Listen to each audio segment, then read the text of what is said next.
Hello, everybody. Welcome. Starting a little early today. Any questions, comments? Please request to speak. Let's get going.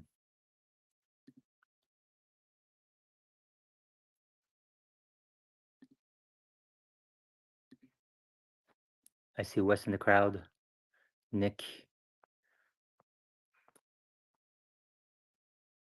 Any questions, comments? Please request to speak. Tesla stock is up. Down 3.3% at $150 per share. Overall markets are flat across the board. Bit of a rotation between stocks. Tesla, Microsoft chip stocks are down. Amazon down 1%, Apple down 1%. Google up slightly, Meta up 2%. Healthcare stocks are up quite a bit today.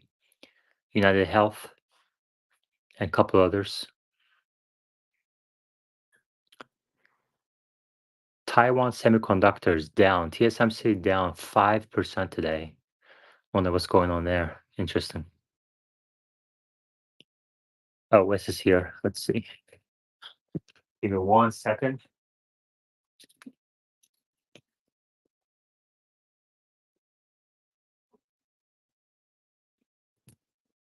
Give me 1 second, Wes.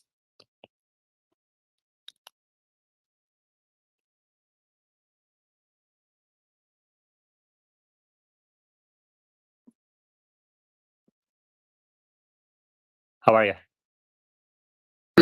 Another day without any disengagement or interaction with the system on my Model X.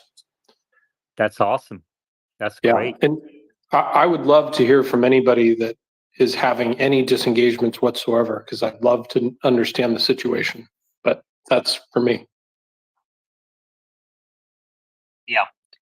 I think there was one from Miss Jilly Bean. Did you see that one? She talked about a critical disengagement she had yesterday, which is a good sign, right? I mean, if you're kind of people starting to talk about disengagements from yesterday, that's always good. Yeah, totally. I'd love to hear more about it. Mm-hmm. Let me see if I can find her account. I don't know her alias, but let's see if it comes up. There we go. Miss Jillian.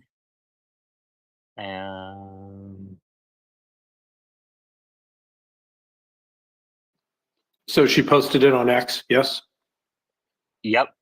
Okay, I'll look too. Yeah, I got it right here. I pinned it at the top. Or I can stand. Yeah, I'll pin that up. Critical safety takeover with FSD 12.3.4 happened yesterday on my live drive. The car was mapped to go straight through the stoplight. So you can check that.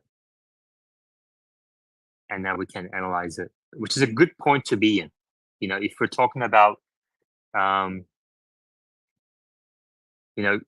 one safety critical disengagement that was posted across X in the last 48 hours that I know of, and that we can analyze it one by one.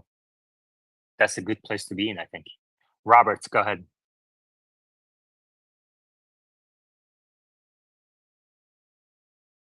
Hey, can you guys hear me? Yeah, yes. Hey, Yaman. Hey, Wes.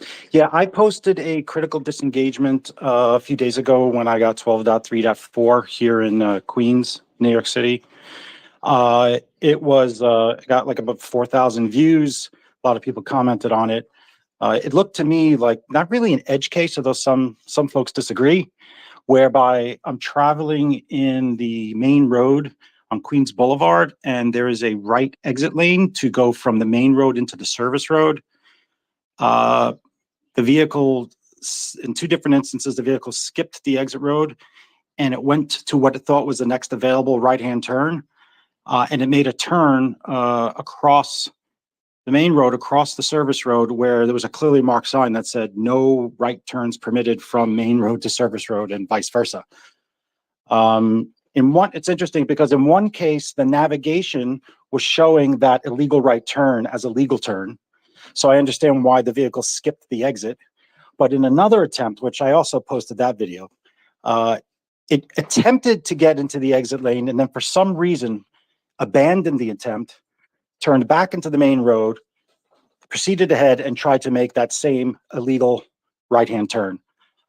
These types of exits are up and down Queens Boulevard, a major thoroughfare here, miles and miles long. They have these types of exits, and it's very, very challenged. I really couldn't find a single exit all along Queens Boulevard of this nature that it could actually successfully succeed at. So that is definitely a case where I am personally looking for that to be solved for me to gain more and more confidence. I have gone on many, many drives throughout Manhattan, the Bronx, Queens, Brooklyn with zero disengagement. So don't get me wrong. It is absolutely fantastic and incredible. But as you probably know, when you've got this one use case that is on a route that is common to you, it puts the doubts in your head. So I'm sure Tesla will solve this eventually. But anyway.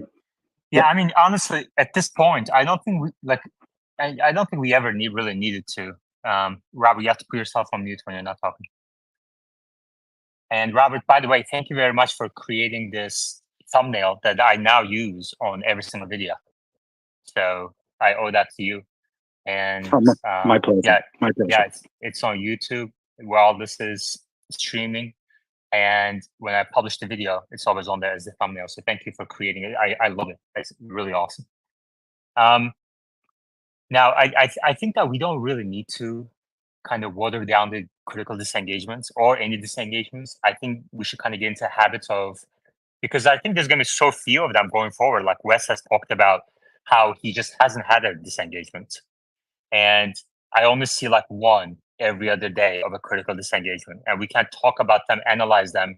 And then if somebody's in the audience, they're going to realize, well, they're kind of getting so few at this point that this group is analyzing it one by one, which is amazing. You know, I think, yeah, we can just talk about it. Wes?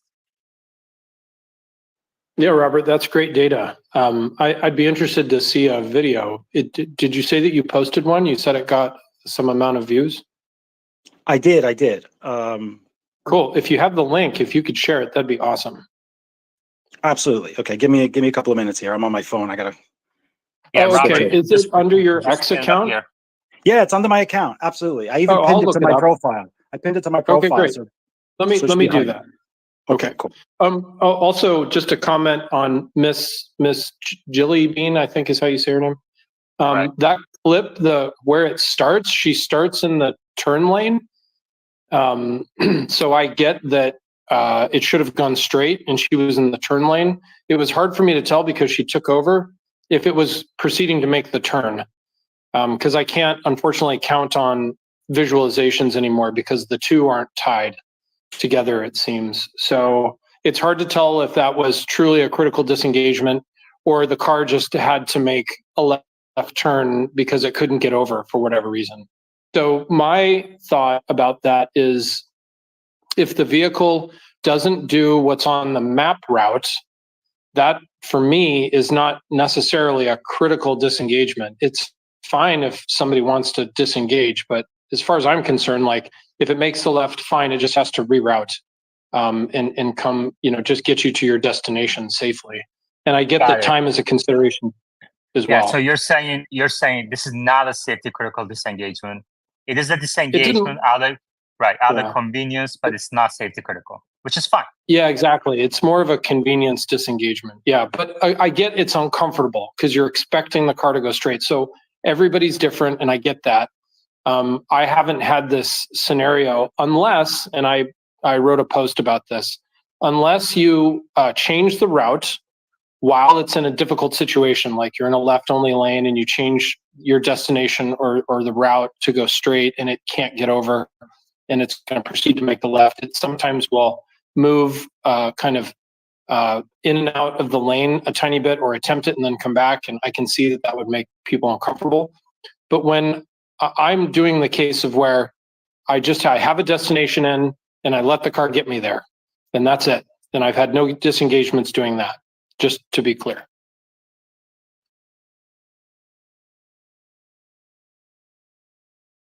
All right, perfect. Omar, how are you? Hey, doing good. Are you getting some excess or extra hate lately? Who do we need to beat up?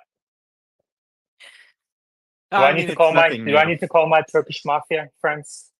I mean, it's nothing new. It's kind of been like this for many years, so I'm kind of used to it. Hmm. Yeah, kind of ebbs and flows, right? But anyway, I'm just kidding, everybody. We're not going to get physical. I am against physical type of stuff. Just a joke. All right. Do you have anything to say on what Wes was talking about, that he hasn't had a safety critical disengagement? I pinned at the top Miss Gillian's, what she labeled as safety critical. We kind of talked a little about, but I think there's always a blurred line between,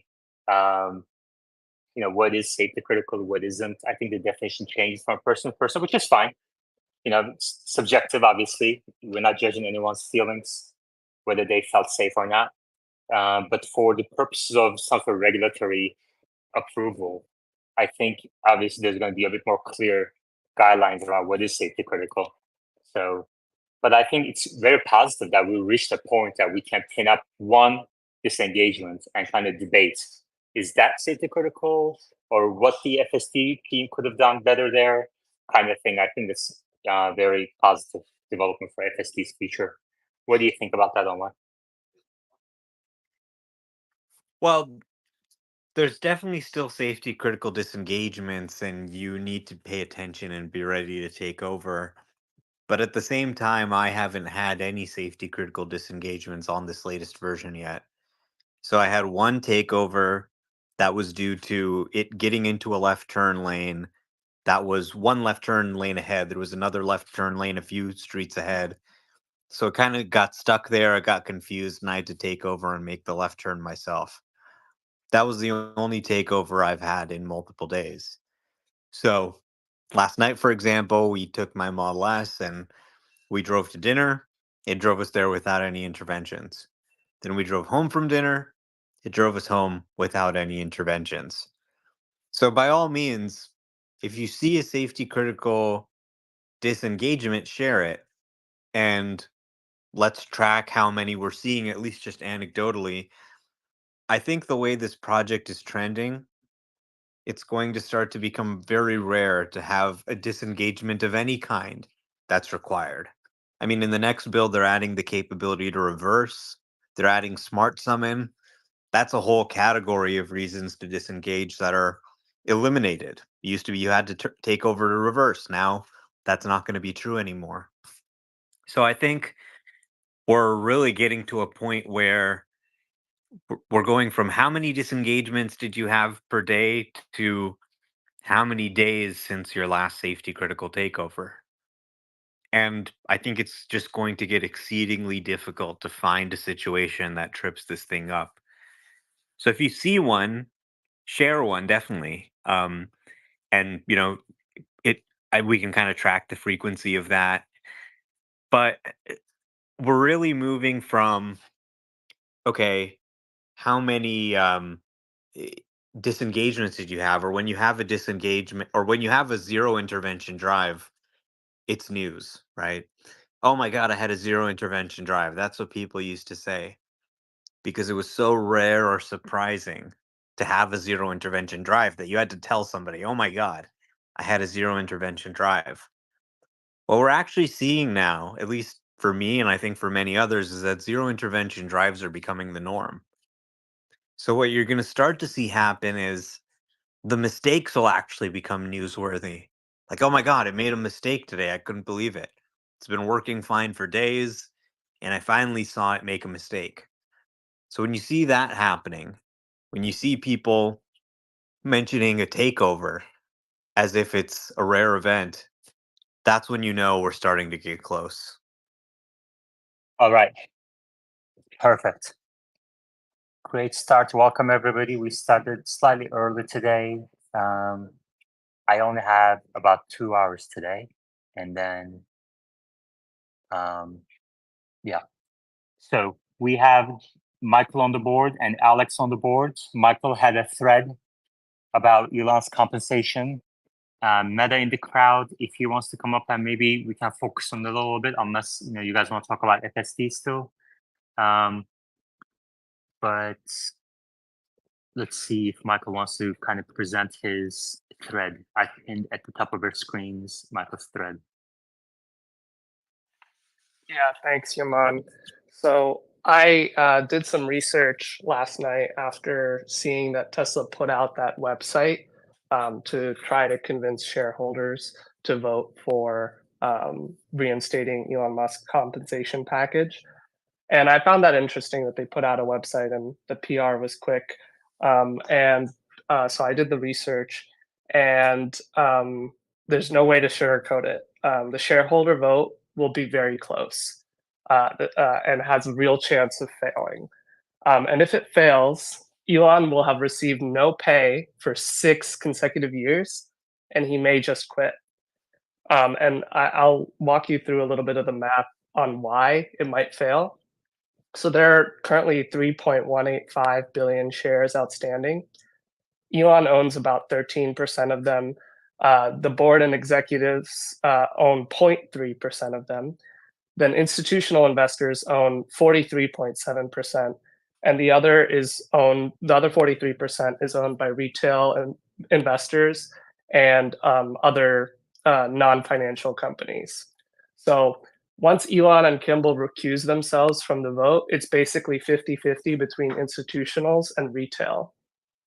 Historically, institutional investors have like a 91% turnout, and retail investors only have a 29% turnout. So a lot of these votes are driven by institutional investors. And some of them, especially active fund managers like the ones of the Norway bank that recently interviewed Elon, or T. Rowe Price, and the 4 of the top 10 that recently reached out to Tesla to express concern about the Delaware judge decision. Some of them, they actively make those decisions themselves. But the majority of the institutional investors use what's called proxy advisor services to give them recommendations on how to vote. This is especially true for passively managed funds that track the S&P 500. They're called index funds. And the main proxy advisors are Glass Lewis and Institutional Shareholder Services.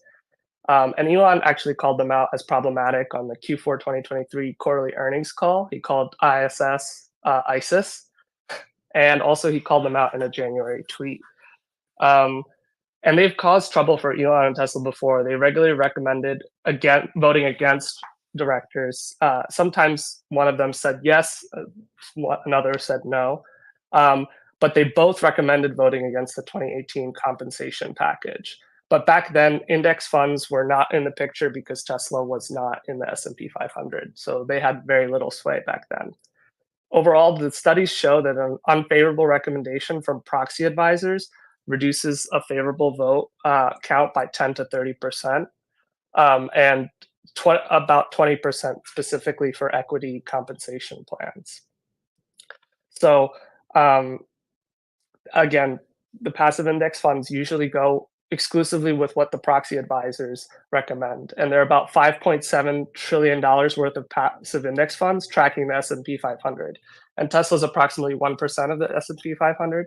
So they hold about 57 billion of stock, which is approximately how much Elon holds.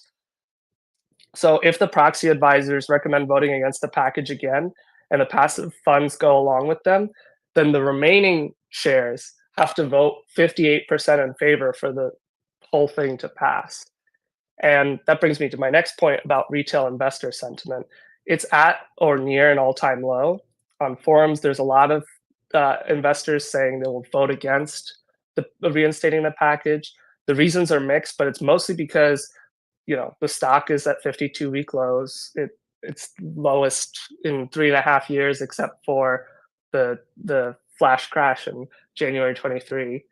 And some of them are upset that Elon sold his stock in 22. Some are upset he bought Twitter. Some are upset he got political, whatever, all that stuff. Price cuts, earnings decline. There's a lot of them upset about all number of things. So between institutional investors likely sticking with proxy advisors and retail shareholders having a lot of negative sentiment, this vote might actually be very close. And the consequences for the share price are huge. If it doesn't go through, Elon might just give up. I mean, he wouldn't have been paid for 6 years. And he was not going to leave nicely either if he has to leave. He's going to feel he was stiffed by shareholders, rightly so, out of compensation for work he's already done. And that means he'll poach a lot of the talent he has attracted to Tesla, and he will dump his shares. And if you remember late 2022, you know what it looks like when Elon is selling tens of billions of shares. So if you're a shareholder, it's critically important that we vote this time, and get your friends, family, and other investors to also vote. So Yeah. I'll stop there. Michael, that's an incredible summary. That's a really excellent summary you presented. And, I mentioned this a little yesterday, and also in my other space, a little bit, we discussed for a few minutes. But you took that and went above and beyond with all the detail and the studies. So thank you so much. I don't know if Elon would, I don't know how Elon would react to it, to be honest with you. Because first of all, I think rightfully he would be very frustrated if, let's say, in the off chance that it did fail. I agree with this, it's a close, but I think it's going to be a close call. But I think it's more likely to pass than not. But let's say it didn't pass. Why don't we just focus first on the facts? Okay, the summary that Michael presented of the facts and the studies and the proxy firms and how the institutional firms are likely to vote, and then we can speculate beyond that on how it would play out if in case it happened. Meta? I was going to ask if Michael has posted this summary. It was extremely succinct. It's detailed, and I think it'd be helpful for sharing, which is kind of one of your goals here, Yaman, right? Definitely. And honestly, I think somebody should clip that section and post it. Just a couple of minutes that he was talking. Well, I did post. It's pinned to the board, right, Yaman? Yep, it's pinned at the top. Yeah, exactly. So you guys can share, repost that. I just reposted it as well. I added the sources in a follow-up. Perfect. Yeah. After I left yesterday's space, I was like, I don't think people are appreciating this risk here. I think this is a material risk in the next few weeks. Omar. If I was a hedge fund that was shorting Tesla, and there are some which, have lost money shorting Tesla in the past, they're still kind of bitter about it. There really is a vulnerability here to create a self-fulfilling prophecy. You short Tesla on the risk that this doesn't go through, because you know that if it doesn't go through, the stock is going to get hit on the uncertainty over Elon. And if you can short it and cause a share price decline, you're more likely to have retail investors who are disgruntled and likely to vote against the plan. So I expect to see many firms taking a position shorting Tesla against this plan on the possibility that it doesn't go through. But they also have to hold the stock to vote. So Well, he's talking about more the perception that this can turn into a vicious cycle, especially combined with the Q1 deliveries coming in negative. There's speculation about Q2 being year-over-year negative. and the annual deliveries potentially be negative as well. So I guess in that reasoning, I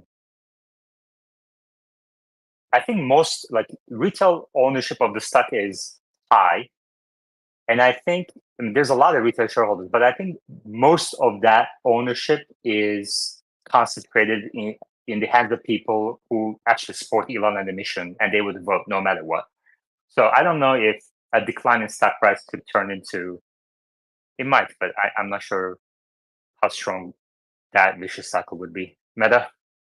Isn't the vote based on shareholders based on April 15th? And do they continue to have to hold through the vote? What happens if those shareholders sell their shares? Because if they're allowed to sell their shares and still have a vote because they had shares on April 15th, then Omar's 100% right, and we need a very big turnout.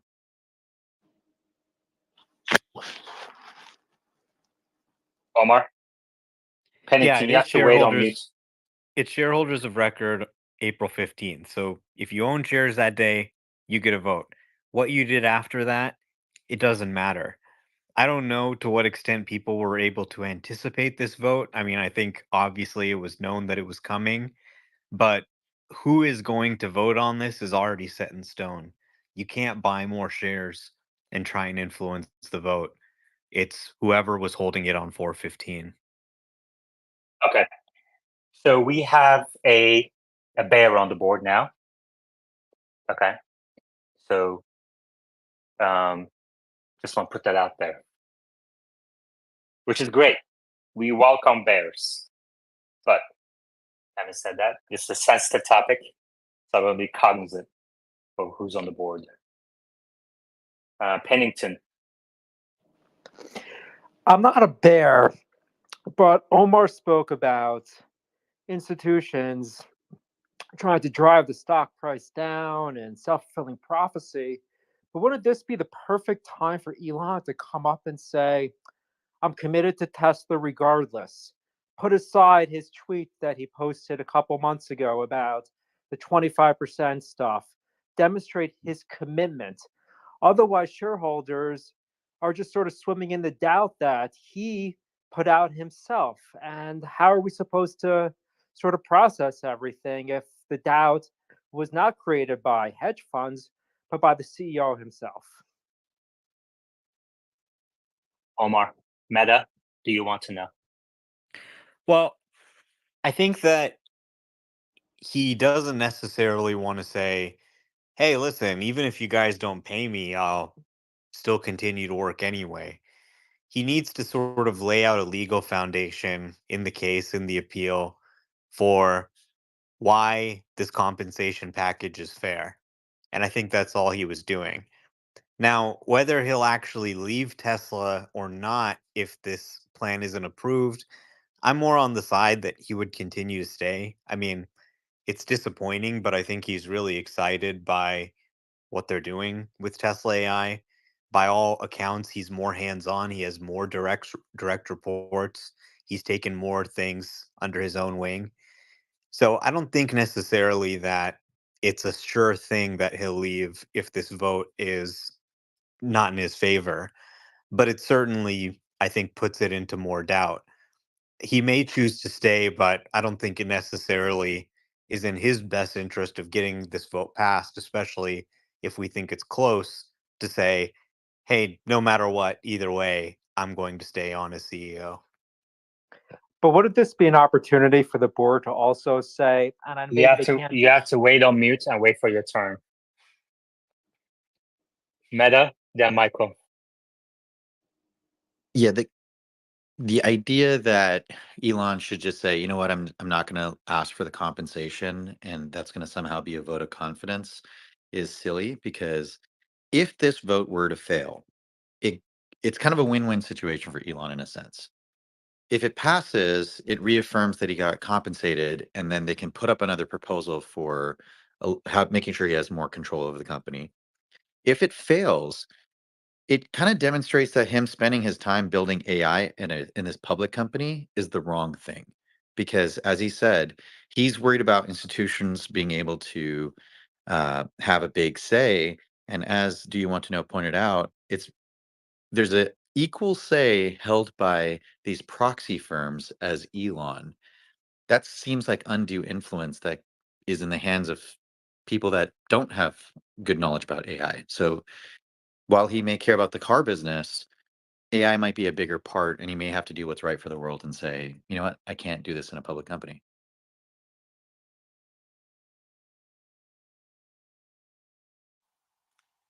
I think that's fair, Meta. I would agree with that. And I would also add, since we were talking about what Elon might want to say, the Q1 earnings call will be the last time before the shareholder vote in June that he's going to come up in long form and talk about Tesla specifically, Tesla plans, the roadmap.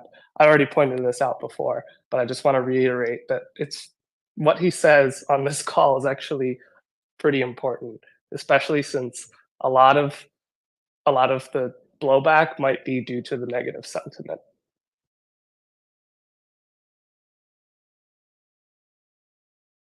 Man, what if he goes out there and has the most dramatic, epic smackdown?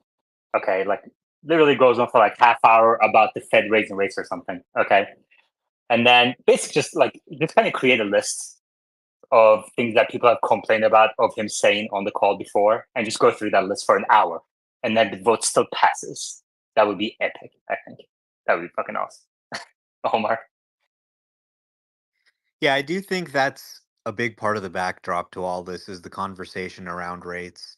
We have more comments from Fed officials today saying that inflation is stubbornly high. It looks like we're getting a rate cut very late in the year, if at all. I mean, some people have even started asking if the next move might be a rate hike. So I think this is definitely playing into what's going on with Tesla stock.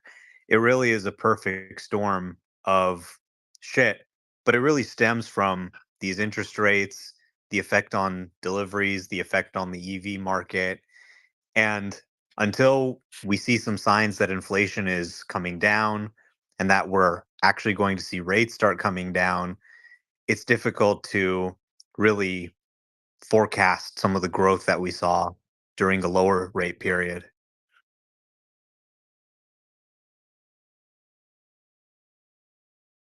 Anything else on comp? Pennington, did you have a follow up? No, just generally, Elon's the CEO. He owns 13% of the company. We're all just reacting to sort of what he's put out. And then the person with 9 shares in a high-powered legal firm who decided to do something, unconscionable. So shareholders are saying kind of what's next, and we don't know where to turn. So all I'm saying is there's too much uncertainty right now, and then for this vote to be timed when there's this sort of peak uncertainty is somewhat ominous. And Omar's right. I mean, I agree with everything in terms of I want him to stay on. I don't want him to be frustrated. I want him to be committed. But at the same point, shareholders are only reacting to what it is that we're hearing on a daily basis. So it's kind of like we don't know where to go. Okay. First of all, so you said you're not a bear, but my experience with your replies and everything have been that you kind of, so how would you describe yourself? I'm someone who believes completely in the mission, who's passionate about the mission, and who's very frustrated by, in my opinion, the noise that Elon's created himself over the last couple years that's distracted from that. Are you an investor? I'm sorry? Are you an investor in the company? I'm an investor. I'm an all-in investor. Okay.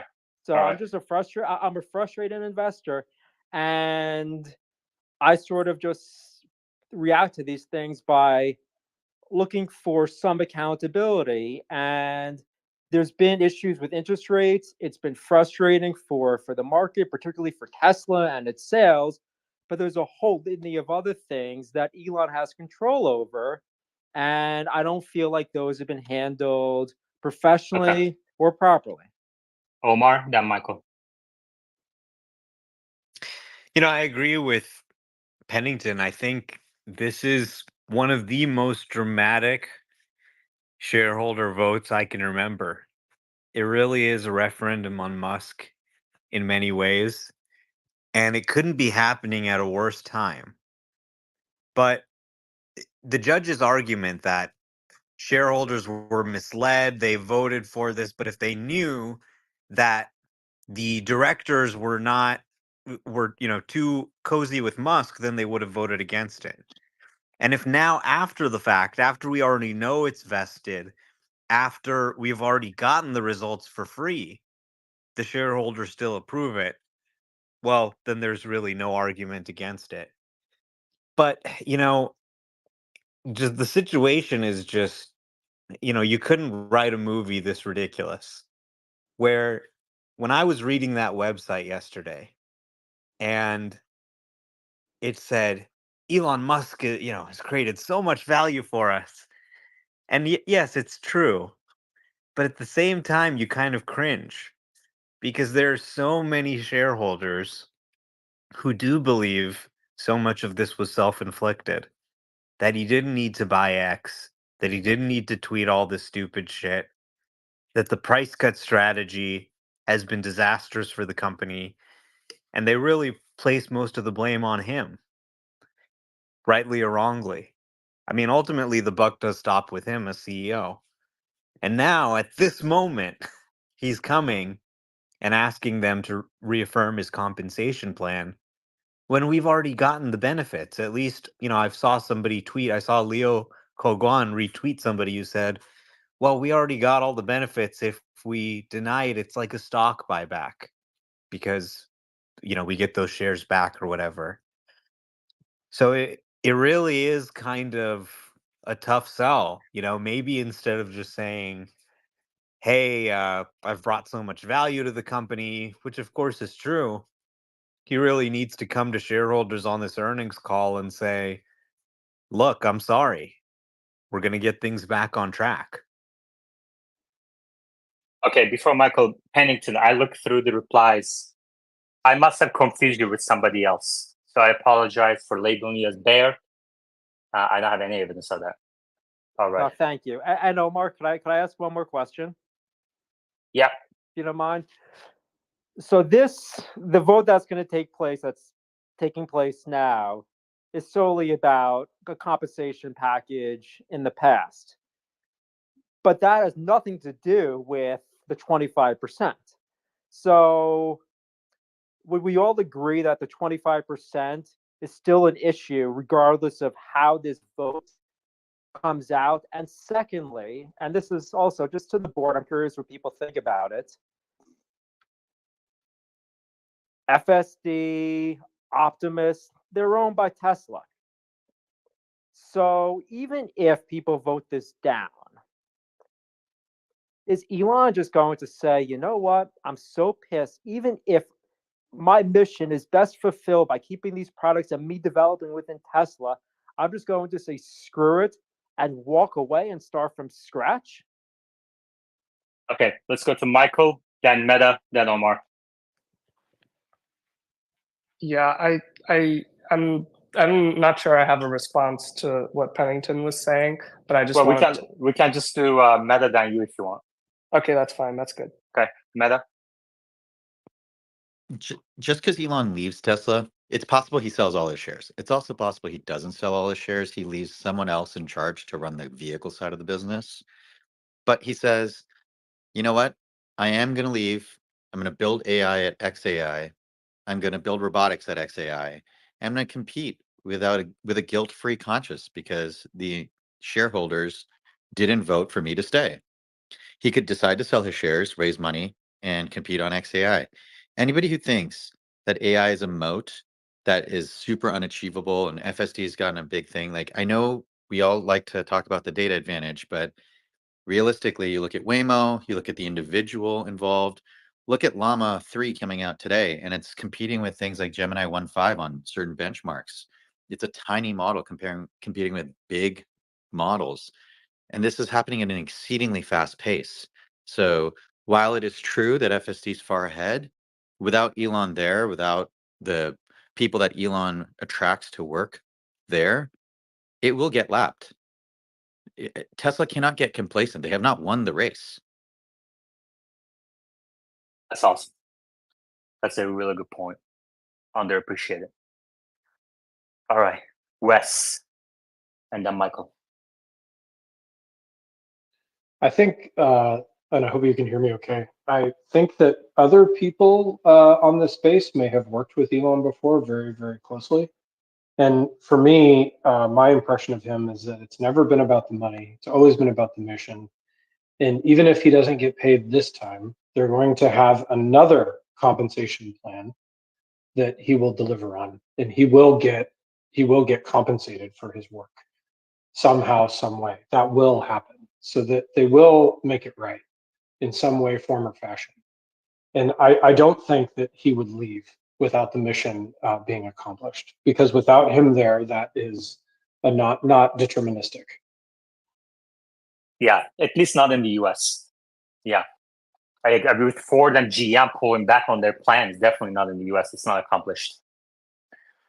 In China, BYD and a couple others are doing good progress. And one could argue that Tesla did accelerate the world's transition to sustainable energy. It's not certain. The future is not certain. And then secondly, he could say something like, the AI threat is existential for humanity.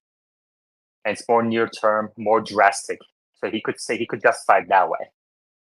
Right. And he would be right. So Meta, then Brandon. Or if Michael, if you want to jump in, you're welcome to jump in. As I understand it, your point is different. Meta? It's exactly what you were saying at the tail end, right?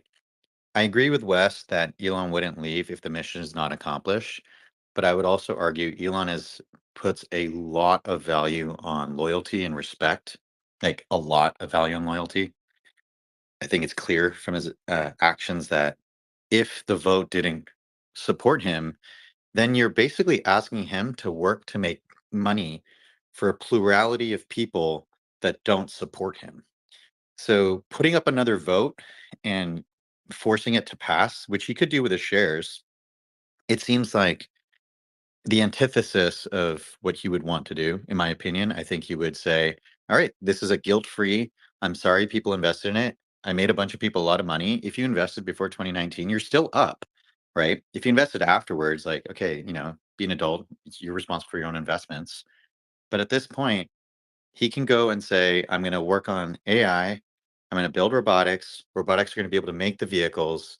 And he has also, in recent years, talked about how the climate change crisis may not be as near term or as dire, and he wants people to have hope. So who knows? Maybe he goes and works with Redwood Materials. He gets the batteries and he builds robots, and then you build robotaxis only, and you don't need to build as many vehicles. Brandon? Yeah, I guess to whoever wants to answer. Why now? Like, why do this vote now? Is there like a specific reason? The only thing I can really think of is that he just wants his money, which is understandable. But I mean, why not wait until the company's doing better so people have better sentiment?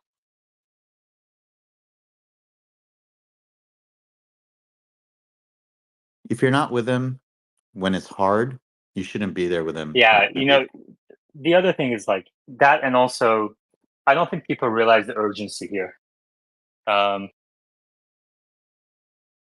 Like if Elon The leaves case is Tesla, happening now. well, that too, and also if Elon leaves Tesla, BYD wins. Okay, and US loses, China wins. So, Michael. Yeah, I think it's nice to speculate whether he'll leave or not, but it's better just to be safe and go and vote. So I realize I sounded a little doom and gloom in my post, and I didn't necessarily mean to do that, but I want to emphasize the importance of this vote, of getting your family and friends to vote on this specific thing. And if you're a shareholder, you're pretty much shooting yourself in the foot if you vote against it, because he's going to take offense to that. And there's a very good chance that he might leave. He'll take his talent with him, not just his, but like all the people all the talent he attracted to Tesla, and also sell all his shares, just like he did. Tens of billions of shares sold at the end of 2022. Go look at the stock, what the stock did. So just saying, you're shooting yourself in the foot. We need to be careful. I'm optimistic that we can get this through, but it's kind of important. Great points. Anything else on this topic? Oh, one more thing. The lawyers that are asking for the $6 billion fee delivered in shares, if that happens, that's successful, then that means they'll have like more than 1% of all shares outstanding at this point, and they will be able to vote on things like this later on. So again, that's also ridiculous. Ken, Hey, everybody. I just want to say that I don't think Elon would leave, even if he loses the vote. There are other things that can be done. Obviously, the vote can be done again. They can compensate him in other ways. To me, the second most important vote going out is the Texas reincorporation. And I don't think what people understand really what that means. In that reincorporation, there's going to be 6 billion common shares, but there's going to be 100 million in preferred shares. So that gives the board of directors options. If this vote fails, but Texas reincorporation gets approved, the board of directors can take that 100 million shares and divide it up into a various series and just compensate Elon through the preferred shares, among other things. So there's still options available to Elon to be compensated for what he may feel was, probably will definitely feel was a slight in not getting paid. So you can negotiate a new salary or new compensation package for 2008 through 2023 that is not so high and apparently offends everybody at 47 billion, plus compensate them through these new preferred shares. So there are other options. thank you, Ken. David, Hey, I'm just curious, where do you vote? Omar. The ballots haven't been sent out yet. You'll probably receive an email and hear about it on X when it happens. Okay, so it'll probably be like Plaid, like the way that you vote for things on Plaid, I'm guessing. Your You have to go to brokerage your will typically send you an email that allows you to vote through their platform. All right, if you thank you. have retirement funds, you can also look in your mail. Sometimes you do get proxy statements with instructions on how to go vote or how to tell your brokerage how you want to vote. Many of those things, if you don't tell them how to vote, they can vote your shares. So try to tell them how to vote. Yeah, and we're going to revisit this topic every day until the vote happens. So you'll hear about it in here, you'll hear about it on X. And, like Michael said, it's important that you vote. This is a very important shareholder vote, very important topic for so many reasons. All right. If there's an Elon Musk movie, this vote is going to be in the movie. Like, literally, someone do some research. See if you can find a more dramatic shareholder vote where the outcome of the vote could literally change the course of history without exaggeration, change America's place in the world. Yeah, it's pretty important. Omar, Yeah, have you watched Succession? There's a pretty dramatic shareholder vote there too. The fact that you had to go to fantasy rather than reality tells you all you need to know. I liked your tweet the other day about the Best Buy stores having Tesla shops. I think Tesla should legitimately look into that. I mean, Okay. they have Apple stores. Why not Tesla? Yeah, and All right. Elon is now Off topic. taking ownership of sales. All right. As a reminder, I can't approve protected accounts because I can't make sure you're not true. Tesla time. Go ahead. Hi, all. Voting begins May 24th, and continues into June. It's not true that you can vote on Interactive Brokers yet. I tested my Interactive Brokers account and there's nothing to vote for there yet. So hope it's helpful. Thank you. Anything else on this topic? Ken, I'm sure you've been reading through the proxy. Is there anything in there that we should know about that you believe needs more attention?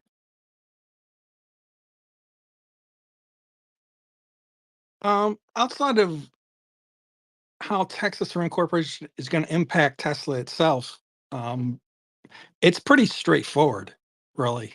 It's I would suggest instead of wading through 433 pages of basically lawyer speak, go to the website. The website does a really good job of synthesizing that 433 pages down to understandable points that you need to understand. There are differences between Delaware and Texas. There are reasons for voting for the compensation package. I think those 4 institutional investors that went to the board of directors are going to be pretty key. I'd like to know who they were and how many shares they hold. That's going to, I think, tip the scales in the retail investors' favor. And retail, like I'm going to reiterate it, retail needs to get out there and vote. Got to rock the vote, vote, vote, vote. Yeah. Yeah, the only one they mentioned is T. Rowe Price, right? And then they said, I guess 3 other, because T. Rowe is one of the top 10. So 3 other of the top 10 showed sports already. Meta. I'm pretty sure I already know the answer to this, but for all the votes that have abstained, it's obvious that they're not part of the voting pool. For people that don't vote and their brokerage doesn't vote on their behalf, that's not an automatic no, right? Is the threshold that the vote has to cross 50%, or is it a yes, no, and the majority wins? Ken? From what I understand, and I'd like to do more research on this on my own, so don't quote me on this, it's got to be over 50 or 51% of the vote. So of the vote means for shares that didn't vote, they don't count. From what I understand, that would be correct. But I said I haven't done a lot of research on that, so don't take my word as gospel, please. Everybody click Ken's section where he said 51% and post it. Share it everywhere. And don't share the disclaimer. Nobody's saying anything on disclaimer. And I then don't know what you're talking about, Mike. There was no disclaimer. What are you talking about? Stop gaslighting us. And then we'll all sue Ken. Make a lot of money that way. Michael. Yeah, if you do the math on the top 10, I actually include it in the sources of the pinned tweet in the replies. I have the sources for the institutional ownership, and you can see T. Rowe Price is number 10. And then, so depending on if you take the top 3 along with T. Rowe Price or the bottom 3 along with T. Rowe Price in the top 10, you get about 3.5% to 15% of shares outstanding belong to those 4 holders. So it's kind of a wide range. But I would imagine it wasn't one of the passive index funds, and that would be the Vanguard, BlackRock, State Street, Fidelity, Schwab, Invesco. Those guys, they're passive. I doubt they would have reached out. So those are also the Vanguard, BlackRock, State Street are also the top 3. So it's probably closer to the low end of the range. Probably like 5%. Just a quick correction. The BlackRock can be active as well. It's mostly passive, but they have active funds. And I think Invesco is mostly active. Isn't that correct? Vanguard is mostly passive. So it can be a mix. I don't know the underlying holding mutual funds or the managers. You're right. I'm not sure what the mix is, but I know Vanguard is like mostly passive. BlackRock is mostly passive. And then the others, I'm not sure the mix. State Street, Fidelity, Schwab, and Vesco, but they all have. State Street is mostly passive. Fidelity, I believe those are the active managers that they have. And then they also have Fidelity also has like the mutual funds that do Right. that track the S&P 500, and that's pretty big. That's like hundreds of billions. I mean, we can't find out exactly which funds hold, but you know, is it a good investment of our time? I don't know. Meta? I was actually going to ask if are there institutions who made their vote public the last time? People tend to have lock-in to their opinions, and I would imagine if institutions took a position last time, they may vote to reaffirm it. Not just irrespective of how they feel about Elon, there's a precedent being set here in a very big way about comp and things like that. The institutional makeup is very different than what it was in 2018. The biggest part is the passive index funds, right? That had to buy in. I don't know if you guys were around in Tesla stock. Which of you were around in Tesla stock at the December 2020 when there was an S&P inclusion? There was like a billions of dollar buy-in at the end of the day, and the stock was shooting up for like a month before that. Because all these passive index funds had to buy. So that's in 2020 after the 2018 shareholder vote. So things changed.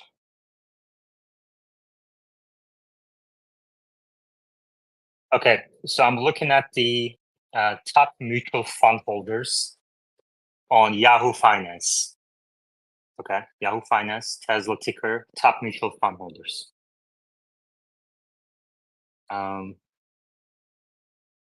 They add up to about 5, 6, 7, 8, 9. The top 10 add up to about 12%. And they are Vanguard Total Market Index Fund, passive. Vanguard 500 Index Fund, passive. Invesco ETF QQQ, that's passive. Fidelity 500 Index Fund, passive. Spider S&P 500, passive. iShares, which is BlackRock. Core S&P 500, passive. So these are obviously passive funds. Okay. And they're about 12%. Top 10. And then top institutional holders. So top institutional holders can have, so it says Vanguard, right? So that's basically Vanguard, the firm, in total own 230 million shares or 7.2%. But in that 7.2%, you can have things like Vanguard Total Market Index, Vanguard 500 Index Fund, and then also you can have active funds as well. Same for BlackRock. And then the third top institutional is State Street, which is mostly passive stuff. Then Geode Capital Management, I believe they're active. Capital World, I believe they're active. Morgan Stanley, and the rest are active funds. So this is pretty typical for most of the large companies, that the top 3 holders are these passive companies that are known for passive investment, but they're not necessarily 100% passive. Depends on the underlying funds. Meta? I took my hand down because it was a different question. Okay, go ahead. So we're looking at these funds, we're looking at the vote. When I look at the options market around the time of the vote, the volatility doesn't seem like it's gone crazy, or at least I wasn't monitoring it before. Is there a reason why the markets, assuming that they are pretty smart, don't see this as like a huge, like 50% up, 50% down? Or rather 50% down risk that, if Elon leaves, to me, it's like the stock would plummet, but it doesn't seem like that's being priced in. Yeah, it almost feels like it's really going down like Q1 expectations, right? Or Q2 expectations. Or, interest rates rising, like the medium long end of the yield curve has risen quite a bit in the last couple of months. So that obviously impacts all companies with free cash flow out in the future rather than now. I agree with you. I think if Elon leaves, it would drop more. But look at the steps that need to be involved first. We have to go through the shareholder vote, and then there's going to be a period, even if it doesn't pass, which I think we all agree is going to be less than 50% chance that it doesn't pass, right? Even if it doesn't pass, Elon could still stay. As Ken mentioned, there are other options that Tesla has available to them. And then even if those things don't happen, I think, deep down, I think that Elon would still stay, honestly. But as Omar mentioned earlier, he needs to kind of make it sound like he would leave, because that there's a legal necessity for that argument. Michael. Never mind, I forgot what I was going to say. Yeah. So, Would it all help right. if Elon went and did a bunch of interviews with some other companies, floated his resume around so he could come back and renegotiate his salary? Yeah, maybe Rivian. He just needs to go have some lunches with the Yeah, I heard they have free lunches over there. with the CEOs, get photographed doing it, let the rumor Listen, mill free go. lunches are part of your compensation plan. It's like $10 a lunch, 30 days. That's a lot of money. So, and I know you and I disagree on this, but I think that if Elon went to Rivian today, I think that company would turn around. No joke. I think if Elon went there and a lot of people followed him, I would agree. Yeah, exactly. I'm assuming that they would. Anyway, Michael. Yeah, I remembered what I was going to say. Sorry, I was a dunce. What I was trying to say was that, yeah, I agree. There's a lot between now and then. First of all, the proxy advisory firms, they haven't issued any recommendations yet, and the voting hasn't opened yet. The voting opens in May, as someone else mentioned. So the proxy advisor firms, they're still, we don't know what they're going to recommend, but they did recommend in 2018 to vote against it. And then of course there's a shareholder vote. So there's a lot to go, and that's why it hasn't been priced in. Yeah. Ken.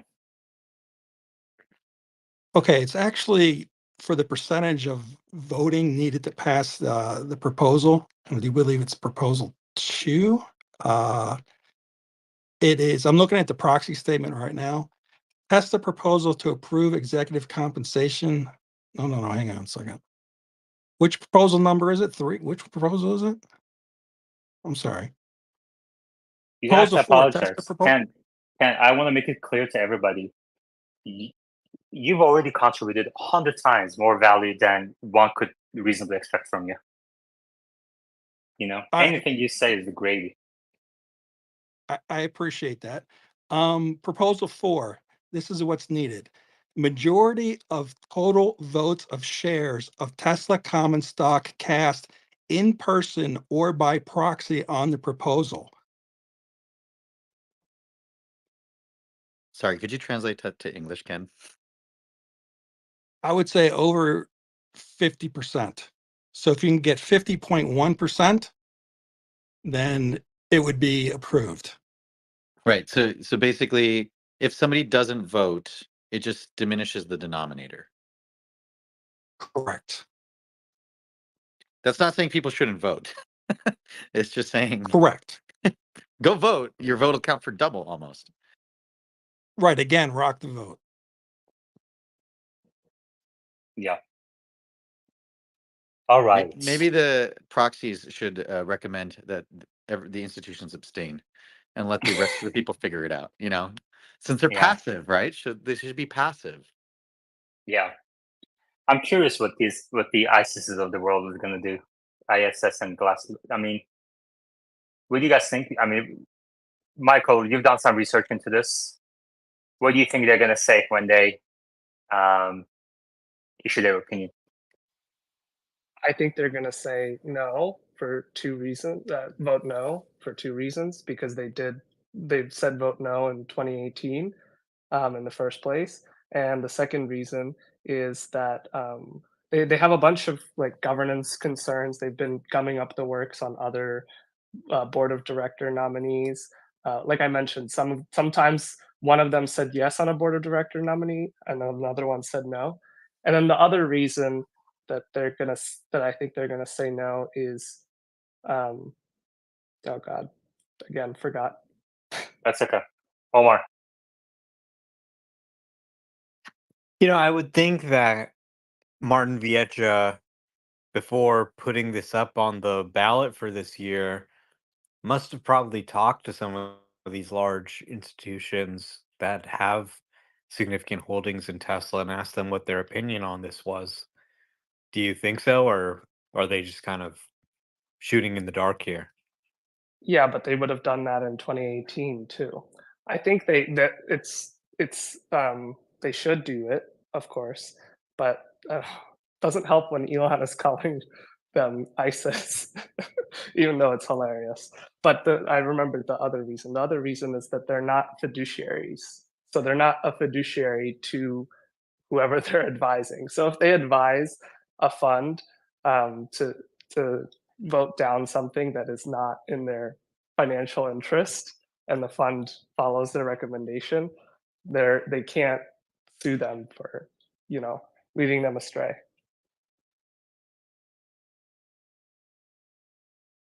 Yeah.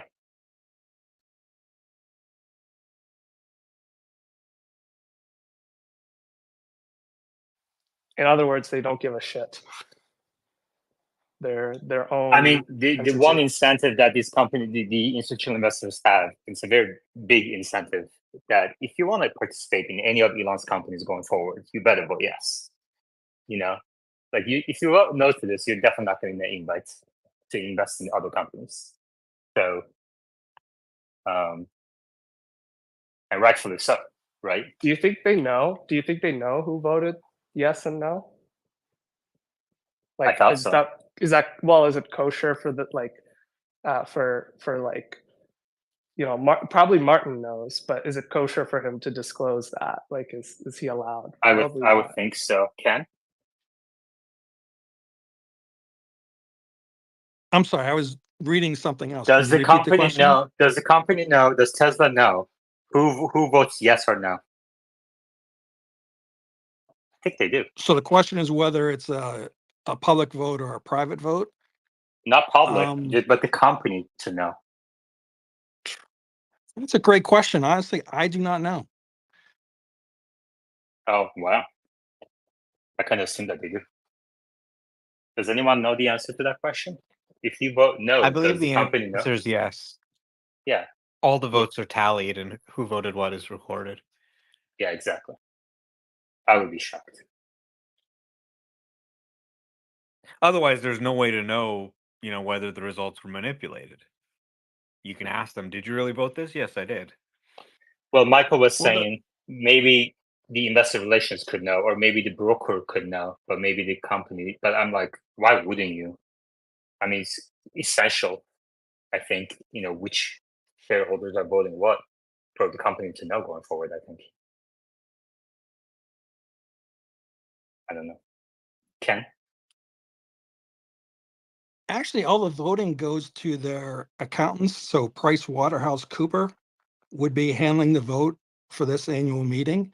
So they get all the votes and they do all the tallying. So whether or not they have an obligation to disclose or not disclose who voted what to Tesla is the actual question. And that answer, I don't know. If there's somebody here that works for a PricewaterhouseCoopers or another big three accounting firm who's handled it, would be the person to ask.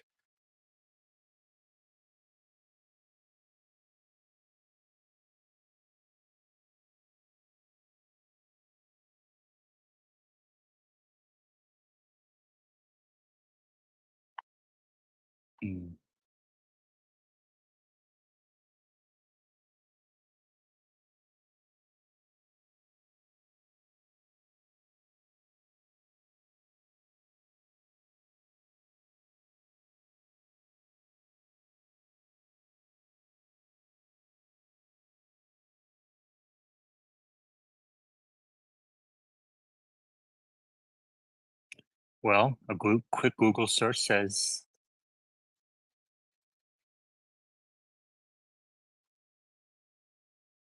that it is anonymous. Never mind.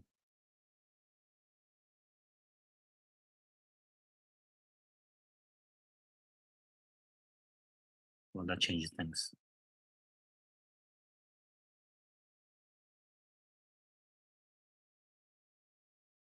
Yeah, I had a feeling. It's just because precisely what you were describing doesn't sound like a kosher business practice. That said, I it would be it wouldn't surprise me if Elon asks uh, institutionals when they want to invest in one of his companies, if he asks, "Did you vote for my 2018 compensation package?"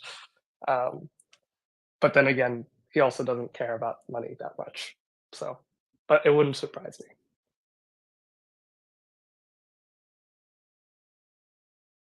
That is crazy. That's wild. I mean, I guess part of being a public company.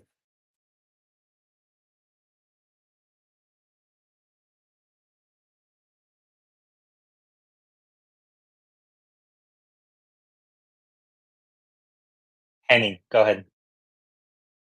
Henning? Hey, hi. Here's a little thought experiment.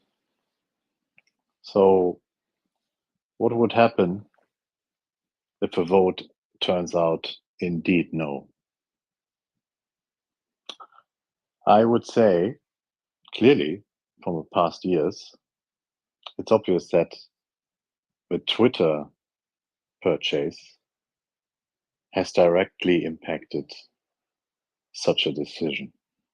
If it turns out no, then we all did pay indeed for free speech. So I think this is something to think of. What do you think? Omar?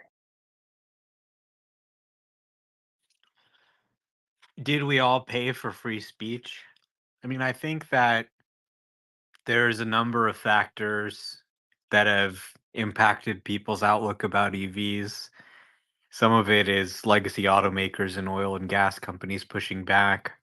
You could say some part of it is due to Elon, some of his comments, buying X. I personally tend to think that Elon buying X is often exaggerated among the reasons because it's kind of a nice story. But the reality is that there's a lot of factors in play behind what we're seeing in the market today. So there's no one reason. Maybe you can say it had some impact, but it was probably, in my opinion, not one of the major reasons.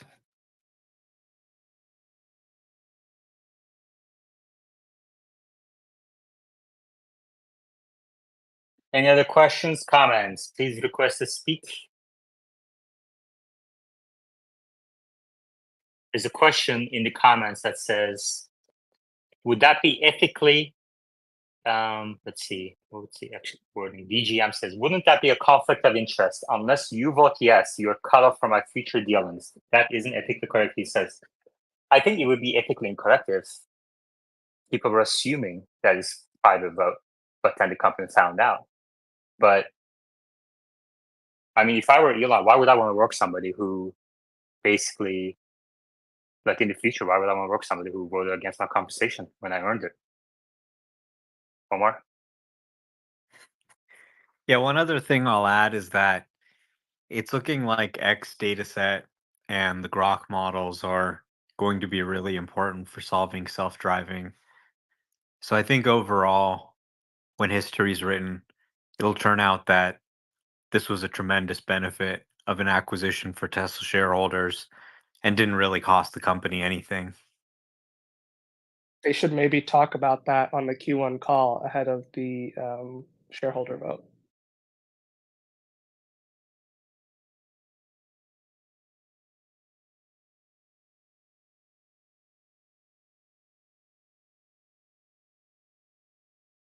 Henning? I think I really let's say, yeah, kind of thinking about Elon next week in the earnings call, if it will be kind of a different discussion from him or more specific guidance. I can't imagine that, to be honest. I don't think. that will happen. I think it will be the same like the last ones. And that presents in itself quite a danger. And I think if he just guides for Robotaxi and he basically is saying compact car is not cancelled, but it's pushed out and postponed, which I think he will do. Get ready for stock price 2 digits. That will happen. Pico Cats. Yeah, I'm a supporter of Elon's compensation package, but I think it's important for Tesla bulls to empathize with the other opinions on this, and I'm pretty concerned that it's not going to go through because of retail investors decide to punish Tesla on this. So I just don't know how we get to the people that still continue to hold Tesla stocks but want to punish Elon. And that's my biggest concern at this point. You're punishing yourself as well if you vote against it. It doesn't matter how rational you guys think this argument is that you're punishing yourself. The people who are like politically motivated to hate on Elon right now are not acting rationally. So you can't rely on rationality on this one. I'm sorry. It's not going to work out. Okay. Bradford. I believe that Elon has all the right to choose who investors are in his companies. And if an investor chooses to be a thief, robbing someone of justly earned income is theft. So, just like if you slack off at work and you just take an easy day at work, you're actually stealing from your employer. So there's many shades of theft. You can choose who your investors are. You can choose who your customers are. If your customers want to sell their Cybertruck in the first year, you can blacklist them as a customer. I don't have to work with everyone who knocks on my door. If people who want to debate or hate on Elon are going to say it's unethical, but it's Elon's right to decide. Exactly. Adrian. Hey, what's up, dude? Still, I'd have to mellow a little bit. What were you talking about? I heard some stuff about the compensation package. Could you give me a TLDR so I know what's happening? Yeah, sure. We've been talking about the compensation vote. Michael presented a really good thread, kind of arguing that the vote is going to be closer than people think. If the proxy firms come out and say no, which they probably will, and then we've been kind of discussing if the company is able to see who voted, etc. But that's more of a side conversation. So we're talking mostly about the compensation package. What do you think? Do you think it's going to be a close call going forward? And let's say in the off chance that it doesn't pass, what would Elon do? I mean, I wouldn't know what Elon would do, but he'd be next level pissed, that's for sure. Do we already know if the law firms have received their compensation, the shares? I don't think so. Because if they would get those shares, well, guess what they're going to do with all that voting power? I mean, this is kind of clear what exactly is happening here. If you look at the strategy, why else would they seek compensation in the form of Tesla shares? Before they were able to sway the vote, and they were able not sway the vote, but before they were able to actually get the compensation package denied and invalidated because of the fact that they had a quote Tesla shareholder, even though he had only 9 shares, on their side. So now imagine what they could do with 29 million Tesla shares. That is absolutely insane.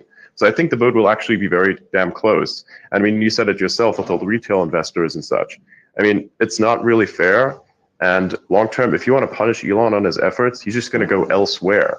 Now, I don't think he'll be that rash because it will absolutely destroy the it will absolutely destroy the stock price. But one thing I would potentially execute upon is I would go golden age CEO mode and say that whatever I do next is going to drive up the stock price as much as possible, then slowly exit, and then focus all of that money into the businesses that I have, such as SpaceX, Neuralink, XAI, something like that. That's what I would do if I was completely shut out of my own business in this sense. Got it. Ken. Just to clear up that one point, the plaintiff's attorneys do not have shares. So that 6 billion they requested in shares is not a factor in this at all. Cool, cool. Okay, thank you. Bradford, did you have your hand up? I did not, but I did want to weigh in on that theft issue. Go ahead, and then Habib.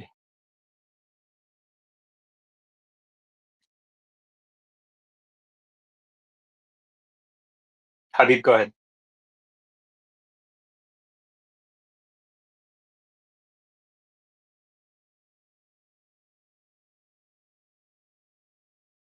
Habib had a connection issue. Yaman, have any custodians allowed people to vote yet? Not that I know of. Ken? Okay, in the proxy statement, one of the questions is my vote confidential? And the answer is proxy instructions, ballots, and voting tabulations that identify individual stockholders are handled in a manner that protects your voting privacy. Your vote will not be disclosed either within Tesla or to third parties, except as necessary for applicable legal requirements, blah, blah, blah, blah, blah, blah, blah. So it is a anonymous vote. Okay. Andrew? I just joined, so thank you for having me. I wanted to just nail home a thought I've had, which is that Elon's promised this new Roadster by end of this year, I believe he said, a reveal in collaboration with SpaceX. And I honestly believe with the kind of float-based compute we're achieving. Yeah, Elon didn't promise deliver a Roadster. So misquoting Elon is an automatic removal from the sticker board. Thomas? Yeah, just thinking there is still a couple of months, right, until the vote. So, there's a chance to show a bit more excellence. I think the demand is obviously a problem, but I cannot understand why Tesla is not selling more cars. They should be taking market shares from other competitors. But I think it comes down to a little bit of sloppy execution. I think the price cutting was a very simple measure. I think what they're doing now with buying into the interest rates makes much more sense. What they're doing now with the software release of the spring release makes sense. And I think there's a ton more they can do. Okay. And basically, they need to do so too, or he needs to do so to show that he's really not slacking on the job, as Bradford was saying. Bradford wasn't saying that. Bradford? What was the what do you think about the drop in Model Y inventories on the website? Do you think the person who lists them on the website got fired and they just haven't refreshed it, or do you think the sudden increase in price has caused people to panic? By any theories? I've heard a couple of theories. One person said maybe FSD is having a positive impact on orders. Second person said maybe Tesla will introduce rate buy downs. And then, obviously there's always the possibility that whatever is listed on that is not representative necessarily of the actual inventory. So a bunch of different. What's your theory? I don't know. It's just kind of freaky because it looks like the Model Y inventory dropped by about a half. That's a pretty big move. My theory is, yeah, I'm not holding my breath, but I wonder if it's just the team that lists them was affected. But I'm hopeful for what you're talking about is there's some kind of upshift. And this whole removal of discounts and what's going on with FSD has kind of reignited things. So if it was FSD, I think we would first see it on used Tesla values, right? So whether it's on Tesla.com or Car Gurus or other websites, are people valuing FSD above and beyond what they were a couple months ago, which is only a couple $1,000s on the used market. If that's not true, like if you're not seeing a massive jump in what the used market is valuing FSD, then it's unlikely to be true on the new market. Okay. It could be seasonality, right? I think, obviously, December, January, February, people don't really shop for these, capital goods. We just had the tax season. People are getting their tax refunds. Maybe they're putting down as down payments. That could be it. That could be part of it. There could be some impact from FSD, but I don't think it's material. And then the couple of reasons why Tesla sales growth slowed down are still there. High interest rates are a primary reason. That's still there. Geopolitical risk, like to the extent that some people were concerned about, geopolitical risk in the headlines, that's higher than ever right now in recent years. And one more thing is, I think people are underestimating. I was underestimating this too until about a couple of months ago. I think the masses are very much having difficulty in their mind switching completely to EVs, and they're choosing this middle option of hybrids. Whether that's right or wrong, I mean, it's wrong from a fundamental perspective, but from a psychological perspective, I think they're kind of having this range anxiety still in their mind. And by choosing hybrids, they're feeling that they're still contributing to climate change. They're still getting some benefit of fuel savings. And maybe most people don't care about a performance, superiority of the Tesla. So there's also that as well. And I think that's going to persist for a little bit until robotaxi feature comes about. And in a robotaxi feature, there's zero chance people will want to ride on. I mean, nothing is zero, but it's unlikely that people will want to ride on a hybrid robotaxi versus an EV robotaxi, because those fundamental benefits just multiply with the use of the car. Bradford? Yeah, I'm definitely seeing that with my diversified clients who are not like all in on Tesla. A lot of these people have, and this is the results, not typical past performance. It's no guarantee of future results. These are people who made like over $100,000 on their Tesla investment. And, so they should know like there's something special about Tesla. Like I made a bunch of money on it. But they're often still choosing hybrids. It frustrates the hell out of me. It's just, yeah, very, very frustrating for me. But yeah, I see that a lot. Yeah. Henning and then Pico Cat. I think that in a normal, let's say, rate environment, like 2 or 3%, maybe in 2025, I think FSD will be the best and unique selling point for Tesla. I can't imagine if you want to go down an EV, buy an EV, how would you not arrive at buying a Tesla? There's no competition. So I really look forward to being in a normal rate environment, and then I think demand should be going through the roof. Pinka Cat. One of the data points I'm kind of following and just a little passively following is I'm trying to see social media data points for like Whole Mars's videos and Chuck Cook's videos, because I expect before FSD really like scales in terms of like a popular product that people buy, you're gonna see a lot of people watching YouTube videos. Like I expect my dad to send me a Whole Mars video in the next like 6 months, and that's when I know that FSD is actually like getting fanboys in the media and stuff. Adrian.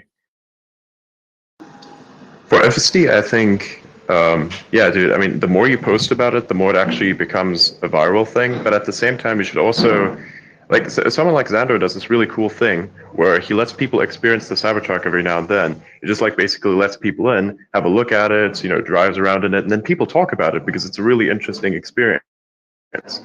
I would hope that there are perhaps, say, a few Tesla owners out there with a semi-large, following on X to actually do the same. So if you have FSD, just let someone in, explain to them how it works a little bit, and then take it for a drive in a low risk area, and then really show them what this looks like, what this feels like. And I think they don't have a choice but to talk about it because it's such a cool experience. So if you wanted to actually contribute to this, I think that would be a really, really good thing to do. And I think anyone could do this. I mean, if you have a video of you, say, demonstrating FSD to someone, if they're fine with it, you could probably post it here on X, and then someone like Omar or me or Bradford or even Yamada over here could pick it up and then take it to the moon. Just my suggestion.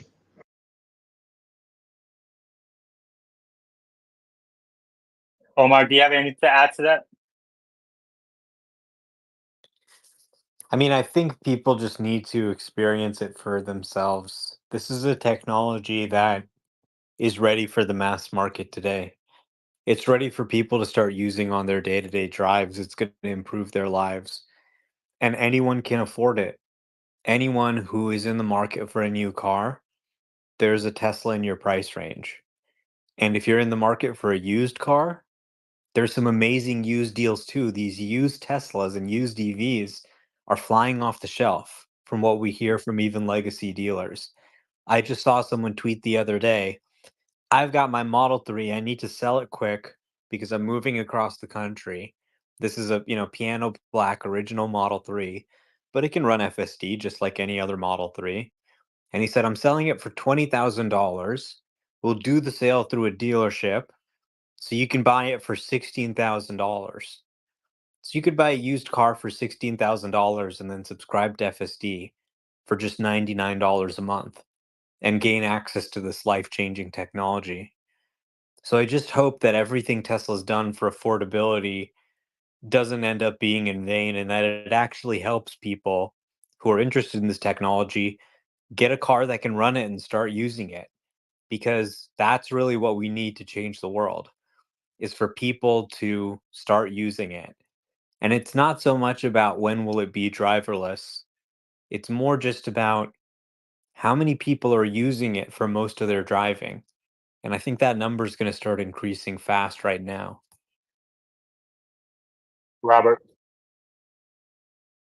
I just wanted to share a recent story that jives with what Adrian and Omar are both saying. I have a friend who lives down in Maryland. She is an owner of a body repair shop and a adamant supporter of ICE vehicles. For a couple of years now, we've had many conversations. She was very anti-EV, even anti-Elon, anti-Tesla. And then 2 weeks ago, when I got FSD 1234, I took her for a ride. It was hard to convince her to get into the car, but I finally did. And we drove to her repair shop and back, and she was absolutely floored. I wish I had recorded it, but the expression on her face, the giggles, the laughter, she just was in shock that it was doing everything it was doing. And by the end of the drive, she was referring to my car by its nickname that I gave it, called My Precious. She kept saying, Precious drove me to work. Precious did this. Precious did that. So I tell you, I've even given total strangers rides, just walking by my house, and they ask a question, oh, how long does it take you to charge? And, I use that as a way to give them a ride or show them around the vehicle. You've got to talk about it. You've got to share it. Yeah. And then the thing is, like, you don't even have to own a Tesla to kind of give that joy to somebody. You can literally take them out to a Tesla store and pick any Tesla you want. And even if you say, let's say you have a Model 3 and you want to give them a ride in the Model X. I really love the Model X, for example. So every time I go out there, I ask for Model X and make sure that there's FSD on it. So tell the Tesla store employee that you want to test FSD, and then take them out for a ride. And they'll let you have it for half hour, 45 minutes, an hour, whatever you need to show them around. It's a great experience. It's a great date night to, let's see, Shay? Yeah, this was a topic I was meaning to speak about for a while, or ask about for the experts. But a lot of times, like the stories that we are telling now, we do this, right? Like, as an owner of the stock and the car, this is something that is central to owning a Tesla, is telling the story, right? My my sort of a bit of sourness comes from yes, we know Elon does not get the most popularity on his antics and all that, but I would also sort of fault a little bit Tesla not um, investing a lot in the story as such. As we go to mass market, and this is what's happening right now. It's exactly what's happening, which is going from this sort of sub 10% to 50-60%. You're going to have to appeal to a lot of people that don't know the story. They're not bought into it like we are. And yes, individuals can do it and are doing it, and that's how Tesla has grown. But there's also that halo effect that needs to be produced by and people call this advertising. I hate that word, right? It's not called advertising, should be called storytelling. And that's what Jobs did early on in the iPod story. That's what happened to iPhones. Tesla has two of those major, the most difficult components, which is hardware and software, completely wrapped up. The only third one, which is the story, just seems to be missing, right? And yeah, I can't stress that enough. I don't know what you guys think. Okay, we actually have a really good executive on here that's focused on exactly what you're talking about. West 6, go ahead. Hey, thanks, Yaman. I was just thinking about this. I keep forgetting, so I'm reminding myself. You mentioned, Yaman, that FSD is having a not really a big impact in the short term on sales. But imagine in 2 weeks at every Target across the United States, every Walmart, every dentist office, every pizza place, every restaurant, you walk outside and there's someone standing there, and a car pulls up with no one in it and picks them up right in front of you. That's about to take place within about 2 weeks all over the United States with actual Smart Summon. The impact on sales from that occurring, I think, is naturally going to be high. The website traffic is going to be high. A lot of things are going to happen.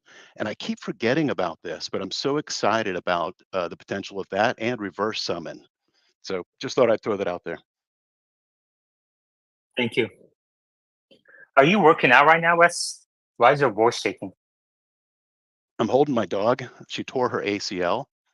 Um, Yeah, and I'm trying to set her down. Okay. Well, I hope she feels better soon. Thanks. Sorry, she had surgery a couple weeks ago. Gotcha. Hey, Aman. Thank you guys for having me. I was going to ask a question about the FSD if it's available on the demo. So you've answered that.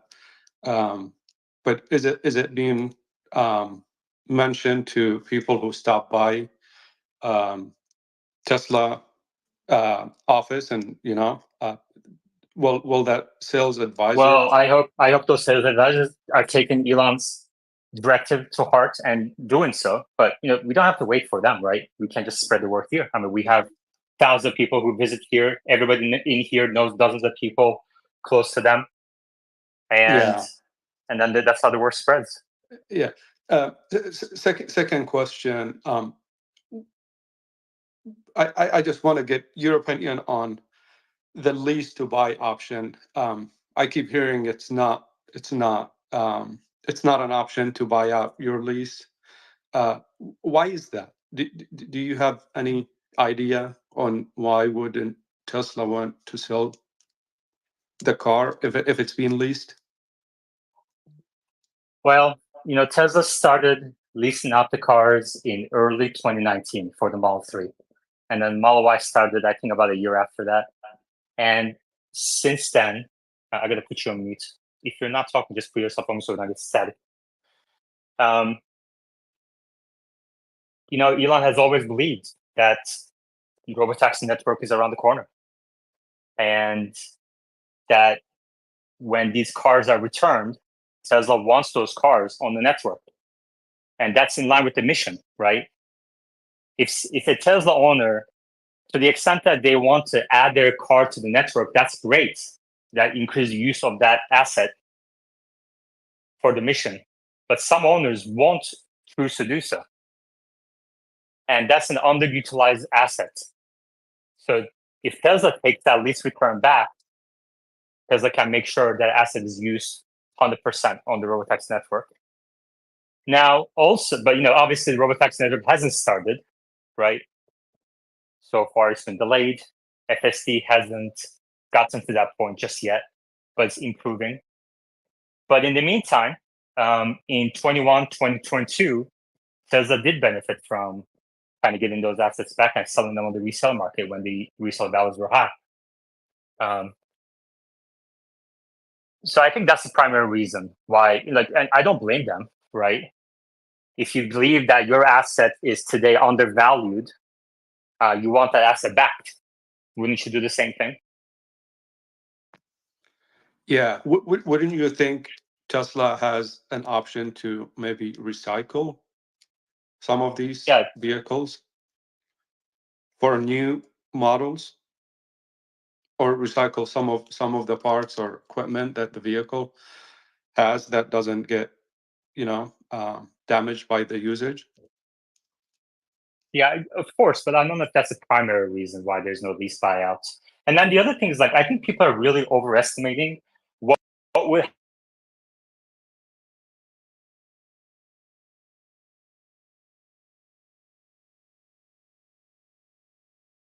The fact is, most people, especially for cars like BMWs and Mercedes, they don't buy them out. They don't exercise that option at the end. They just roll it into a new lease. So even if Tesla offered that lease buyout option, I think it would make news and stuff, but I don't think it would increase demand for leases.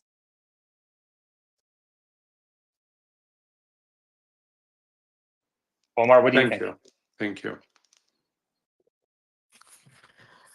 Well, I think that more people would lease if they offered it, but they don't seem to want to offer it. So they have these new $299 leases. I think it's a great price point. I would say they should probably be doing everything they can to increase sales. So why not offer it at least for a limited time? But it is financially better for them if people buy the cars rather than leasing them. Think a cat. I'm just wondering to hear people's opinions on whether Elon would, in order to kind of entice Wall Street, actually announce we're setting up a Waymo-like service in one city as a trial run to showcase our technology. I'm just wondering if this announcement would be coming out in the next 6 months and what people think. Omar? Yeah, I mean, I think they could definitely do something like that. Maybe at their headquarters, for example, or near their headquarters. I think they're going to have a lot more to say about this on the 8/8 event and possibly on the earnings call.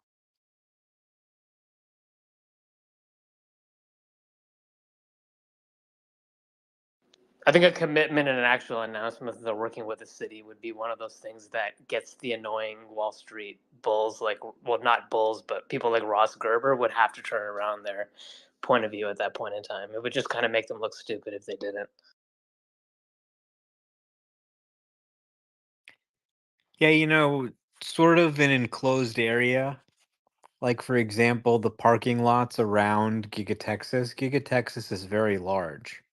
So just saying, look, we've got this shuttle, our employees can use it to get from one side of Giga Texas to the other, or maybe to nearby buildings, the cathode building, whatever. That's a great place to start. Then you could go somewhere like Arizona, you could start there, and so on and so forth. I don't know what their rollout strategy is going to be for this, so this is all speculation.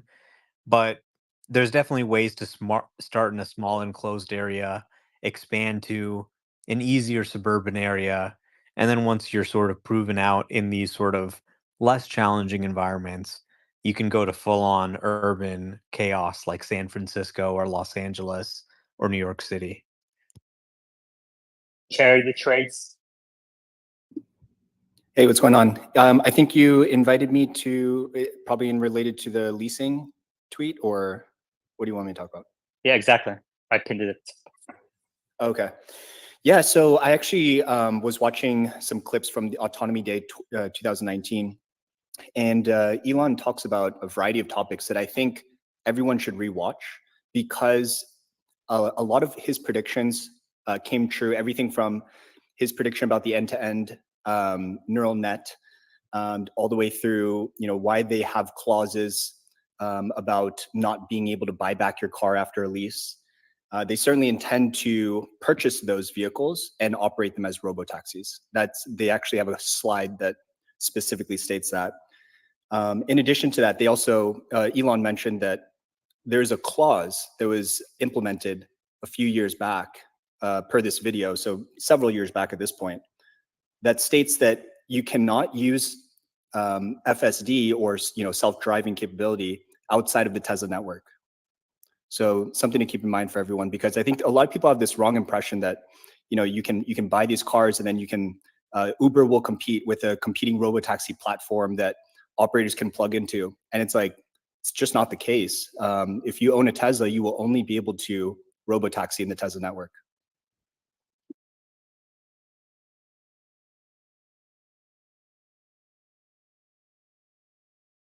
All right, I'm sure Machine has some thoughts on this, so I invite him. Oh, there he is. He was requested to speak. That's so funny. I was just searching for you, dude. And you were requested to speak because I know you want to jump in here, and Machine wants to go, well, all this robotaxi talk, and it's not going to blah, blah, blah, blah, blah, blah. Anyway, I'll let you talk. Go ahead. Machine. What does Tesla do with the leased vehicles after they're finished right now?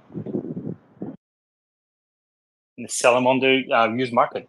Oh, you mean they're not holding them for robotaxi? Wait, that's funny. Well, that's what I said. Listen, did you just join? Did you just join? I did. Okay, there you go. Because you just heard Charity Trade's answer.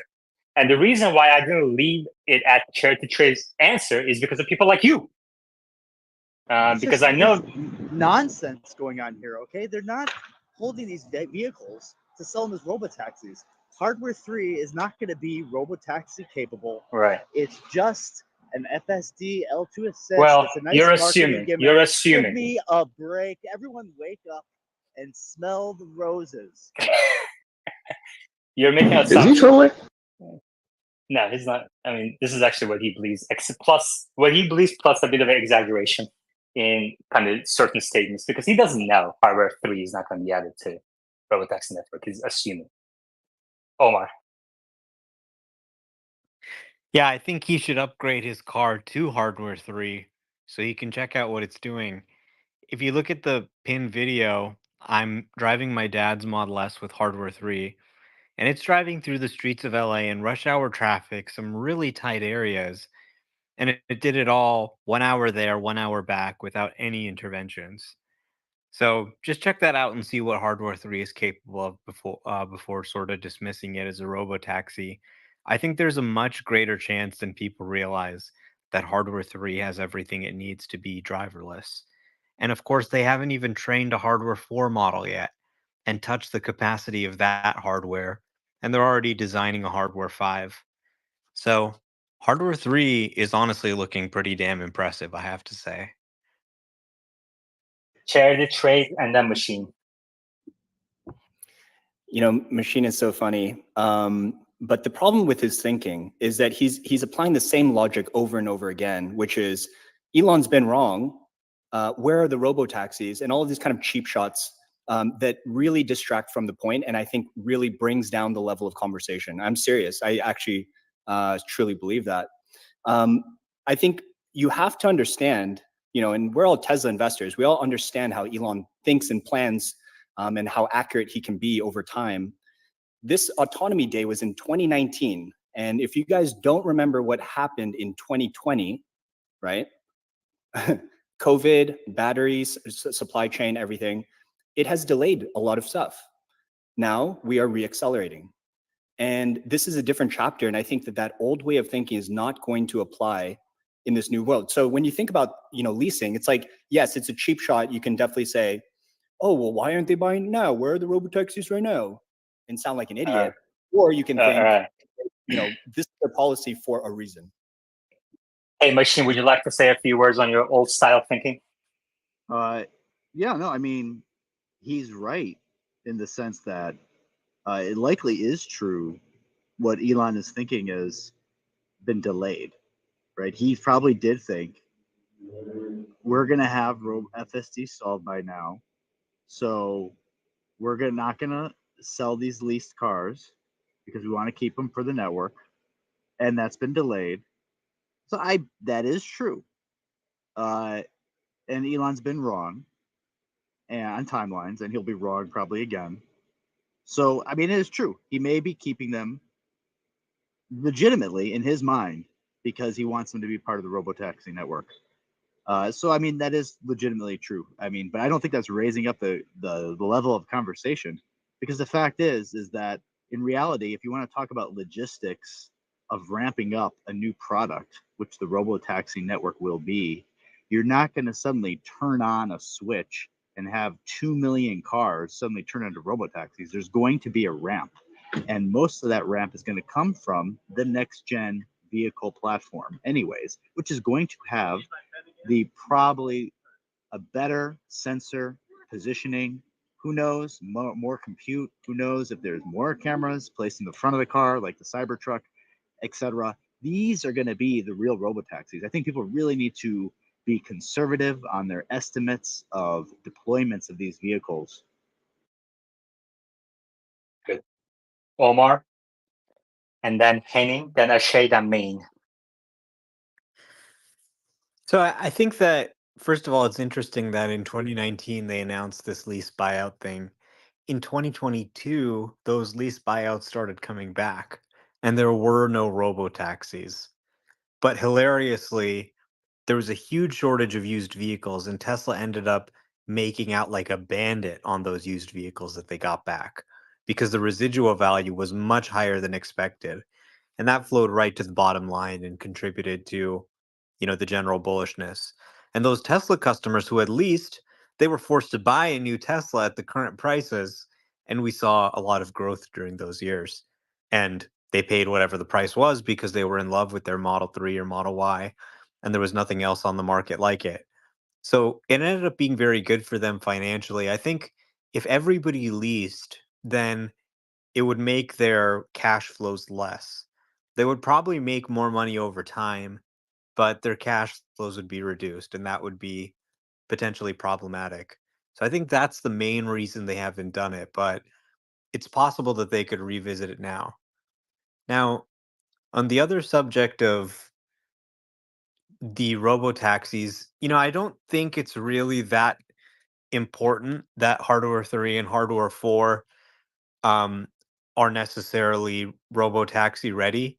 Like if you tell me, okay, we're actually able to achieve robo taxi reliability, but we need a hardware 5.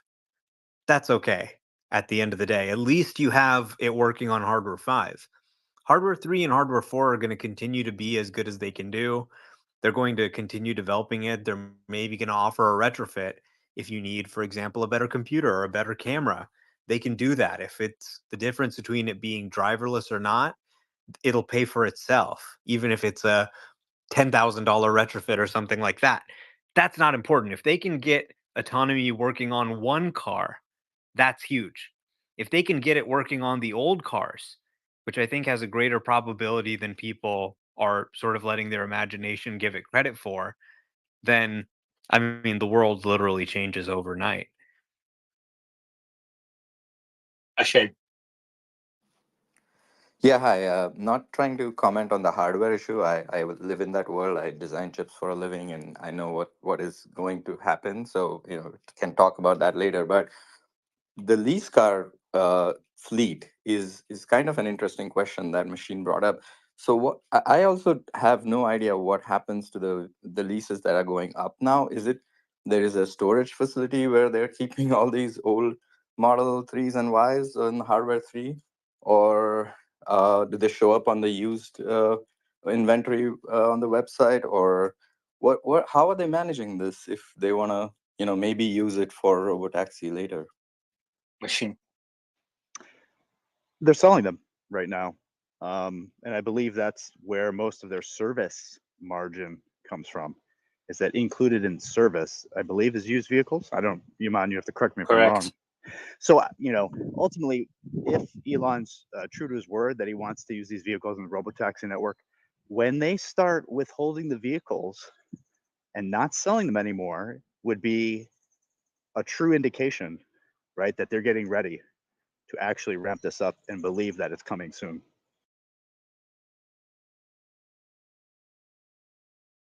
Henning.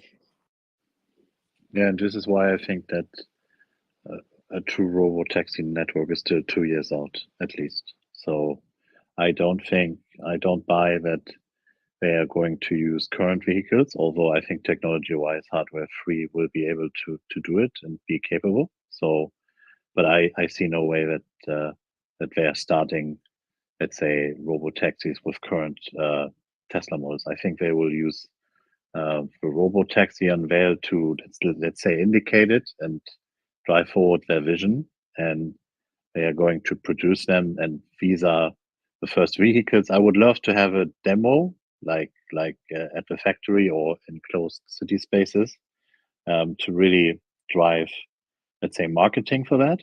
But other than that, robo taxis, real robo taxis that drive EPS, okay, 2 years out. Yeah, Machine, I don't know if what you're saying is entirely correct, which is that Tesla would be holding them back, at least returns, even if they believe, let's say, robotaxis are a year to 2 years out. First of all, it's a very capital-intensive proposition you're making, right? And then secondly, why divert the company's attention from developing and producing purpose-built robotaxis, which will probably have capabilities above and beyond in some way? Go ahead. Well, I'm just kind of steel manning the argument a little bit. I mean, obviously, I agree with you. I think they're not going to. I think they're just going to keep selling them because you have the next gen robotaxi. That's going to be the vehicle that you're mainly going to sell. And yeah, if you need to have, I get the point. People say, well, it's not going to serve all environments. You need some bigger vehicles. You might need some other vehicles for other areas those robotaxis aren't in at first. And that can be served by a fleet of 3XY, but you can still have those available from what you're producing or what customers have available. You don't necessarily need to buy them back from a lease to do that. Yeah. Omar, the main. Yeah, they're just taking the vehicles and selling them. I don't think there's any robo-taxi consideration anywhere in here.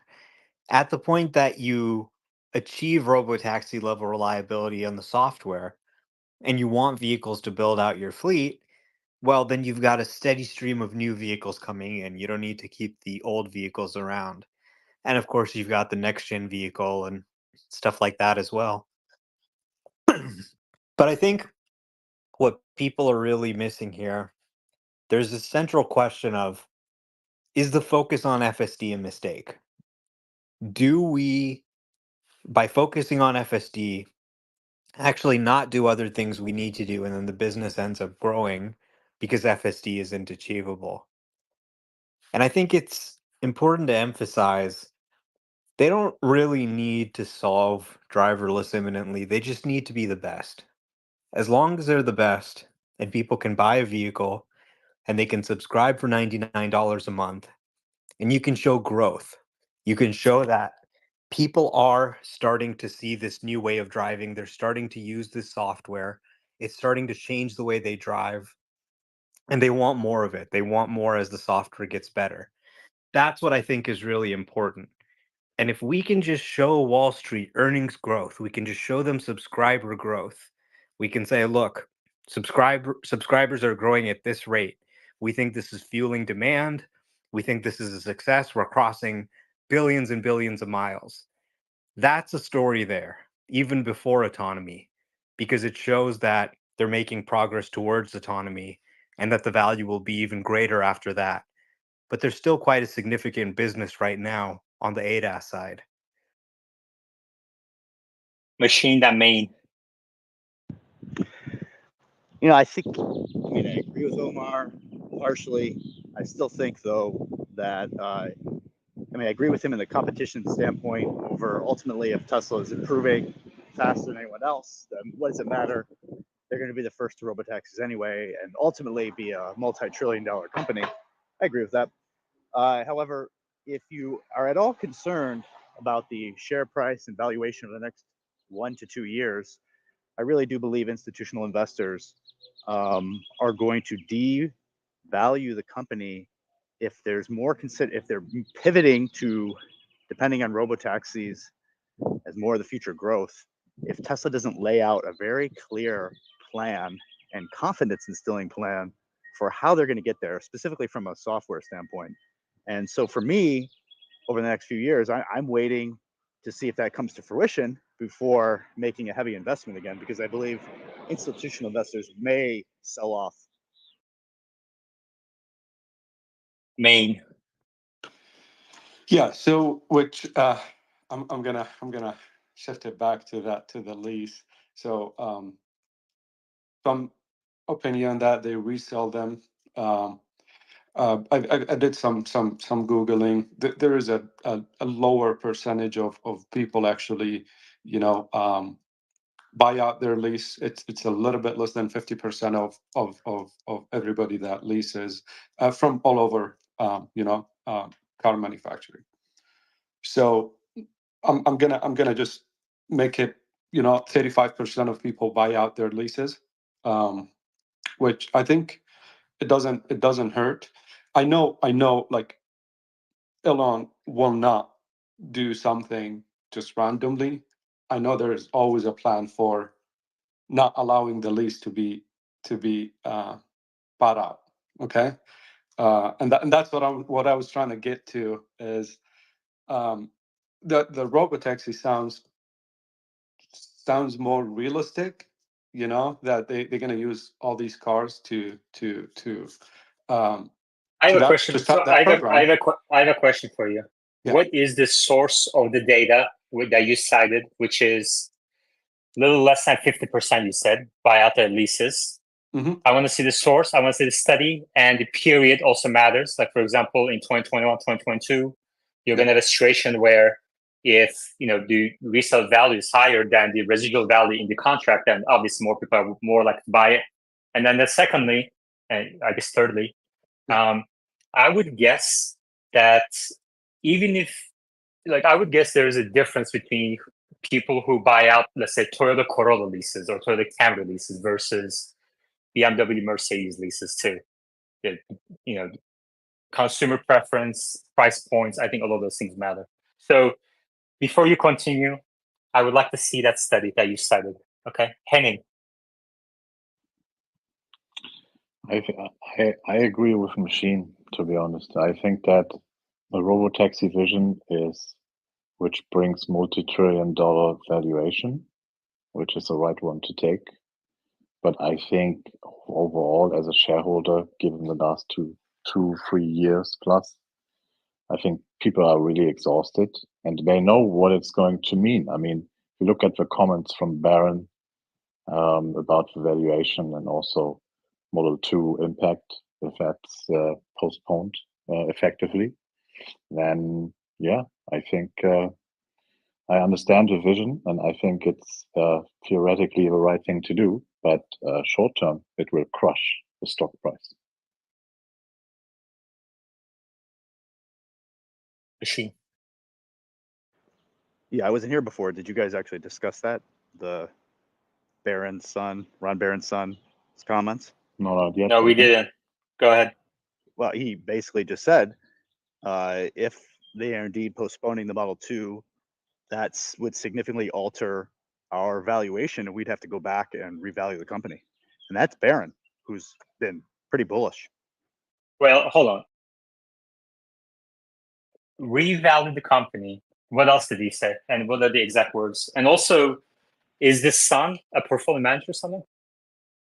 Yeah, someone else. I'm walking right now. I have to look it up. He manages one of the funds, so I have to look up the exact statement.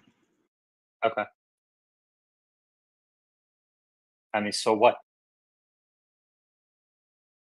I think it's indicative of institutional investors, what they would do. Yeah. Okay. Look, why are you worried about what other people do with their investment? I mean, unless you're worried about, unless you have a because it's a large shareholder. Okay. I mean, there are other large shareholders. Yeah, I mean, I think that's a little bit bit tricky to say, isn't it? I mean, come on, it's Barron. It's one of our largest, let's say. So let me ask you something. Let's say you're Elon, okay? Yeah. And one of your shareholders comes to you. Hold on one second. I need to add Sawyer, but I need to remove somebody. Sorry. Okay. Let's say you're Elon, and one of your shareholders comes to you and says, I don't agree with the strategic choice you're making. What would you say to them, Henning? In this case, I would say it's my decision. Thank you for your words. Thank you for your opinion, but that's not the point here.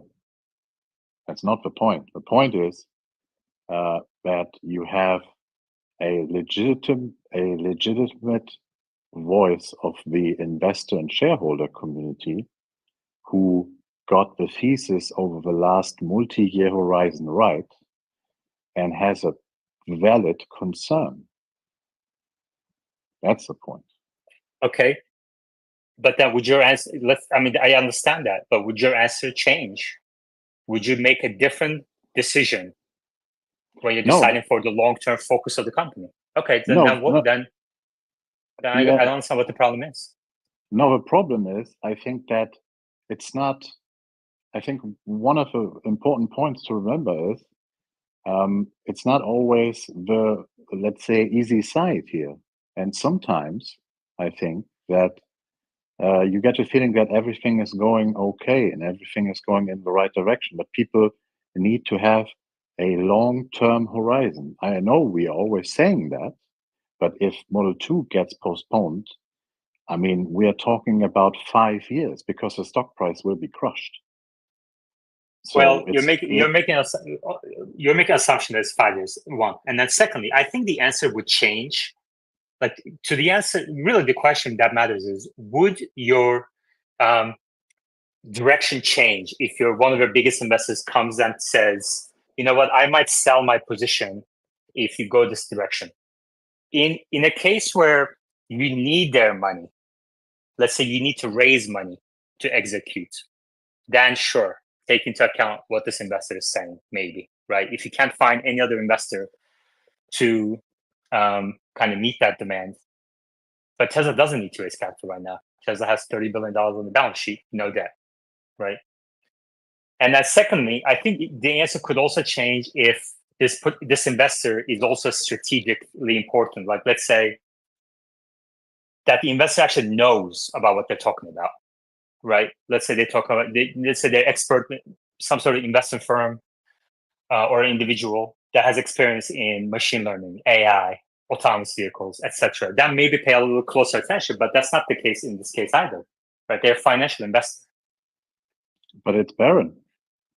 Okay, but they're still a financial investor. All right. Omar, machine. I think people are making a lot of assumptions. So if the company decided to cancel the next gen platform and had no plan for how to grow sales in the future, then yeah, that would be cause for concern. But when Reuters said the next gen compact car is canceled, Elon denied the report. We haven't seen any indication that they're not actually going to produce a next gen vehicle. So, I agree. It would be a bad idea to not produce a compact car and only produce a robo taxi. But that doesn't seem like what the plan is. So it just seems like people are making a lot of assumptions. And of course, Barron's opinion matters. The other investors' opinions matter to some extent. But if we have to go on without investors, even major investors like Barron, I don't think that's really going to stop Elon. I think once they hear the plan and understand the plan, they'll be on board with it because they've been good at understanding the company in the past. So people are really jumping to a lot of conclusions. Oh my God, they're canceling the next gen vehicle and now they just have no plan to grow. When we haven't really heard what the plan is yet. And we're kind of just stacking assumptions on assumptions. Oh, there's no vehicle, so there's no growth, so the stock's going to go down. So, we're really kind of letting our imagination run wild in a panic here, I think. And I think Elon is going to have to clarify on the earnings call. This is going to be one of the central questions. Is the next gen compact car canceled or not?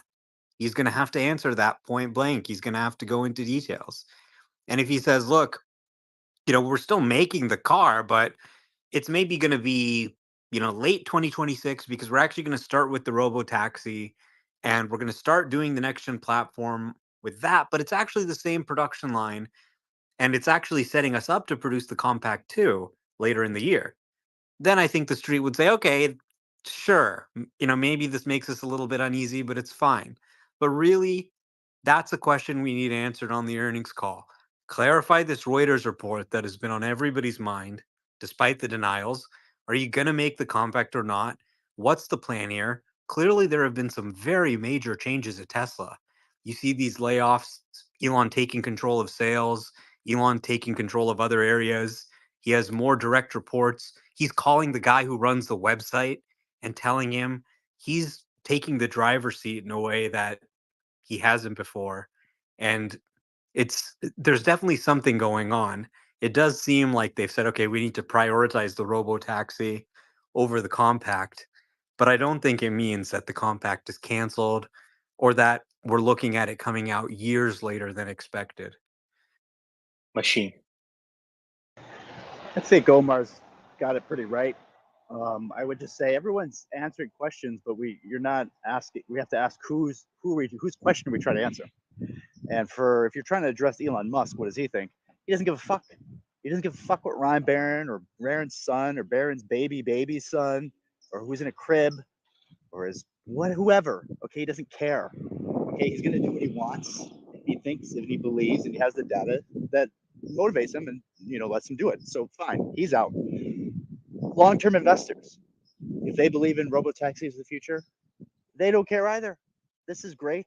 Whether it takes a few more years, whether there's a little bit of a cash flow bump on the way, fine, doesn't matter. The question becomes, from my perspective, which maybe no one else cares about, but I think some people are concerned that their equity in the company might take a hit temporarily, and they don't want that. For me, right now, I'm basically totally neutral and waiting to say, when should I buy in? And I would just say, based on the information I have today, now is not a good time. And I'm asking for Elon to give more clarity on some of these topics, which will then let me know basically when's a good time. Okay. Shay, then Omar. Yeah, I had read this Barron's article in the morning as well. It's a good point. The equity would take a hit because now we are going to leave to Wall Street to evaluate the whole robo taxi model versus 20 million in 2030, which is everybody can do a little multiplication. So yes, I do agree that this could have an impact if depending on how the communication goes, in the earnings call on 8/8, all of that. And yes, again, buying opportunities for others. Elon's answer is going to be, I don't care, as every one of you have the exact handle, I think.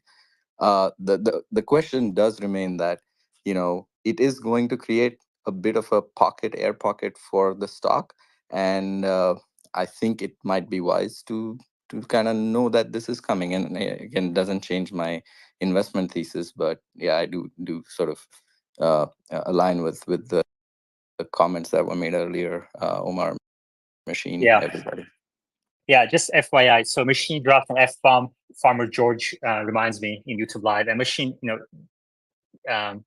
we're demonetized. Thank you. So as a rule of thumb, you have to now sign up for Patreon because you demonetized. There you go. We have a long list of people requesting to speak. Okay. If you want Machine to drop more F-bombs, sign up through Patreon at the top of your screens. Those of you requesting speak, I'll try to accommodate you as much as possible. But in the meantime, you can leave a reply to the space. And if I see a good question or a comment, I will definitely bring you up. Let's see, Omar. One question I would have is about Drew and Rohan's resignation. I've seen some people discussing this. You know, the timing with the layoffs was kind of interesting, but is there a possibility that when Elon announced this pivot to robo taxis, they said, Elon, this is crazy and we can't go along with this? They seem to have parted amicably. They're all on X saying, "Oh, I love you, man. Oh, this is so great." But is there maybe something more happening behind the scenes there where they weren't on board with the plan? I'd say probably not, but I don't have any insight into how those conversations went down and what really was the motivating factor in their departure. All right. Michael. Yeah, Omar, wasn't it Lars and Franz who were like previously talking about consumer compact, cheaper price over a robo taxi? I don't remember, Drew or Rohan ever expressing a position on it. So I'm not sure. I'm not sure that would have been the reason. But also, I wanted to just say about the Reuters thing. I don't think it follows that Reuters reported what they reported. Elon said Reuters are lying, and then therefore everything that Reuters wrote is a lie. It does not follow. I think they said a lot of things, some of which we know clearly to be bullshit, like the piece around China, that it's because of competition in China that they pivoted to robotaxi over a cheaper compact model. But or perhaps it's the fact that it was canceled. That's the part that's not correct. And it was merely deprioritized. But something clearly has changed in the last couple months. And I think what is likely is that it was deprioritized in favor of robotaxi. They're going to be built on the same platform, so they're saying it's not that much risk. That's what I'm thinking. Okay. Henning, then Roland. I think just to add that from my point of view, I don't want to say that it has been cancelled. And I think it's very, very important to understand even postponement would have a significant impact, because I can't imagine them ramping two productions, even if it's, let's say, theoretically the same kind of line. But then, I mean, how do you want to get to 5,000 plus vehicles a week on both models, even if they have the same production line? Okay, great. Let's see what happens. And then what Omar says or said before. So, yeah, we are indeed throwing a lot of assumptions here. So it's about time that Elon clarifies this. And like you said, let's see how he is able to clarify. Roland. I have a big problem with one question. Everyone is thinking or is talking about that the robotaxi and the compact car is the almost same car, just the robotaxi has no steering wheel, no pedals. But the robotaxi is also a two-seater. Everyone is thinking that. And I don't expect a compact car to be a two-seater, but at least a four-seater. So can that be the same line?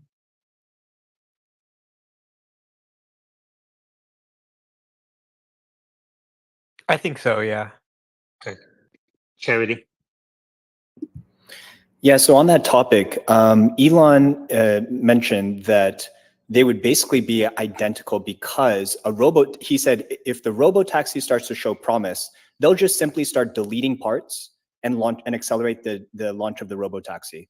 I think what we have seen in the last, I would call it last month or last 2 months, is that, my suspicion, everything that I've found so far in terms of piece of evidence and timelines, suggests that he has seen a major breakthrough in whether it's version 12, whether it's version 12.4 or 0.5, whatever version he's on, I'm estimating he's about 3 to 4 months ahead of what's available in public.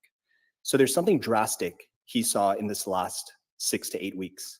And I think what it led to was green lighting and accelerating a lot of these timelines for these initiatives. And I think everyone should keep in mind one thing. The production of the compact car and or the robotaxi would not even begin until the end of 2025, which gives a runway of 18 months of development. So keep that in mind. Like people like Machine like to talk about, oh, it's not gonna be ready by summer. No one's saying that, right? By accelerating the timelines for the prioritization of robotaxi, he still has 18 months. So we're talking version 13 or version 14. Machine. You know, first of all, I have to give charity trades a lot of credit for knowing how to do all the illogical attacks such as ad hominem or straw man. I didn't say anything about it being ready by this summer for this event. I didn't say that had to be done by the summer. Why would it have to be done by the summer?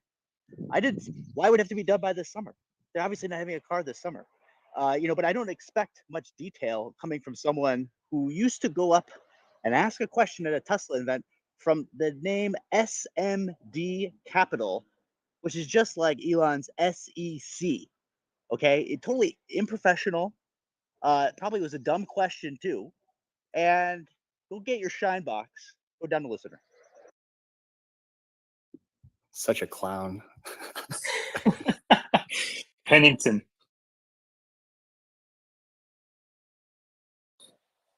Okay, now the mic is on. Do you guys think there's any chance that right now it's just a question of being battery constrained? So just comparing, are they operating based on a position of strength or weakness? And could it just be they don't have the batteries right now to manufacture the compact, the Model 2 with the steering wheel, the semi, etc., and they need to delay?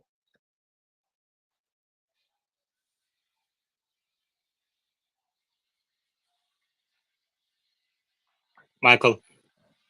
I mean, yes, clearly 4680 is ramping a little bit slower than they would have liked. However, in general, there's a battery oversupply right now in China, and Tesla has soaked up a lot of that supply, but it's still oversupplied, and that's why the battery prices are like crashing to $56 per kilowatt hour. I think CATL is selling for. So that's my thought on that. Thank you. Andrea. Hey, thanks, Yaman. Hey, Omar. One thing, Yaman asked a question like, what if you were Elon and an investor came up to you and asked you, I forgot what you spoke on the question.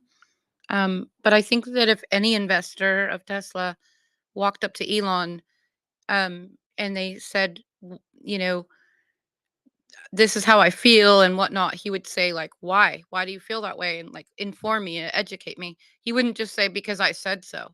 That's not how he is. I think he would actually be genuinely open to why they feel that way, and changes can be made thus for going forward. In regards to the robotaxi thing, I think between FSD 11 and 12 is like 10,000% proved its like capability to get people to and fro. Omar might be able to speak better on that than I, but I think with regards to robotaxi, I see it doing little trips and keeping people safe like 1,000%. And I know like with 11 people were talking about like it's doing this, it's doing that, whatever, but 12 made a leap.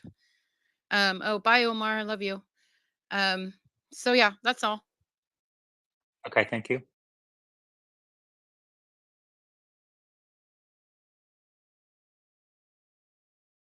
Car dealership guy posted. Just kind of read this real quick. I pinned at the top for those of you who want to follow. Mexico is changing its approach with Chinese automakers in a big way. The US has been putting massive pressure on Mexico and attempting to close loopholes that could be exploited by Chinese car brands. Because of this, Reuters reports that Mexico is stopping incentives for these automakers. But check this out. At a meeting in January, Mexican officials decided something important. They announced that low-cost public land and tax cuts for EV production are no longer available. A crucial decision that is meant to protect US interests. The goal? To stop Chinese firms from using Mexico as a backdoor into the US market but avoiding the high 27.5% tariffs. Right now, if a product is made in Mexico using Chinese parts, it only faces a 2.5% duty as part of a US-Mexico-Canada agreement, also known as USMCA. And currently, there are about 20 Chinese auto brands in Mexico. However, none have set up manufacturing facilities there. The bottom line is this. Mexican officials see the benefits of Chinese investments, but they're careful not to upset the US, especially as their trade agreement review in 2026 approaches. There you go. Interesting post. Mike D. Yeah, thanks for letting me ask a question. I just wondered if we got steer by wire and accelerate by wire, if they go to brake by wire, which I'm assuming they will, is it really, aren't these just like the steering wheel and the pedals? They're just like a glorified joystick, right? I mean, does it actually cost or add that much to the cost to include or exclude them? Because it seems to be that would be, excluding them is kind of, I think, would upset Wall Street or the near term stock. I don't know. Just wonder what your thoughts are on that. Okay, thank you. I don't really have any thoughts on that. Adrian, do you have any thoughts? See Yoda. Nah. Okay.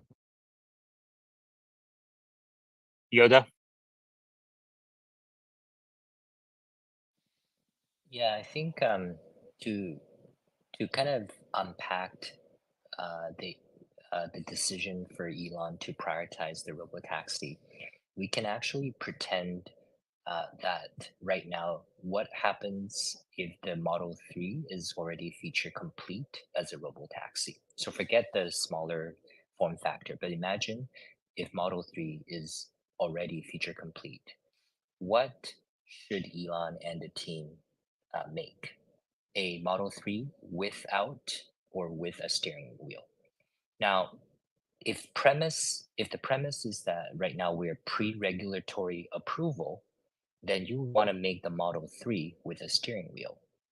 However, if somehow Elon knows that there is a particular date where regulatory approval will be provided, then actually you want to make both. And in fact, you may want to prioritize the robotaxi version of the Model 3 to add them to the mix because you have an existing fleet that has steering wheels. So I think that's maybe something to think about. Thank you. Ashay?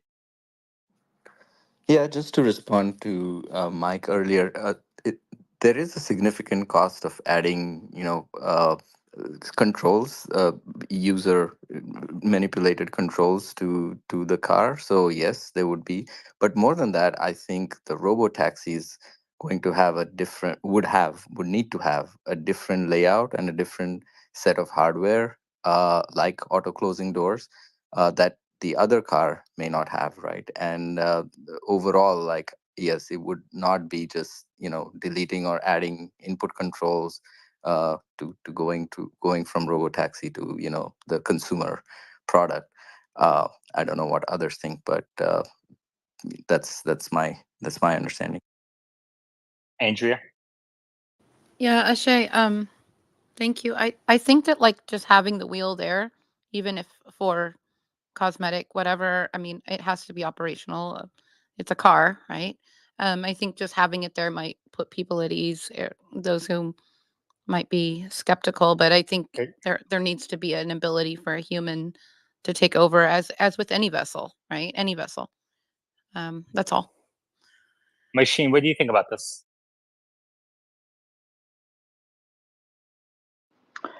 I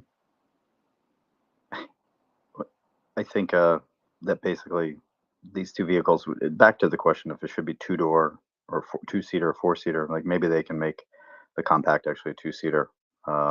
that might be okay. You know, people aren't expecting that, but I think there'd still be plenty of demand globally. Maybe not in the U.S. market. I don't know. As for the controls, I do get some people might feel unsafe, but in some people's case, never mind. I'm not gonna make a joke. Okay. All right, Josh. Hey, on the steer-by-wire thing, I think one element that people aren't necessarily appreciating is packaging constraints. Getting a steering column from the steering wheel through the dash panel and then down to the steering rack is not a simple thing, and it clashes with a lot of other parts. So with Cybertruck, I think it made sense considering the distance and the angles. But if you have a compact car, I don't know if that ROI is necessarily there to speak to what some other people were pointing out. But I did want to ask a question, if you guys don't mind. What do you think is the outcome if Elon's comp package is actually not reaffirmed by shareholders? If it were me, I'd say F it. What do you guys all think?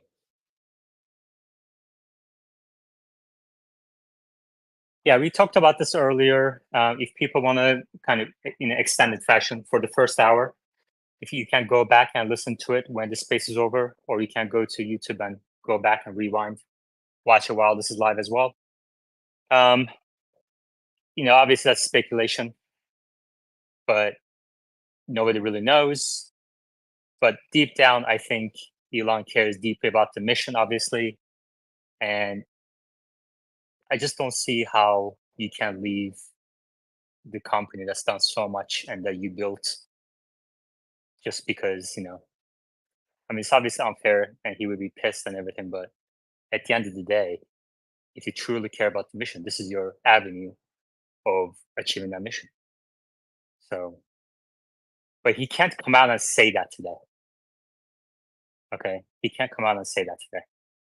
Because then the argument becomes, then if he's going to stay anyway, which is what the judge said, then why did you pay him so much? So, and we don't exactly know if he would stay either. So there's also now, like, if I were him right now, I would say something like, just kind of for that legal basis, which is what he said. AI needs to be safe. And if I'm not focusing on it, there's a chance that it threatens humanity's future. So I have to focus on that instead. And so that's where we stand. But Andrea might have more to add to that. Andrea?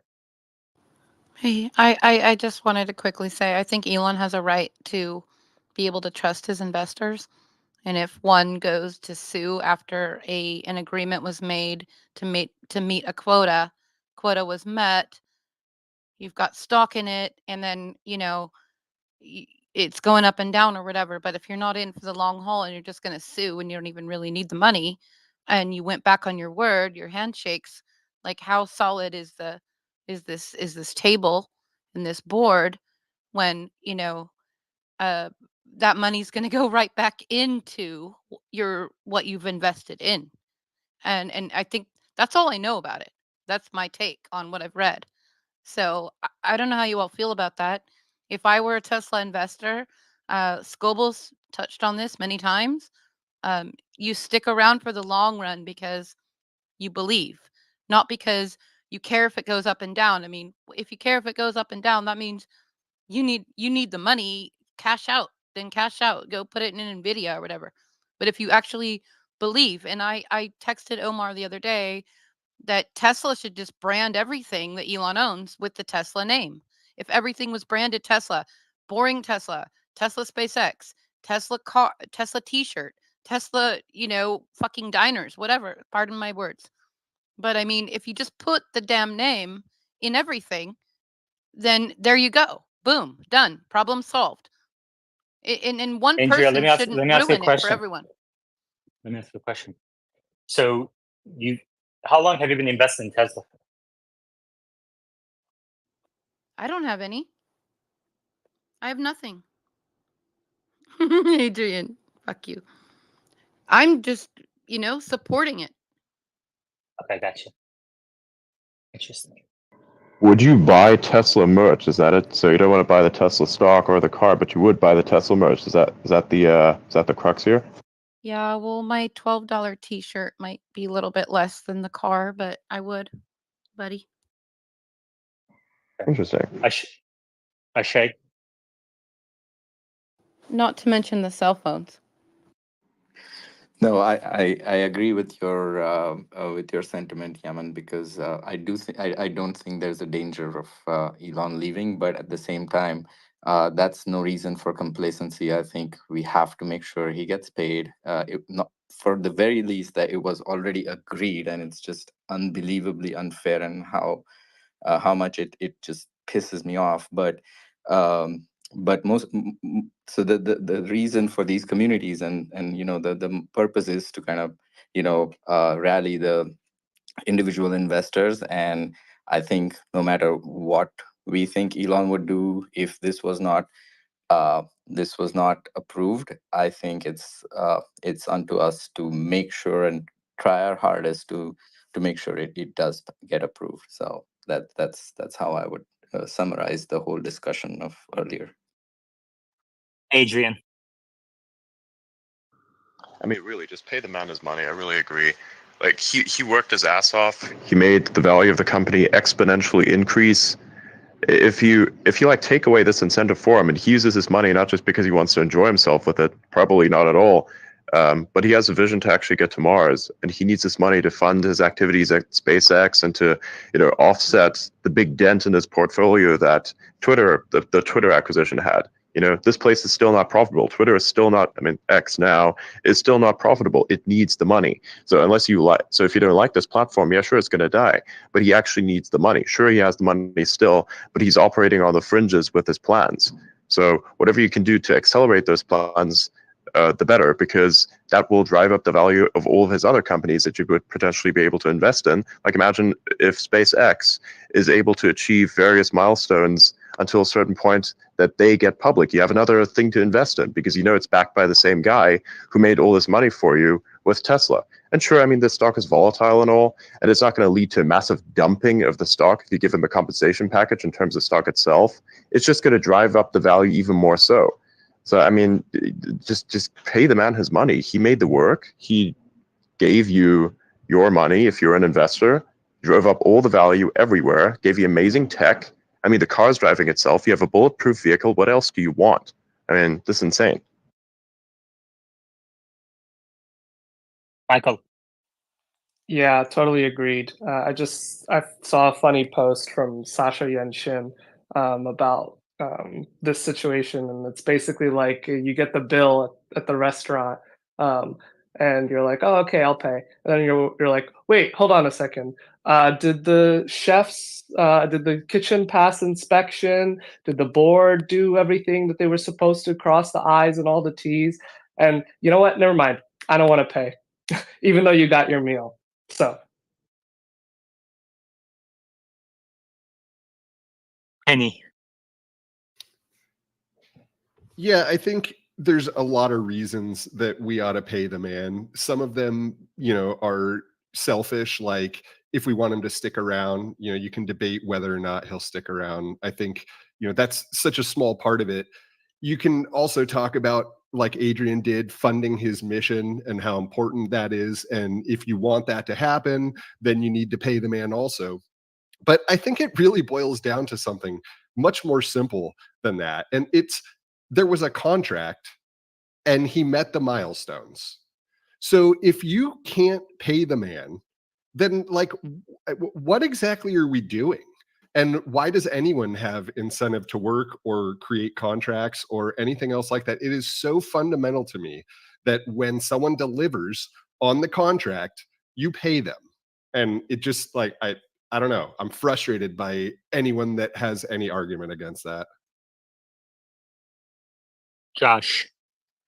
Yeah, I love the points. I think lastly, the thought that came to mind, seeing a lot of comments on X today, is people trying to make an argument that this package was not in the benefit of the shareholders, where if objectively, historically, there has never been a more shareholder value aligned comp package of any CEO ever.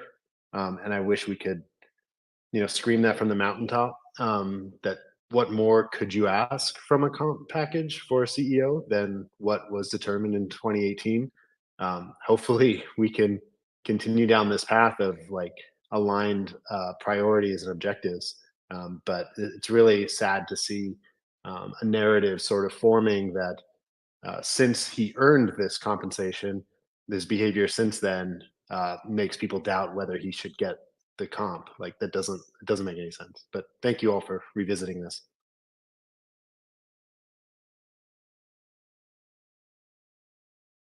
Meta.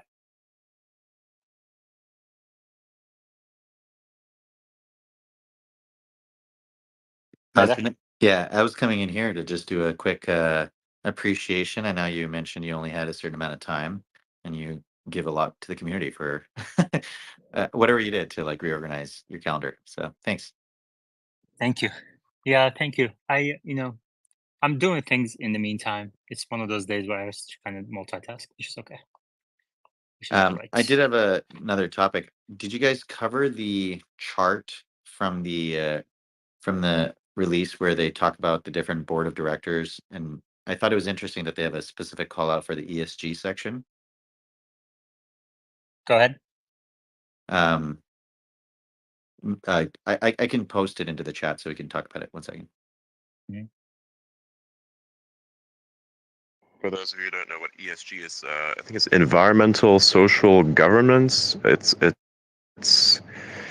you should read into this. It's nice. You're gonna love it. It's great. It's so beautiful. If you ever wanted to know why certain companies are dying and why Disney sucks, just read that.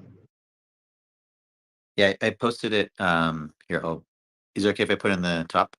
Yeah. Okay. I'm just curious. So I don't know each of these board of directors, but from what I can see, taking the company's word for it, it seems like there's a lot of blue bubbles in each of the ESG buckets, like 4 to 5. It looks like half the board is being called out for each of those buckets. Do you think that this could influence the firms that are like ESG focused, or do you think this is not? Are they going to question the data, or do you think that even if the data was correct, it's not convincing? I'm not really sure what the question is. Sorry. There are firms out there that really focus on ESG, and But that AUM is not very large. The assets under okay. management under ESG is not very large. Oh, okay. So it's not even that important. So then why do you think they put this there specifically?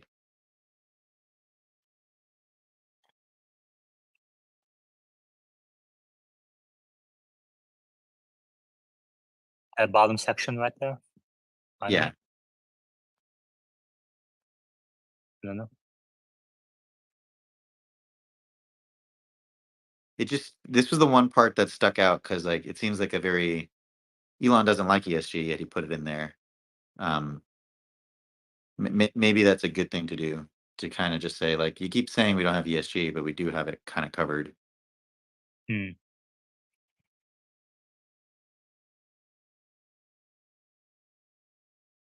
following chart sets forth certain key skills that Elon is marked for environmental.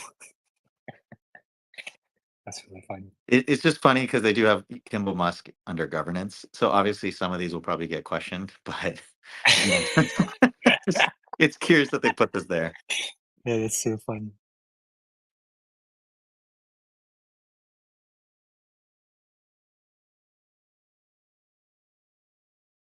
I mean, who knows what even the criteria here is?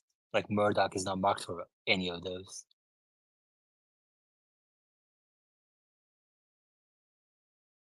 Yeah, I don't know. Yeah, good question. I don't know how material it is, but if you find more information, welcome to. Yeah, it's a very long talk.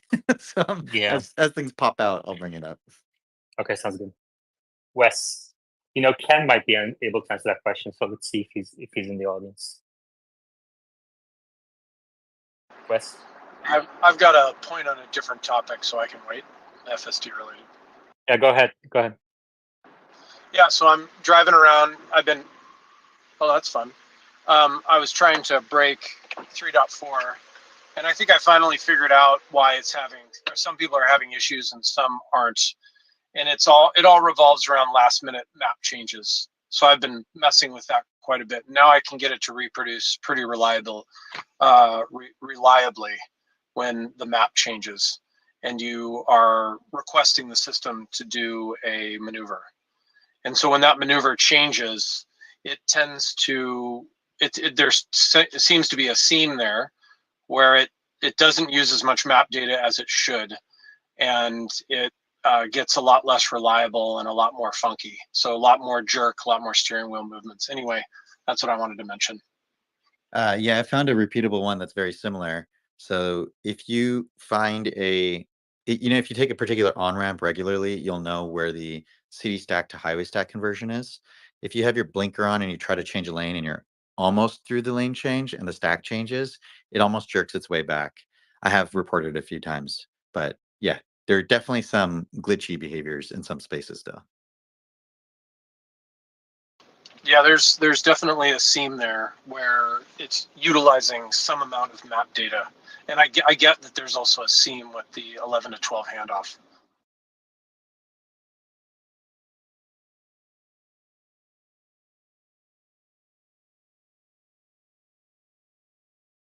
I'm going to be able to test, I think, 12.3.4 this weekend. So what should awesome. What should I test, Wes?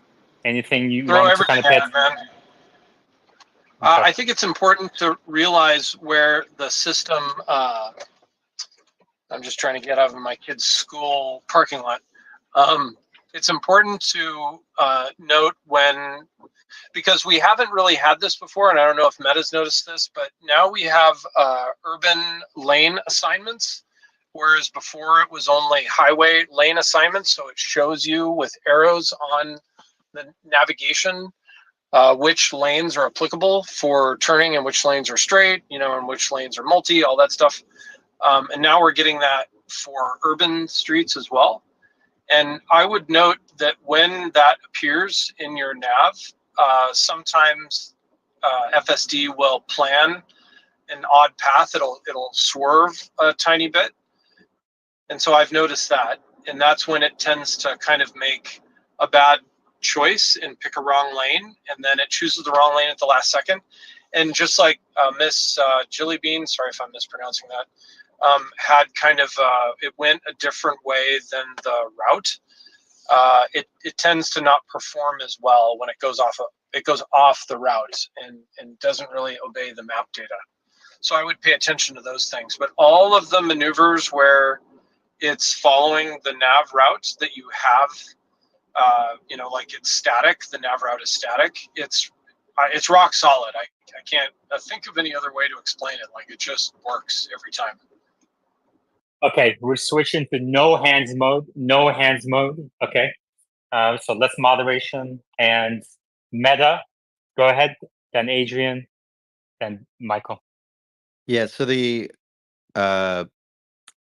places I've seen that are very similar to what Wes just said that you could probably try and find as well are when you have those two turning lanes to the left, try to see if you can do a quick turn before the two left turns. Oftentimes, I'm finding if it's picking the lane on the right side and the leftmost lane is empty, it like hesitates as to whether or not it wants to go there. And it's kind of reminiscent of the wheel jerking, but it's still smoother, but it does do that. And then there's another one where when there's a whole bunch of people that tend to stack up into a left turn lane, and there was only one left turn lane, I had a situation where the car chose to go into the right lane because and it said it on the screen, choosing a faster lane, and then it realized it had to cut people off, and I just let it go to see what it would do. It kind of hesitated and stopped at the front as if somebody let it over, it would have cut them off. Nobody let it over. And then it went straight as it was supposed to in that lane, rerouted, and then got on the highway perfectly fine. But my suggestion would be try a lot of those kinds of like on-ramp, off-ramp situations. And I'm finding 2-lane or lanes that are full of traffic. That's where I'm seeing the most disengagements for me.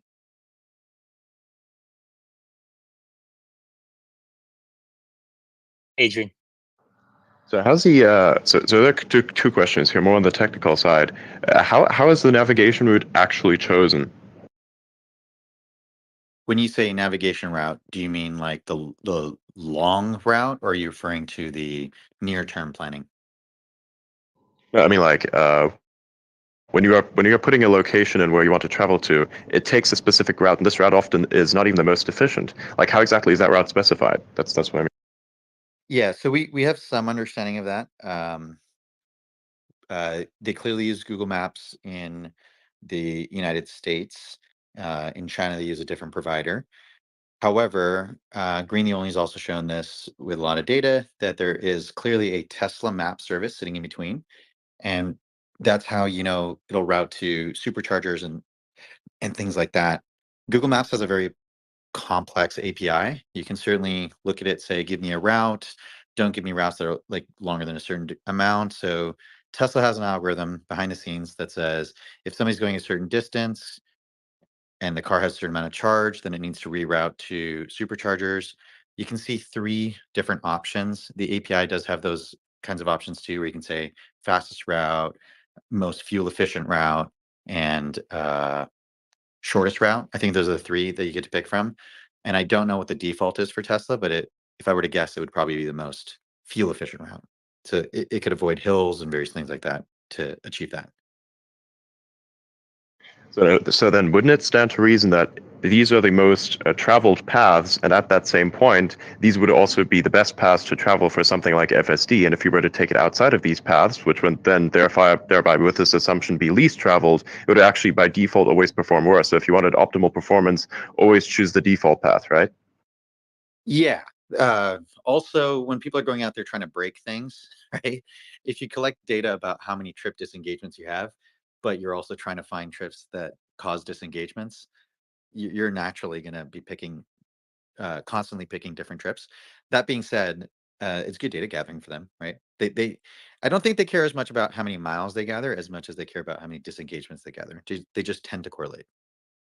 Oh yeah, 100%. This is also what really messes up our dear friend here. You know who I mean, the one who always says that he can't cite his experts. So I have a thing about that, right? Because I was doing FSD driving to Home Depot today, and it did not take the optimal route. It actually took me behind Home Depot into the back area where all the forklifts are at. So not for sure if that's the optimal route because I've never taken this route to go to Home Depot. It just took it That's for me. that's a Google Maps problem. That's where the entrance is a problem with the map because it's noting the entrance is in the wrong spot. You can verify that. Go to Google Maps and it'll show the pin on that particular address, and the pin is most likely in the wrong spot for where the front door is. I've fixed a lot of those in editing map data on Google. Yeah, and Wes, I don't know if you've experienced this, but if you know about not the protected right turns, but just dedicated right turns or left turns, but mostly right turns into like maybe a shopping center that had a dedicated spot, right? I found that if there's like maybe a multiple in a row, um, it mine's if it's trying to skip that one, like the navigation is skipping all of them and going to the last one. I find it going weaving in and out of each one of them before it goes to the actual right one. I'm not sure if anyone else experienced that. What do you mean by multiple dedicated right turn lanes? Is that what you meant to say? Right. Not the right turn like but it's like it's a lane that's dedicated. Like if you're going into a shopping center, they carve out a lane just for that. Maybe 50. Yeah, I got that part. Yeah, but what's the multiple? You mean multiple or consecutive? Well, consecutive, multiple, meaning that you have a few of them in a row like this. So they have a breaking, they have a divider in between them. So you can go to the first one, the second one, then the third one. My navigation takes me to the third one to go somewhere else. But I find navigation always, or FSD always, weave in and out of each one of them before it gets to the last one. Yeah, so the funny thing there is so these are all what Kaz calls staging problems. And one of the things I had been looking for was a token window expansion, which we haven't really seen in the release notes yet. But you can think of a lot of these problems possibly occurring because the car's only planning 5 seconds ahead. So the question for you, Reggie, would be, are these decisions to change lanes that seem kind of inefficient but safe but weird? Are they all like beyond 5 seconds from each other? Well, in one instance, they are right. They're back to back, but one is taking you to the store, the other one is taking you to a fast food restaurant, and then the last one is taking you up to the red light, which has that dedicated right turn. It needs to go to the dedicated right turn to the stoplight, but it's seeing these other ones, and then it goes into them, and then it goes back out of them. So it's causing confusion for people, obviously in the car and also behind me. Yeah, I would just say right now that's probably working as intended, because as far as all the tests are concerned, the car's passing all the tests. It got you to the destination. It got you there safely. Sure, it confused people. It weaved around. It's kind of like the AI's having fun weaving between lanes. It's a weird thing to do.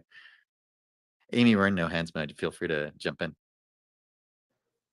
Okay, thanks. Actually, it's a question for you, Meta. What on this where the car was jumping to the head of a queue, you had that experience and you said it rerouted and got you on the highway? Yeah, so there was a dedicated, well, not a dedicated, there was a left turn to get onto a road that then turns into a highway. And it's a short intersection. So there's cars literally from the light all the way backing up. And I turned right onto this lane. Traditionally, what you do is you turn into the rightmost lane and you kind of like park up and you wait for your turn so you're not cutting people off. The car decided to just go all the way to the front and like turn on its left turn blinker. And I was Right. like, I'm just going to see what it does and see if it tries to cut people off and hit the brakes if it does. And what it did is it kind of just waited there as if to wait for its turn. And I think I didn't really look behind me at the time, but it's either a car came up behind me or it changed its mind and it just went straight through the intersection. Now it left the blinker light on, which is not ideal. Went straight through the intersection, got to the next light and made a left, then another left, then a left, then a right, and got onto the same road at the end of the day. But that's an interesting like dynamic situation, right? So those are like staging issues. Yeah, I had the same kind of experience where there was a short distance to get over to the left to stay on route. It needed to do a U-turn. So it went to the top of the queue because somebody let it out in the right lane. There was a lot of traffic. This tends to be the problem, I think, is when there's a lot of traffic, it makes poor choices. But the thing that it didn't do is it didn't continue to try to, it just stayed in the lane as it went as far left as it could and nobody would let it in. So it stopped, but I did not let it stay in the lane very long. You're saying you rerouted. I was wondering, did it actually show on the visualization that it rerouted to go back to get on the? Yeah. So the route was still the original route. The car drove forward, just like, if you're a human and you ignore the routing, it reroutes. The car drove forward and then it rerouted. But you didn't see the visualization change. You didn't see a blue line form. If you're referring to the map, no. Yes. If you're Yes. referring to the FSD visualization, yes. The FSD visualization line went from trying to go to the left to just go straight forward. No, I was talking about the map. So you didn't see it update on the map, but it was actually planning. It just didn't show it on the map, the change in the route. It rerouted on the map as soon as it crossed the intersection. Okay. Yeah, I don't know if maybe I need to let it take a little bit longer to see if it will reroute. You don't have to do that, but yeah, in that particular situation, I was just curious. Well, I mean, I do think we have to do that because of traffic, it's going to need to be able to reroute dynamically potentially, unless we can, do a better planning up front. Yeah, I think once the highway stack is gone, I suspect the next big thing they do at some point is to expand the token window, which basically changes it from staging 5 seconds ahead to some larger number. maybe 10 minutes or so. There's obviously been plenty of research showing infinite memory at this point. So Tesla can take advantage of that in its training process. At the end of the day, you still get a transformer. It's not an architectural change, but the process through which you train it, you don't have to feed it only 5-second clips as examples of what to do. You could feed it like a 10-minute clip or a 30-minute clip. Okay, with the training, that's what I was wondering. The car's behavior to go to the front of a queue of cars when it wants to do, like, let's say, a U-turn instead of going at the back, because it just couldn't get over. That must have been trained into it to do that, correct? You don't train with transformers. You don't train it on what to do. You train it on what not to do. So it's being told, I'll give you reward for finishing the trip. I'll give you more reward for doing it quickly. I'll give you reward for not getting into accidents. The first two I did express in a positive way, but it's like, I'll punish you for not finishing the trip. I'll punish you for taking too long. I'll punish you for getting into an accident. You can kind of think of it that way. And then the vehicle looks at the space of possibilities and just randomly picks different things within that space. What yields more reward, it does that more often. So these takes iterations. So there's no way that they're going to get a better model without miles in between a few releases. And so we should expect that the model will get better over time and the behavior will continue to change. Okay, so rerouting would be part of those options that it considers, right? I don't think that's a peripheral that it has. I think it only has access to the vehicle controls. I could be wrong, but we haven't really seen them. Like humans in the car don't necessarily have the option to hit a button to reroute. Maybe if they added that and they said reroute, find another route, that would be a way to go about it. I don't think that's the first thing you solve. So you don't think that the car could actually reroute based on this problem where it can't literally get in the lane it needs to make the turn, for example? You can either tell it to reroute or you can do it the way humans do it today. If you got stuck in that situation and you were driving and you couldn't go where you were going, usually what people do is they continue to drive in a safe manner and then the GPS reroutes for them. You could continue to have the car behave in a similar way. Right. I just didn't want the car. I want the car to make the decision to do the reroute because it can't actually perform the maneuver really safely. It can't make the left-hand or right-hand turn because it's in the wrong lane. You know what I mean? So that's all I'm getting at. Yeah. I mean, there's what do you need now and what do you want in a perfect world? I think they just need to get it working now. Okay. So I see a few people request and speak. We're going to focus on this topic for the rest today. Okay, we're going to focus on FSD and preferably more technical discussions. So if you have a question on FSD licensing, for example, not the time today. Okay. Meta, what do you think will be the most challenging thing for Tesla to solve in the next couple of years before we get to robotaxis? That's a good question. It's a hard question to answer because if I could give you an answer, it's not the most challenging thing to solve. It's going to be something that people don't really think about, and it doesn't happen that frequently. But if we're talking about the most frequent thing that happens that's going to be challenging to solve, it's probably the staging trade-off dynamic of rush hour traffic, trying not to cut someone off, having to be aggressive, having to maybe position yourself blocking an intersection at times just to make yourself get yourself through. So think like LA driving, New York driving, where people have to be if you don't learn how to be aggressive, you're not going to make forward progress. But knowing when to do that in those situations without doing it in other situations. Okay. And the reason why I say that is technically the hardest is I'm trying to think of scenarios that have a lot of trade-offs. It's the hard thing is not going to be doing one thing. The hard thing is going to be trying to balance 2 or 3 or 4 different competing priorities. Mike, do you have a question on the topic? Thanks, Yeoman.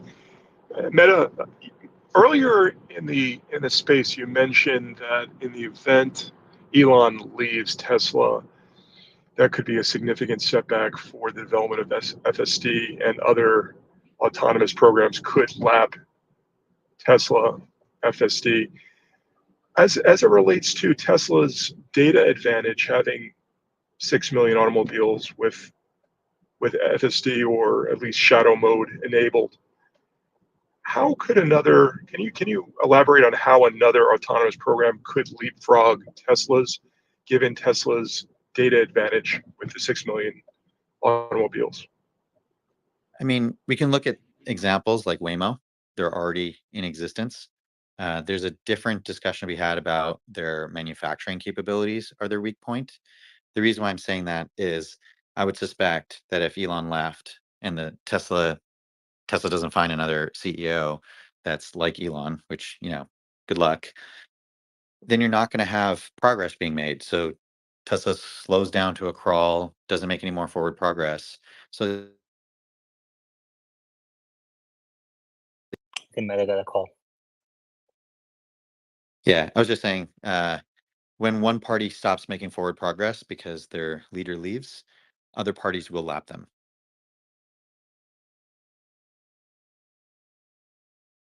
Yeah. Dale? Hi, meets there in between. Meta, I got a question for you. So I was playing around with the new Llama 3 8 billion parameter model, and it seems to be performing similar to the Llama 2 70 billion parameter model, like huge improvement in efficiency and performance. Will we see that with video models as well, similar to the full self-driving? Yes, this is the 10x reduction curve that you're going to continue to see, in my estimation, in the world of models. Yeah, this is absolutely incredible. So the 70 billion parameter model previously wouldn't run on my 4090, or it ran extremely slow. And incredible that an 8 billion parameter model, tiny in comparison, can do the same thing. So that makes me very bullish. And for folks' context, 7 billion parameters is roughly small enough to fit on your phone. That's the way to think about it.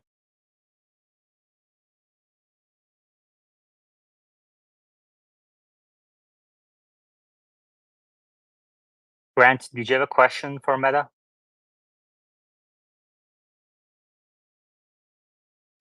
Hey, yeah. On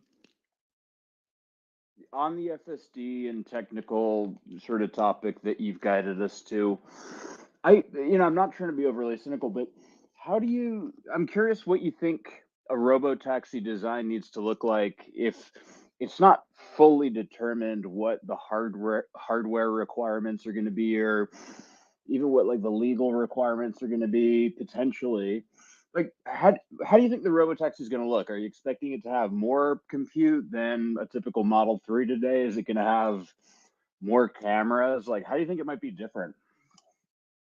Why do you think that it would need more compute? I don't see why it would look any different than the hardware and peripherals that are in the car today from a FSD platform perspective. Car seats, tires, design, wheels, all that stuff aside. I don't see why you would change any of the hardware or the compute. I guess we don't really know if this compute is enough to run a robotaxi yet, do we? You have good indications that it is, because it's completing really complex maneuvers, and the maneuvers that it's not completing today, what you would normally do is you would look at them, assess them, and say, okay, do we see anything that is not happening due to reasons that are hardware related, or is it just a matter of training, time, etc.? I think most of these deep reasoning trade-off choices, you could say, let's throw more hardware at it. But just like the example earlier, talking with Dale, right? You already see a 10x reduction. I don't see that you need to do that. If you had to, what you could do is you could say, let's make sure there's enough physical space that if we had to put a larger card in here, we could. But for now, we don't need to do that. Of course, they'd probably put in hardware 4 or a hardware 5. It doesn't hurt to have more compute. The compute costs are not that exhaustive. but I think there's a difference between doing it because the pricing is right versus doing it because you need it.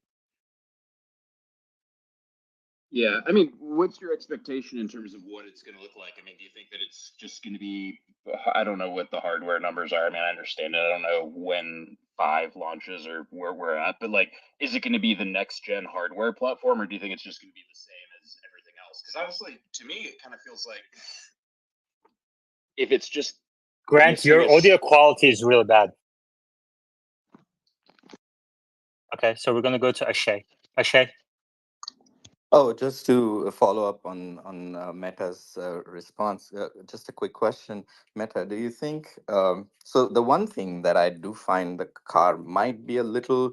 I don't know if this would be a hardware limitation in the future software versions, but the attention, right? In your transformer, the size of that attention is still about 10 seconds, 15 seconds worth of maneuvers, and that probably might have to go up another, at least 2x or if not more. Do you think that that might be where the hardware might trip, or anything you might add to my understanding? Sure. Yeah, there's been before the last 2 years. Depends on if you want to go by the paper date or when it became publicly more known. You can look at when Gemini 1.5 came out, and now with Claude and Llama and a bunch of other models that have followed on. There's this paper called Circular Attention, which showed a change in how attention is scaling from an input standpoint. It used to be, before this paper was published, that everybody's consensus understanding was the input size limits how much, the size of your training input had to be 1-to-1 with the size of the input that you consider in the field.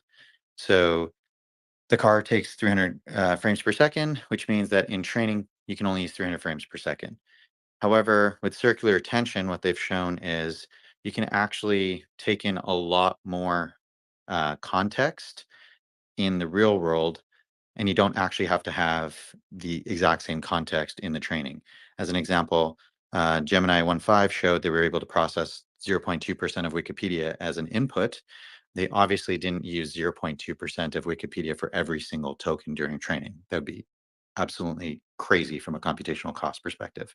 So this demonstrates that you might be able to train FSD with, say, 5 or 10-second clips, but then you could use circular attention, which would, be an implementation challenge potentially, but you could use that, and then you could say, have the car keep a buffer of longer period of time of what's happening. The way circular attention is implemented, it is within the model, so it's not like hardware intensive, in my opinion. But yeah, sure, it could be small things like that where you have to like maybe give a little bit more juice to the hardware. The thing I would encourage you to think about is if that was the requirement and we continue to see a 10x reduction in the model requirements, what is to say that you couldn't just take a 10x reduction and then take the extra capacity that you freed up to do something else? Beautiful answer. Thank you so much. Ashay, thanks for coming up today. And you have really good points and questions. Appreciate that. Hunter. Hey, is there a point when the model might trust itself more than the map data? I have a lot of road work in my area, and there's been 2 situations that I travel consistently that there's a new, perfectly great road right in front of me, but it doesn't recognize it as an option. And so I just have to disengage every time. Yeah, so the will it do A or B all the time kind of conversation or trade-off choices are heuristic approaches. Transformers models in general are better at reasoning about trade-offs. So over time, if there was aggressive enough reason for it to take that road versus another road, it would start choosing that. So in your case, you'd have to reflect and say, why do you take that new road? Does it save you time? Does it make the ride less bumpy? Or is it just some subjective preference because of scenery or something else? But do you think it will get to the point where it will believe itself?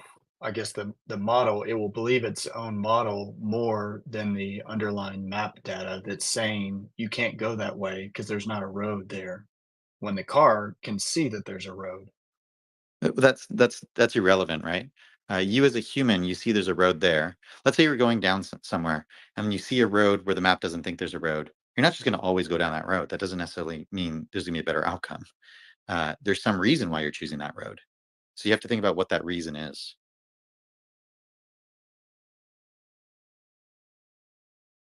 Right. And just to follow up on another issue that I run into just on my daily commute, I have another section that's an on ramp, that's a short on ramp. And if you don't merge quickly, you have to get back off. And from every version, it is not great at looking basically far back to my left and seeing where the hole is. I have to consistently disengage there. Is there an effective distance of the cameras that we know of? Yeah, so the distance is going to be limited by the pixels per square inch on a camera. There's a complicated formula. I think we've covered it in the space a long time ago for perception to distance. Uh, I I believe it's about 100 feet right now for Model 3 or for hardware 3, assuming that 4 pixels is enough. I don't know. We could go back and forth on knowing an object is there or not is there. Yeah, there is definitely a physical distance limit. However, I would caution that the way you're thinking about how far back you need to look to find a hole may not be the only strategy. So to put into context, if we taught models to play Go the way humans play Go, you would have never ended up with an AlphaGo, right? So the way we train these models, we're not telling them what to do, we're just telling them what not to do, which allows for discovery of novel solutions that maybe we wouldn't have thought of.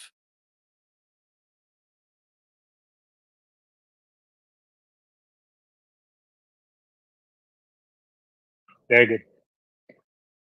Very valuable. Any other questions for Meta? We're looking for technical, deep questions that people will have to, literally, they will have to listen to this again to understand it fully. That's the kind of discussion we need right now.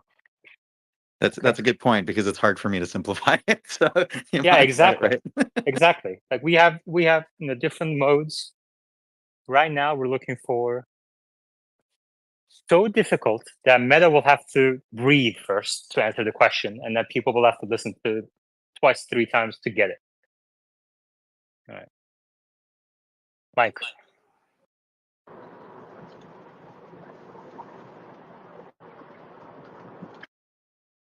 I don't know if Dale is available. Dale made an interesting point before with the reduction of parameters, 80 billion down to 70 billion down to 8 billion with Llama 3. And he was very bullish. Perhaps you can elaborate on what he meant by bullish. Does that mean that he's bullish on the ability for Tesla's models to be reduced in terms of number of parameters? Is that what he meant? Yeah, so we're seeing like the canary in the coal mine lately is large language models. Open source models tend to follow. And what he was giving as an example was, and you can see this in the Llama 3 paper, right? On MMLU, it's competing with Gemini 1.5. That's kind of nuts, right? Like you've got this cloud model, infinite memory, huge thing, only what, like a little over 6 months old, or close to 6 months old. It's now being competed against in a particular domain. Granted, like deep reasoning is a lot harder, but certain things are being competed against with models that are so small that they fit on your phone compared to something that's in a multiple like data center thing. A way to think about this would be you do a lot of things like, the first time you learn how to drive, you're driving, it takes a lot of cognition, it takes a lot of thought. If somebody said, can you drive while thinking about the grocery list and have a conversation and listen to the radio and, somebody's telling you a joke or something, you're not going to be a good driver. Like a 16-year-old, you're like, turn the music off, pay attention to the road, Don't do too many other things. But after a while, you get really good at it, and it almost becomes like you're not even thinking about it. You're just driving without even like thinking. That compression is kind of similar to what's happening in your brain, right? With more and more experience, you find more and more efficient ways of doing it. Except You took my analogy. You stole my analogy. Sorry. Did you know use that it before, or did I? many times, years ago, when we first started. But Okay. you were on the board when I came up with it, so. Okay, it might have been. It's a common analogy to use. No, we came up with it here. I want right. royalty payments from now on every time you use it. All right, I'll give you 10% of all the money I make on X for this. Sounds good. Hunter the machine.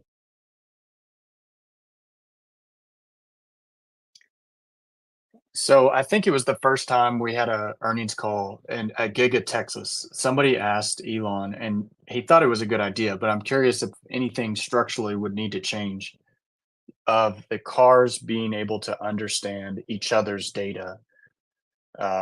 Where in my question about looking far back left, if another Tesla, if my car can use the camera imaging from another Tesla to make decisions, is that structurally possible with what we have right now, or would anything big have to change? I don't think it's fun to think about, but there's a couple of reasons why it will never be viable, in my opinion. Even if you had like a Starlink and the fastest bandwidth connection, this is hand waving. Don't use these as exact numbers, but like when you go from bandwidth like across a net versus on disk, that's like 1000x. Then you go to RAM, that's another 1000x. Then you go to A6 memory, that's another 1000x. So you're looking at like maybe a billion x difference in speed. So your reaction time is just going to be ridiculous. So it's not a viable option to send video or even metadata about processed video from another car in real time. I never say never. Somebody might come with some crazy ass hardware, but I don't think that's going to happen. Okay, we're doing no hands mode, but machine that Nick and then no hands mode. Well, this is going to be a big argument, so maybe you want Nick to go first before Matt and I get in a fight. Okay, Nick. Hey, so I had a question regarding the 56 billion pay package. Can anyone on the board kind of explain how it financially affected over the past couple years Tesla with the previous, pay package, and now if when the courts made that decision, where that money went or how that impacted the company, and then the impact it will have on the company financially if the Elon's pay package is redone or it's approved again. Yeah, I'll answer that real quick, and then we can just go back to technical discussion. The best way to think about Elon's comp is minor dilution to stockholders. That's it. Minor dilution to stockholders. And in return, you're getting Elon services and the value that he brings to the table. In the financial statements, it's recognized as a non-cash expense on the income statement that Tesla recognized over time, but it's non-cash. It doesn't impact the cash flow statement. Okay. So the best way to think about it is that minor dilution, in return, you get Elon's time and the value he brings to the table. Does that answer your question? Yeah, thanks, Simon. Okay, thanks. Machine. So I've been thinking a lot about all these issues with training these models and making them efficient on the hardware for Tesla. And I made a long tweet thread about what I've studied and my thoughts. Not that they're right, just my current state of thinking. And bringing up what Meta's talking about and these questions about, will it be enough inference compute to do these models? And then Dale saying what Llama's model is. And you have to be careful about being clear about what's changing in these cases. So I'm looking at the Llama 3 paper. I haven't read it. I'm just looking at the tables. They're not showing any amazing ability on distillation, on model compression per se. They're just showing that they're method of training this model itself yields superior results to previous types of models. And then when they distill it, it suffers significantly, but that suffering still yields a model that's pretty good because it started from a higher spot. So I don't see the distillation as being amazing. They're losing a ton of accuracy when they go from 65 billion to 13 or even 7. So I think that's consistent. What I've seen in the literature is that when you go to distill these large models down, the accuracy suffers pretty decently. And it's hard to estimate then what's the equivalent of how much more would you have to train a model, whether making it larger than you needed to or more data, et cetera, to then distill it down to the equivalent level that gives you equal accuracy, right? And I'm kind of estimating right now something like maybe you can get away with like 2/3. You could compress it 2/3 and get similar accuracy as what you trained it as. But it is given that you will improve these models through new techniques. These are all on areas that have nothing to do with vision. You could argue they have to do with the context of understanding scenes and scenarios, so there could be some applicability. But I've yet to see through this review how you're going to overcome right now the idea that given the current error rate that FST is going at, that in order to get the error rate down 100x, which it basically has to be to get to robotaxi, how you are going to get around not increasing the model size by at least one order of magnitude conservatively, but probably two. And you could argue, well, when you find new models, they're going to be more efficient, like this llama, and I agree with that. But we're not seeing necessarily 2 orders of magnitude decrease. So I'm totally willing to have my mind change. But when I see all this data, I'm not seeing that a model that is large enough to be accurate enough is going to be able to be compressed down to what can fit on hardware 3. So the problem that you're running into here, I would equate to like, there's 2 ways we can think about it. One, when you're driving a car, to continue with the analogy, and you're kind of sleepy, so your attention capacity is lowered because humans have variable attention somehow. Our brains operate differently than models. You have limited attention.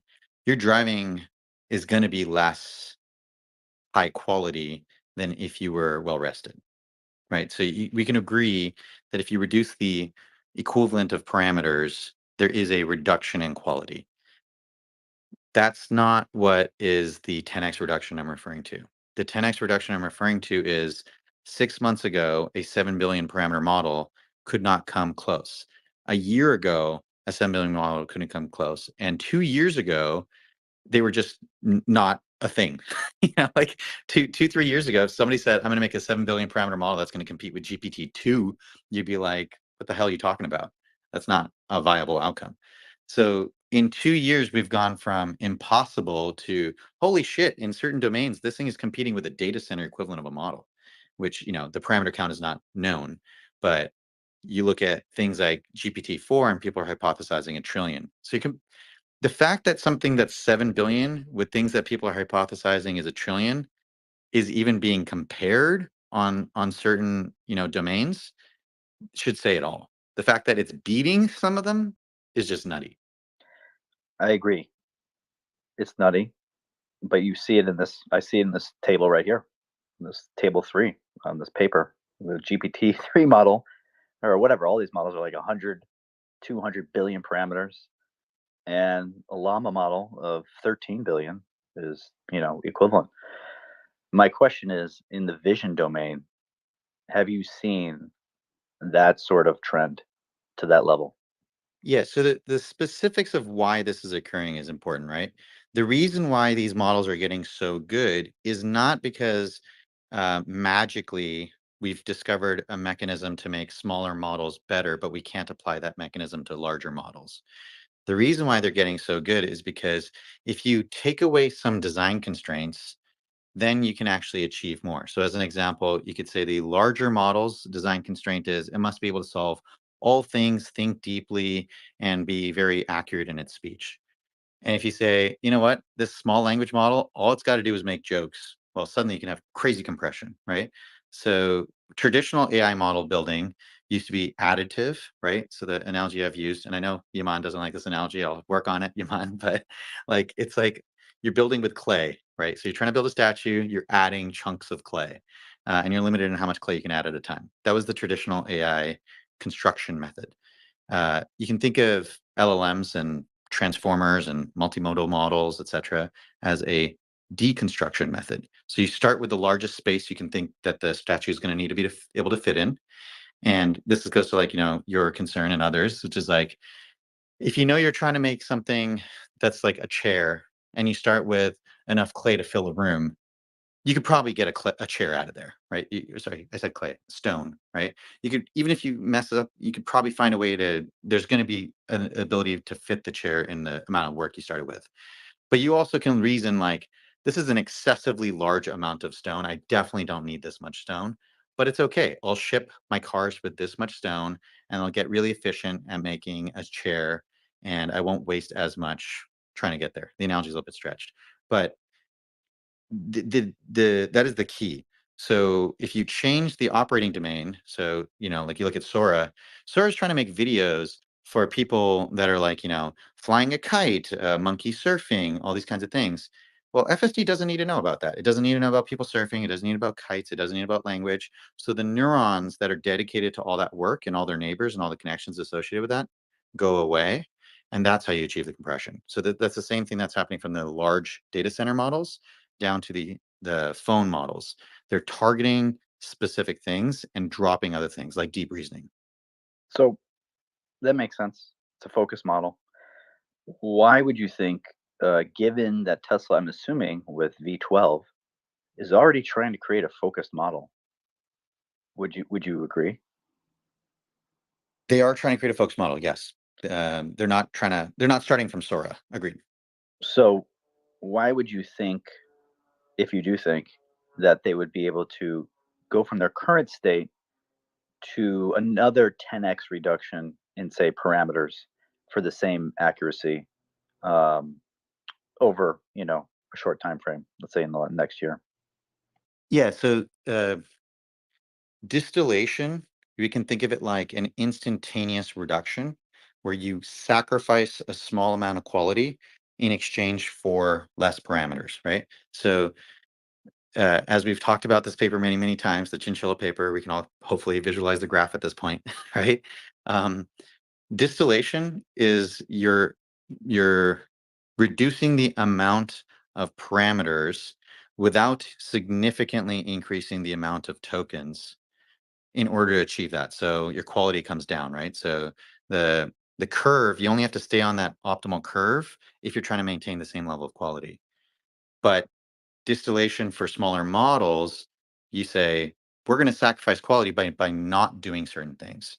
If you choose to say, I'm going to stay on the curve, you use the formula and out pops how much more data you need. So if you put in even more data, you're not distilling for loss, you're distilling for compression. So one thing about those papers, which I don't know if it's generalized across all modalities, because I've seen these other papers that kind of show some similar sort of graphs that still show on a log scale with compute that your loss still, the rate of change of your log loss goes down, slows down with these parameters increasing compute or data and model size. And so I'm still not sure that you can just say, well, we're going to be able to achieve this 100x reduction in error rate by some combination of increasing data. I mean, this is all going to happen, right? You're going to increase the data, you're going to compute for longer, and you're going to increase model size, and those will all definitely contribute to reducing error rate. But when I digest from these papers in aggregate is that it may still take, maybe it doesn't take 100x increase in each of those parameters, right? You don't need to compute for 100x longer, 100x the data, and 100x the model size. But it seems like you're still going to have significant of each. And that's where I'm trying to wrap my head around what we're going to need. And, I broke it down simply. Like, I think you probably agree with me. I don't think training compute is going to be an issue for Tesla. Agreed. And I don't think data will be, although you could argue right now it is. No, I think that's where we disagree. I think data is the limiting factor, and that's partly why I didn't finish. I said I think data is the limiting I factor agree right with now. Meta. I said I think it is right now for whatever model size they have. So let's try an actual example, right? Since we were doing like a deep dive into technical stuff here. So I'm just going to pick some numbers. You tell me if you think they're crazy. We already talked about like 165,000 miles per disengagement is like the average for a US driver, right? Not disengagement, accident, right? So that then we can reduce that. Let's just play with some numbers right now. And let's say 300 is roughly where we are per disengagement. So interactively machine, would you agree that 70 to 80% of the disengagements that are occurring are probably because of, either preference, people are driving in scenarios, that would lead to like small fender bender stuff. It wouldn't be like a critical cost preventative thing for a robotaxi fleet to exist. So, okay, so if you agree on that, would you agree that it's not necessarily a linear distribution? So keeping those things in mind, you said earlier we maybe need 100x. Well, we went from 300 to 30,000 miles. You're basically saying that that's kind of roughly a good quality bar. Would you agree with that number? Yep. Okay. So if that's the case, now let's look at it from a different way. If you agree with the trips per trip, disengagement-free trips were close to 95% today, and we were to 4x the quality, what percentage would we be at? 4x the quality of what? The quality of the model. If you so I'm going to give away the answer here, right? But if you take your loss function and you square root it a bunch of times, where are you going to end up? So every time you 10x your data, theoretically, assuming that the scaling laws that were on translations, not video, so I do hear you, the ratio might change, but the proportionality probably stays consistent. But let's just use that for now. If you 10x 4 times the data, which is a lot, you would theoretically square root your disengagements, or sorry, your loss function 4 times. Agreed? I think so. I have to think about it some more. Okay. His math is not his strength, as we know. All right. Well, I'm just going into a calculator. If you take 5% and you multiply it with itself 5 times, and then you subtract it from 1, you're going to end up with about 5 nines. Yeah, I get that. I just don't think number one, you should be using percent of trips. I know now you're switching to percent of trips without a disengagement as your metric, and then assuming that how that scales with these parameters is the same as log loss, which I don't know necessarily that's the case. I'm trying to say your loss function should approximate the domain you're normalizing over, right? So if you agree with that statement, I would say, I personally think you should be normalizing over trips, not over miles. Clusters, if you could do it in a even more ideal way. But if you had 5 nines of accuracy on your trips, then that would mean, you can do, 1 million trips roughly with one accident? Okay. Yeah, no, okay. So I get your math of where you want to get to. But I don't know that your assumption that you can go from 95% of trips without a disengagement, which by the way has been pretty flat, even as they've improved, obviously, the software. The 12.3 releases are probably more about expanding the access in the fleet from a hardware Well, but perspective. everyone's seen with 12.3 that it's much better. I mean, I wrote in it, and it's much better than V11, and you see that in the critical miles per critical disengagement. This is apples to oranges. We should And not compare 12 no, and 11. because you're changing, whatever. You're changing the narrative. The percent of trips without a critical disengagement is flat. Yet everyone, including you, would say, how could you possibly think this is the same performance? And now you want to use that metric? Yeah, well, so would you agree that the pace of improvement from 11 to 12 has no bearing on the pace of improvement from 12 to future versions of 12? Yeah, I agree. Okay. Would you agree that we have not seen a 10xing of the data that's coming into the training? I agree, and we're both going to agree. Okay, so then we're not going to see a halving of the loss function, right? So what are we talking about here? I think I don't even know if we're arguing. I agree with you. As they influx data right now, it's going to improve the model. The models.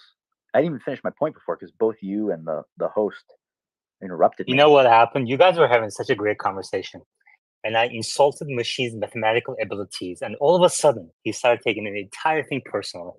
Well, I have to admit something, machine. I did my math wrong. It gets you to 99.7. It doesn't get you to 5 nines. I made the mistake of multiplying 5% by 5% a bunch of times instead of 5% by a half. So I think the bigger picture point here, so you're getting lost in the details, is I think we both agree for the current model size that it still needs more data. There's a lot of performance that you can eke out with more data here. It is data limited at this time, but as they add more data, I think we both agree. This is where my question for you. I think you'll agree with me. Unlike these models that you see, these scaling papers where they just add more of all sorts of data, right? And they say you need an order of magnitude more data to get this effect. I would argue Tesla's data being potentially being highly curated and long-tailed, that incrementally they don't need an order of magnitude more data to yield an order of magnitude more performance. No, I disagree. You do, so you do still think that they need to. Well, that's actually making it more challenging. Agreed. Okay. They definitely need as much data as they can get. Like Interesting. Their progress is going to depend on gathering more data for sure. So you think? Wow. And just to by data you mean disengagement data? Correct. Go ahead, machine. So that's interesting. That makes it more problematic because a 10x in data is obviously a challenge, let alone. I think where you and I agree on a lot, by the way. I think where you and I disagree is on what bar is necessary before L4 works. Well, I don't want to discuss that because that's like a separate conversation right now. No, I'm serious. Like I'm trying. No, I know, but I'm just saying that's the only place where we disagree. So because you're basically, so you don't disagree that for whatever threshold I define as what's needed for robotaxi or L4, that likely the model size, even first they're gonna have to eke out performance based on more data coming in right now, but eventually to get another 10x in reduction in disengagements, the model size probably is going to have to increase. Do you agree or disagree? I disagree because, again, you're saying the model size is going to have to increase. Increasing the model size means you don't have to increase the data by 10x, right? So let's assume for now that the chinchilla scaling laws hold. And I agree that they may not for this domain. They might be better, they might be worse, but it'll probably be somewhat linear. If you double the parameter count from hardware 3 to hardware 4, that only saves you a 10x. If we need 4 or 5 10x's, or this is a horrible way to say it. If you need 4 or 5 orders of magnitude increase, then all it does is save you 1 order. What's the big advantage of doing that? Why throw money at the hardware instead of just being a little patient and getting that last order yourself? I think that's where you're relying on the chinchilla paper too much. You're drunk on chinchilla, and you look at these other papers and you see even on these log scales that there is an asymptote to. Hey, I just want to point out, I brought that chinchilla paper to this space before the llama paper, before everybody suddenly like, oh, it's such an obvious thing. Every major paper is quoting the chinchilla paper. I remember when I brought it here, you're like, what the hell is this? Good job. But that's not my point. I'm not saying chinchilla. I discovered chinchilla. That's for sure, not correct.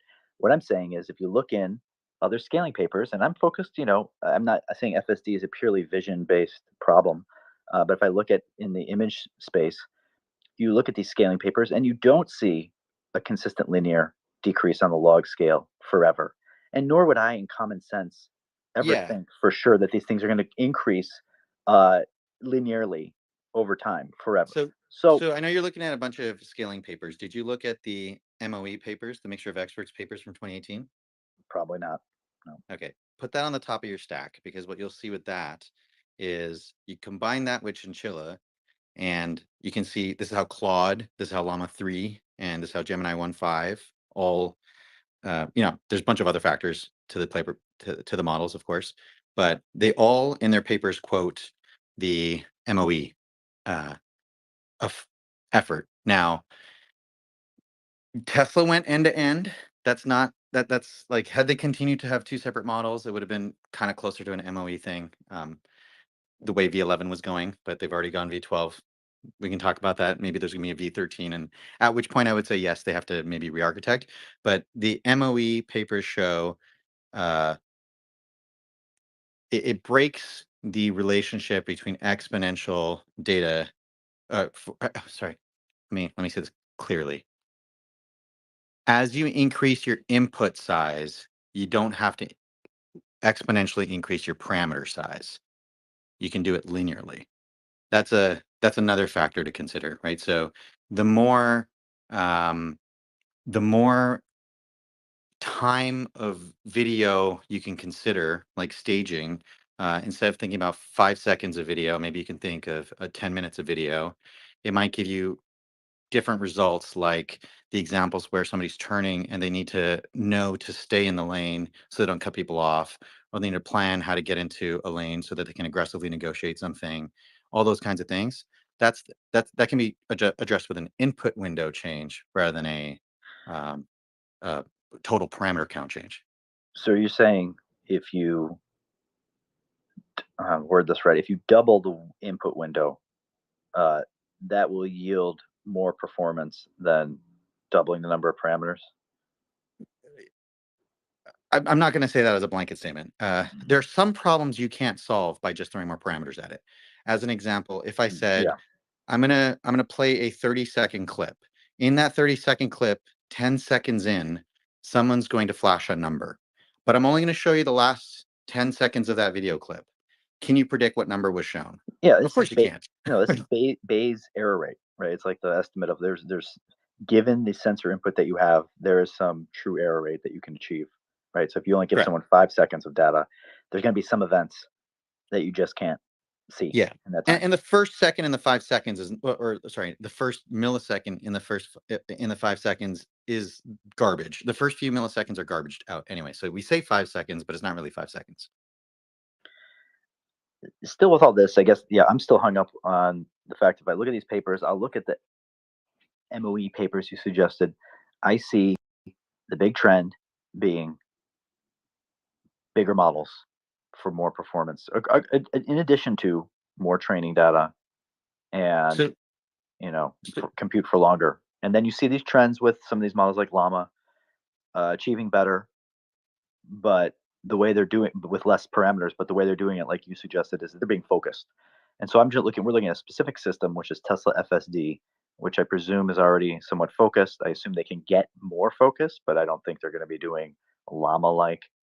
They're also really early. They're really early, right? So that's what I'm saying. Like, one way to know if how you're doing on Wright's law scale is how much compression you're getting. If you're getting gobs and gobs of compression, you have lots of low-hanging, juicy-ass fruit on your tree. You don't have to work really hard. Sir, we can't swear in this space. Oh, sorry. Wait, I thought I was exempt. You, sir, are not a Patreon member. I get to swear. If you likely join Patreon, support the space, allow people to curse, that's not gonna happen. So link at the top. I just want to summarize before I go. I know this is for people who want to hear me curse. If you want to hear me curse, go to Patreon and subscribe. I'm gonna summarize. Summarize in English. This discussion is between two geniuses, all right, who basically agree on most things, just on subtle differences. But the real key here is that this conversation is what needs to be talked about and understood better and communicated better by the company. Otherwise, institutional investors and others will not gain confidence that this approach for the future of the company going to robotaxi, it can happen in some short period of time, over the next few years, because Completely these things agree. have to be addressed. They know the answers to this, right? They know. So they need to Yeah, address it. actually, this is what I was going to ask you before you start your soliloquy. If you think about the fact that they released V12, they have the data performing in the fleet, right? Let's now take this to the LLM world, right? So you got your 7 billion parameter model, you got your trip model that's out there in the fleet, you've got your model that you trained in the cloud. You now know the real world loss that you observed in the world when you released it. You know how much you forecasted in the cloud before you released it, and you know how much your large model is having. Do you think with those 3 inputs, they could forecast with even larger models? Because, in the cloud, you're not limited. You can train up as big a model as you can pay for. Do you think they could forecast how many reduction, like 10x reductions away they are? Do you think they could forecast roughly when we get to this number of disengagements will be done? I think somewhat. Yeah, I do. But That we could make can't rely Elon on you. bullish. We can't rely on you for that, considering you're a charlatan who's predicted that they would be robotaxi a year ago, like just a few months after starting this stuff. And we can't trust the CEO. That is totally not I'm not done. true. Not Yeah, done. but it's funny. Can't trust. By the way, what happened to the summary in English? We can't trust the CEO who said robotaxi coming every year. And even Ashok, I would trust Ashok if he said something specific. Yeah, not just here's the problem. The beginning of the end. Here's the problem. They are still Tesla employees, and any sort of institutional investor is going to discount whatever they say on the few seconds on the conference call. So it's better to focus honestly here, dig into it.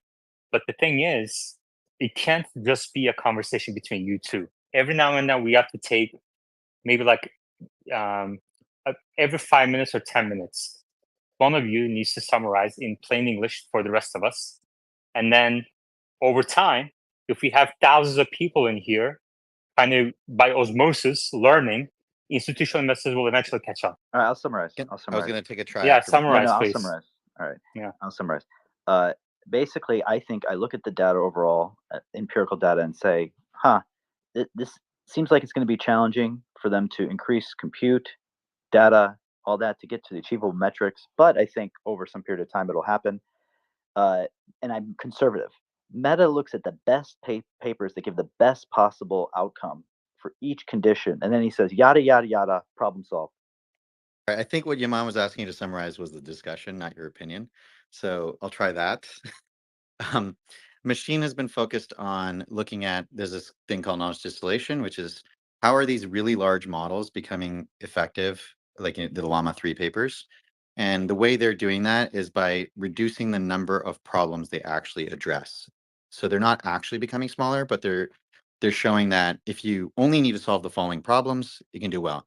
That'd be the equivalent of saying, like, if FSD only had to operate in certain regions or it didn't have to deal with certain signs, you could theoretically compress the model very effectively.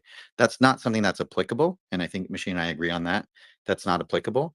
However, unfortunately, the same word, knowledge distillation, also appears in papers where you're not just cutting the stuff that you're doing down, but you say, okay, we're not going to cut the thing that we're doing down, so we have to give it 10 times as many examples. And what we have observed is roughly every time we give it 10 times as much data, it reduces by half. So if that holds, and there was a bit of a debate as to whether that holds, if that ratio will hold, or if it'll be a different ratio. But if that does hold, then this is just a data problem. Okay, great. Thank you. Hunter. Oh, before Hunter. So based on this discussion, Machine and Meta, has either of you changed your estimate of when Tesla will get to, let's say, a high take rate of FSD or robotaxi service? Machine first, then Meta. Just yes or no first. I don't. No, not yet. Okay, Meta, Starting to change, yes. to which direction? That it might be harder, but I think the thing that convinced me more is reading the California rules than the discussion with machine. Okay. Okay, gotcha. Interesting. Well, you And can't give me any yeah, credit. every now and then I'm gonna ask that question. Okay. So kind of have that question in the back of your mind. And the three possible answers are yes, no, or my position has I have more confidence in my current position. Okay. All right, Amy. Yeah, I want to know what machine is thinking is missing from the current model on hardware 3. What broad area that we would need a bigger model? I'm not thinking of it in that way. I'm not thinking about it in terms of functionality. I'm thinking about it just like a big ImageNet prediction paper, which it's more complicated than that. But if you're doing an ImageNet prediction paper where you're looking at all these images and try to classify them, and you get a certain accuracy, and you say, I need to make this better, I need to make this more accurate. You're not looking at it and saying, oh, I need to engineer this in a certain way to detect cats better or dogs. They're looking at it, the way they achieve it is by one, coming up with better models such as transformers, and then two, by the way, transformers allow you to increase the size of the model and still have it converge to a lower error rate than before, and feed it more data and compute it for longer. And you're seeing these trends in all the areas and modalities. The difference between some of these modalities and trends where Matt and I disagree is that how do those losses and error rates go down as a relationship between how much more data you feed or how bigger the model you make. And the relationships actually matter, right? Because they matter in terms of projecting things like Meta saying, well, actually, you can just keep feeding more data and keep the model smaller. And I'm looking at some of the papers, I'm like, actually, I don't see that being globally true, that at some point you feed it more data, it's not going to do more. And you need to increase the model size. And so I'm not viewing it as a functional aspect, like, yeah, which may be a flaw. Like maybe you do have to look at it functionally and say, well, there's not actually that many error cases that have to be solved. And then maybe they're kind of discrete. And so once you just solve 10 things, which you look at it that way, it's not many, then the error rate goes down significantly. Like I think that's possible. And I think that's not maybe showing up in literature I'm looking at. So I think I'm definitely open to that being an Yeah, issue. so that's why I was referring to clusters, right? So when I was saying the clusters, that's the fact that the number of issues is deceptive because there could be one issue that's dominating. There's not an equal distribution amongst the issues and the frequency with which they occur. So when you address one of the high frequency issues, you'll see large declines.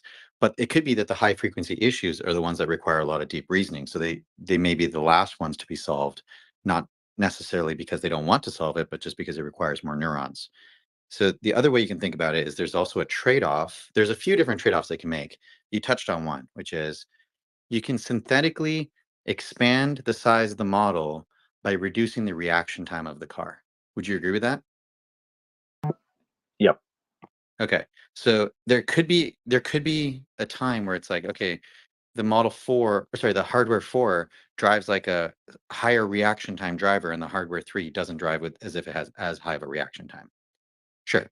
But over time, I think you and I both agree it'll happen. It's just a matter of when. So we're not disagreeing on how or possibility. I don't think Machine is saying it's not possible to compress it to hardware 3. I believe he's just saying it'll take a long time. Correct. It just seems like we're really close. That's all I'm getting at. It's like there's no Well, new features. Meta actually said a few months ago that we're going to get to a point where people are going to think it's going to around the corner, and I'm going to be the one that is kind of saying, no, we still have a bit of ways to go. Exactly. We're getting close to that. And that's where we are. Hunter. So in my current position, I just had to start up a UAS response team with the fire department and police department. And at a tech conference I went to, there's a lot of discussion about this concept of a real-time crime center, which is kind of spooky, actually. It feels like Minority Report. But my question related to this, y'all kind of went back and forth on whether or not you agreed that data was part of the issue. So there's a handful of startups that are basically going around cities and obtaining permissions to use any kind of videos feed that exists within a city, whether it's traffic videos, whether it's building videos, any kind of video feed. And they're pulling that together and layering on. A lot of them are using Microsoft's cloud and using the AI within it to make assumptions. But my question is, could Tesla potentially use that kind of data that's monitoring vehicles, that's monitoring, similarly, monitoring physics and statistics, which is how you make decisions in the real world? Could Tesla use data like that, obtain similar permissions to increase their amount of data, and maybe even in places that they haven't been to yet?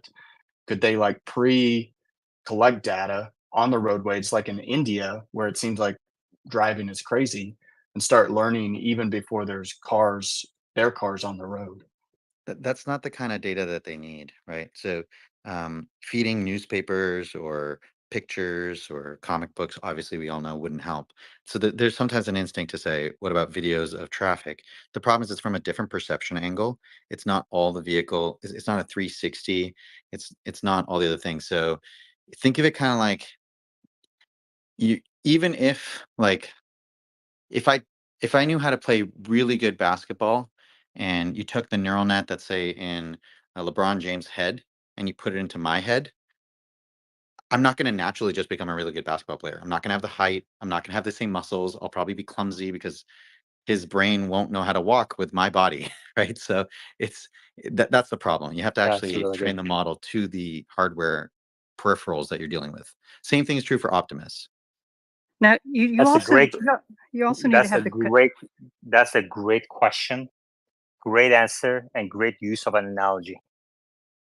Are you a LeBron Hunter, James fan? I've never gotten this much love from you, man. So I'm just curious if I picked the right basketball player.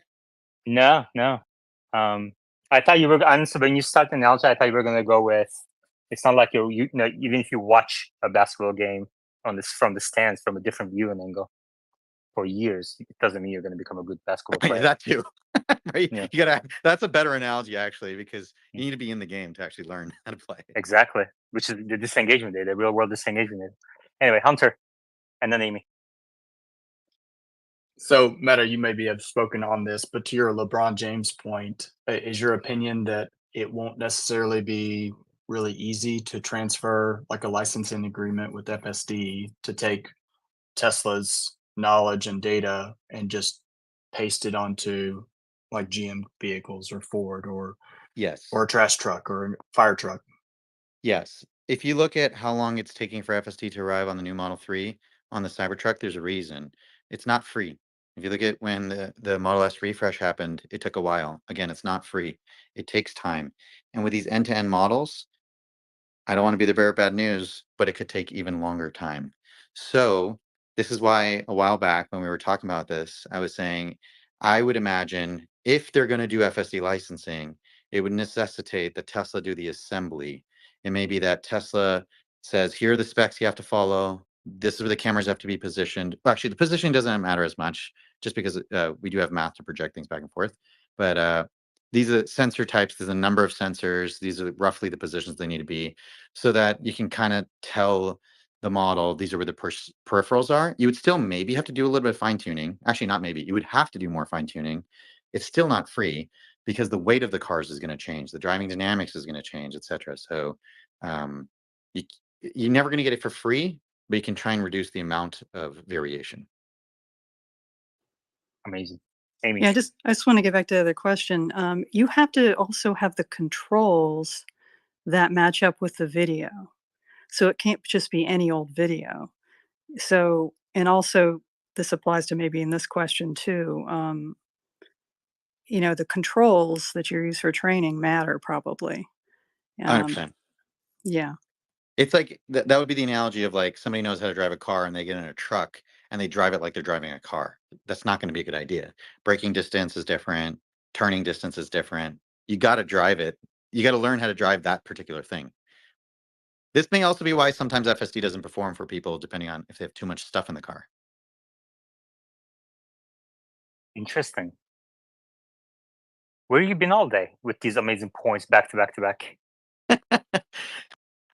We had the technical Do you like? conversation Do you? first. Yeah, exactly. Do you need like 4 hours of technical conversation to warm up or something? What is going on here?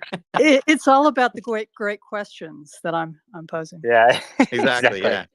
You know what it is? I think it's because Yeah. Machine primed my brain LLM with Yeah. Meta and I are going to get into an argument, and so my brain was like, "All right, get ready." We should just start with this every day. 1 hour of technical discussions between Machine and Meta. Like, get the And nerd then we out of the way. Get the nerd yeah, out of the way. exactly. Hunter and then Habib.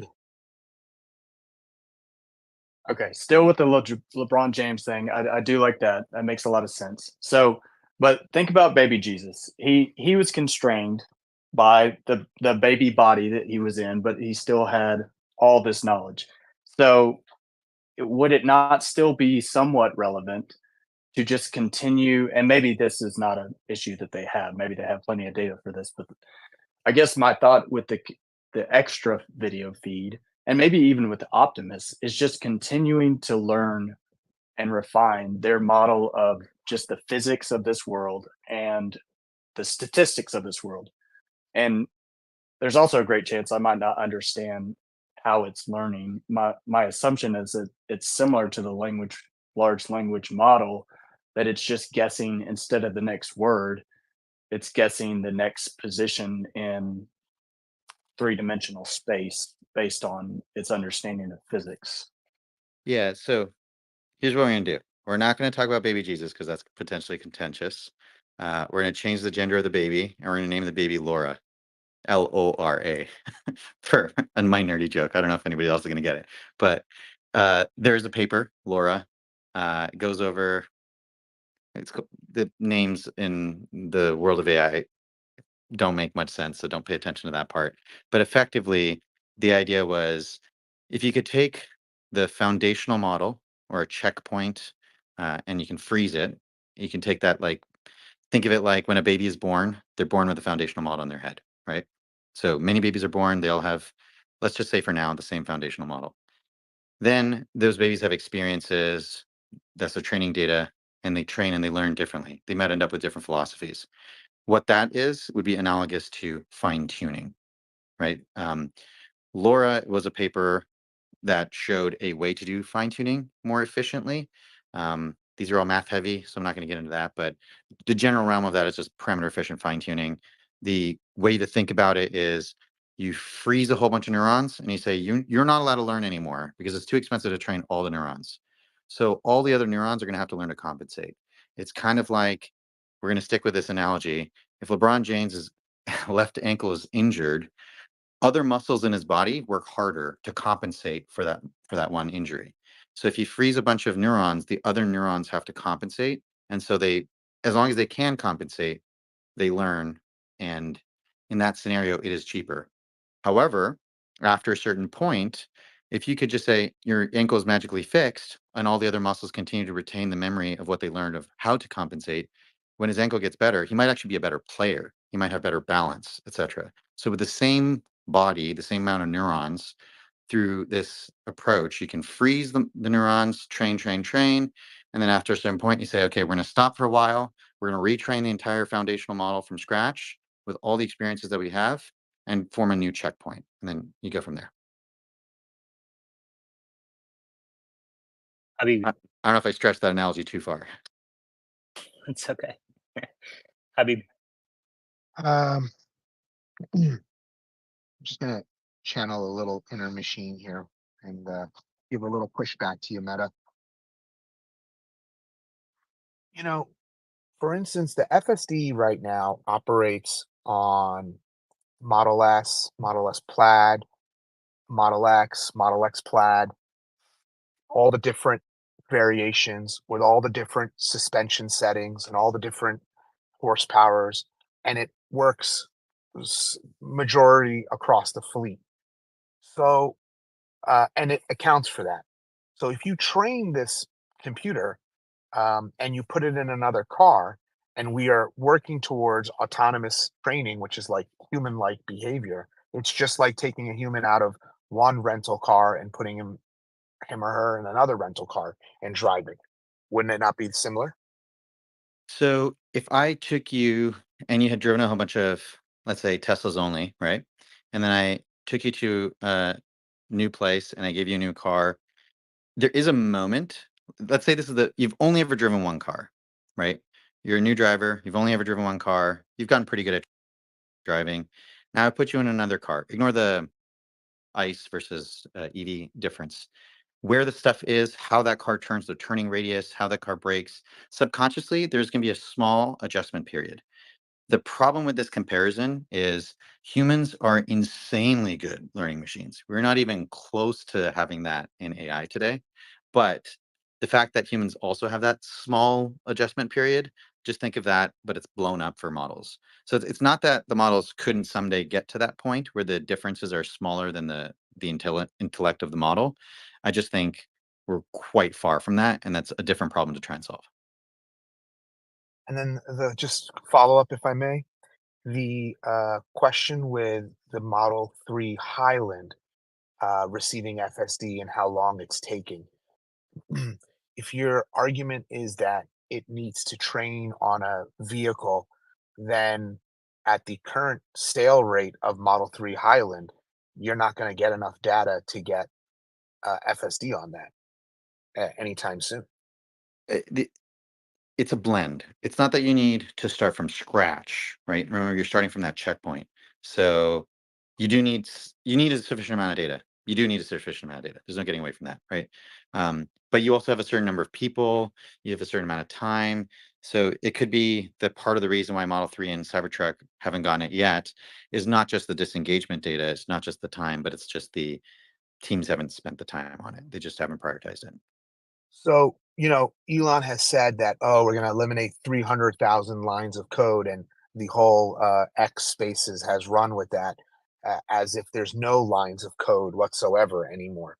And isn't that instead incorrect? And what it could actually be is you could actually program some of the differences, like how much weight to give the computer to allow acceleration in one vehicle versus another vehicle based on powertrain, stuff like that. So what I'm trying to get to is, couldn't you just code the basic differences in the vehicle and then let the neural net drive it based off of those coded instructions?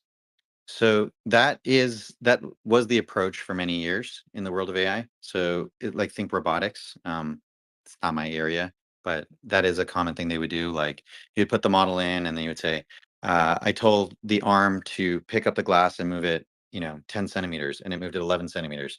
Okay, let me just go in there and say the arm moves 10%, or the arm is 10% lighter than the other robot that we trained this on." This hacky approach works to a degree, but the core learning from the Transformers paper, "Attention is all you need," goes to this concept of don't do additive work, do uh, subtractive, focus on the subtraction. So what you're describing is to tell the model, hey, this is the weight, or hey, this is that, but you don't actually know what part of the driving dynamics the model's picking up on.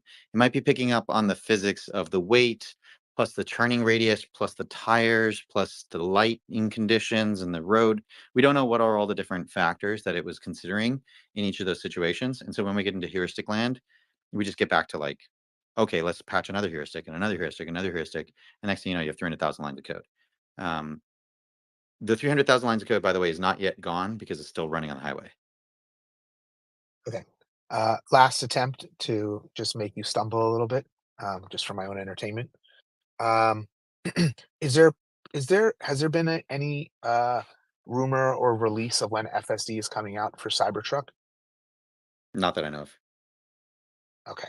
So really, we can use Cybertruck as a great bench, just for comparison of if you were to put hardware 4 in another vehicle or license it out, we can kind of see the timeline. You know, we had the free trial in April, and Cybertruck started being delivered end of January, February, so about a month off So we can see by the time FSD comes out on Cybertruck, we can see how long it took to train from the bookmark for the new vehicles, right? That would be the absolute worst case scenario because they may not be motivated to try and get more Cybertruck sales. Like, what is the value add for them prioritizing that ahead of spending all those compute resources on FSD V12 processing? It's possible that they're like, oh my God, we have so much extra compute. Why don't we train another fine-tuned model for Cybertruck? But as you saw with the 12 release, they even went vehicle by vehicle slowly, right? So they really honed in on one vehicle dynamic first, then they went to others. And we're talking about like vehicle dynamics and all these other things, but remember, they also have like different chips, like they have all the way down to like small differences. So even when we talk like, oh, there's a bunch of Model 3s, it's like there's a bunch of Model 3s with Tegra, there's a bunch of Model 3s with Intel, there's a bunch of Model 3s with this particular chip maker for the actuator, and this is another chip maker for the actuator. So all these different things, not to mention you could have the exact same vehicle and the driving dynamics will change, right? So, and physics is really complicated, right? So that's partly why we've just given up as a society, I would say, to try and solve all these things and say, we're not going to try and build a real world simulator for the physics. We're just going to try and have an AI figure it out. Quick words of thank you to Kevin Simmons and Sean Plex for signing up for Patreon. If you'd like to join them, the link is at the top of your screens. Well, that's fucking great. They got their curse word. Applause. Round of applause. Kevin probably just joined and saw the link and he's like, what just happened? This is a one-time deal. Yeah. All right. Habib, thanks for the great questions. Yeah, thanks. I'm gonna go and I'm gonna Wikipedia some more questions, but for now, I think Metaphor can stay as a speaker of the space. I approve of what he says. Sounds like he knows what he's talking about. Yeah, sounds like he knows what he's talking about. Hunter. Okay. Thank you, Meta, for being patient with my dumb questions. But I'm gonna try one more. They've been very thoughtful, one more not try. dumb. So don't diminish that. Thank you. All right, I'm going to give one more go at my general video data collection. So, and I'm sure you've heard this, so I'm just interested in your response. But so my 5-year-old son, when he was 5, he's 9 now, but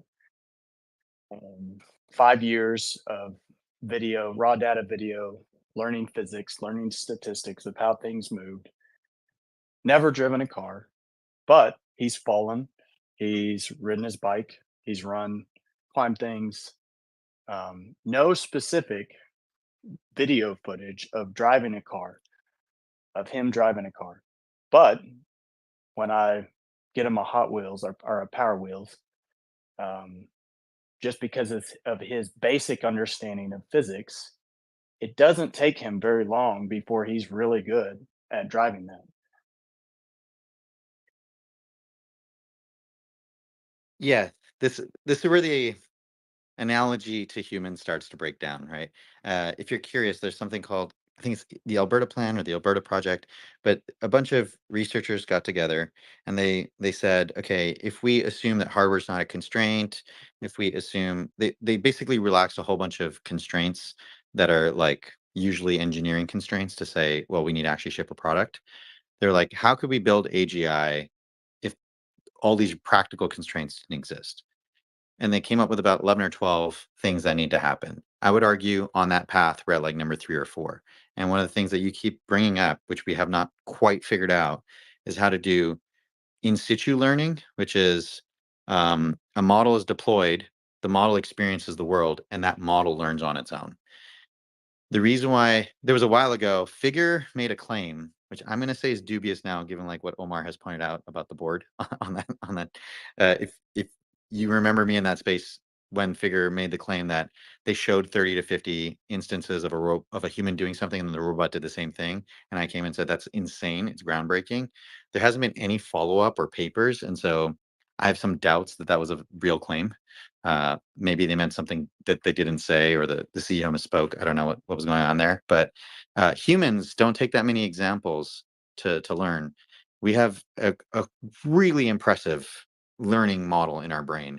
And while we try to approximate that in neural networks, I think we've gotten the idea of neural networks is fine, but like what the right architecture is to do that, I don't think we've gotten that quite yet. So if somebody said there's going to need to be another paper after transformers and there'll be another architecture to tackle institute learning, I'd probably say, yeah, that's quite possible. I don't think that transformers solve that in and of itself. And that's kind of one of the things that Jan LeCun has harped on when language models getting really popular, in saying this could be an off-ramp to the way to AGI. Meta, is what you're referring to about humans and learning the heuristics conversation that we were having a few weeks back about the shortcuts that we take? Maybe. I think the hard part is if I could explain to you the mechanism by which we learn this, I would be writing a paper on it instead of explaining it to you. On that Well, I paper mean, comment, Meta, I just sent you something from Yutzi. Take it out.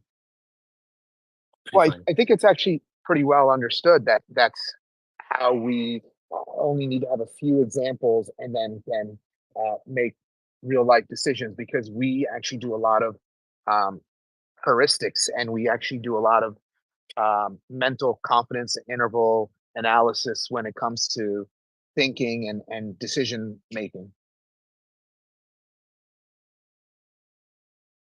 I'm not going to lie. Yaman sent me something that distracted the heck out of me. Do you mind asking that again, Habib? No, I wasn't asking anything. I was just trying to teach you something.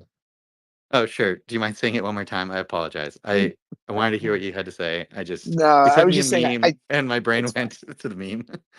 No, that's fine. I was just saying, I think that that's one of the well agreed things about the human brain is that we use heuristics. We do a lot of mental shortcuts. We do a lot of quick confidence interval analysis, statistical analysis when it comes to learning something and then following a decision tree based off of that.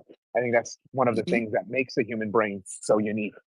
Yeah, this is one of the problems with this field in general. We use a lot of words and then like we don't pay attention to if they've been used or what they mean sometimes, as long as the point is conveyed. The heuristics that we're referring to when we talk about FSD and the heuristics that we're referring to in the shortcuts of the brain sound like the same thing. They're spelt the same. They're just two different words. They mean different things. The heuristics for machines is more like laws and rule architecture, whereas the heuristics in the brain are more like the model thinks something through and it goes, there's a high probability this is right, and then it shortcuts.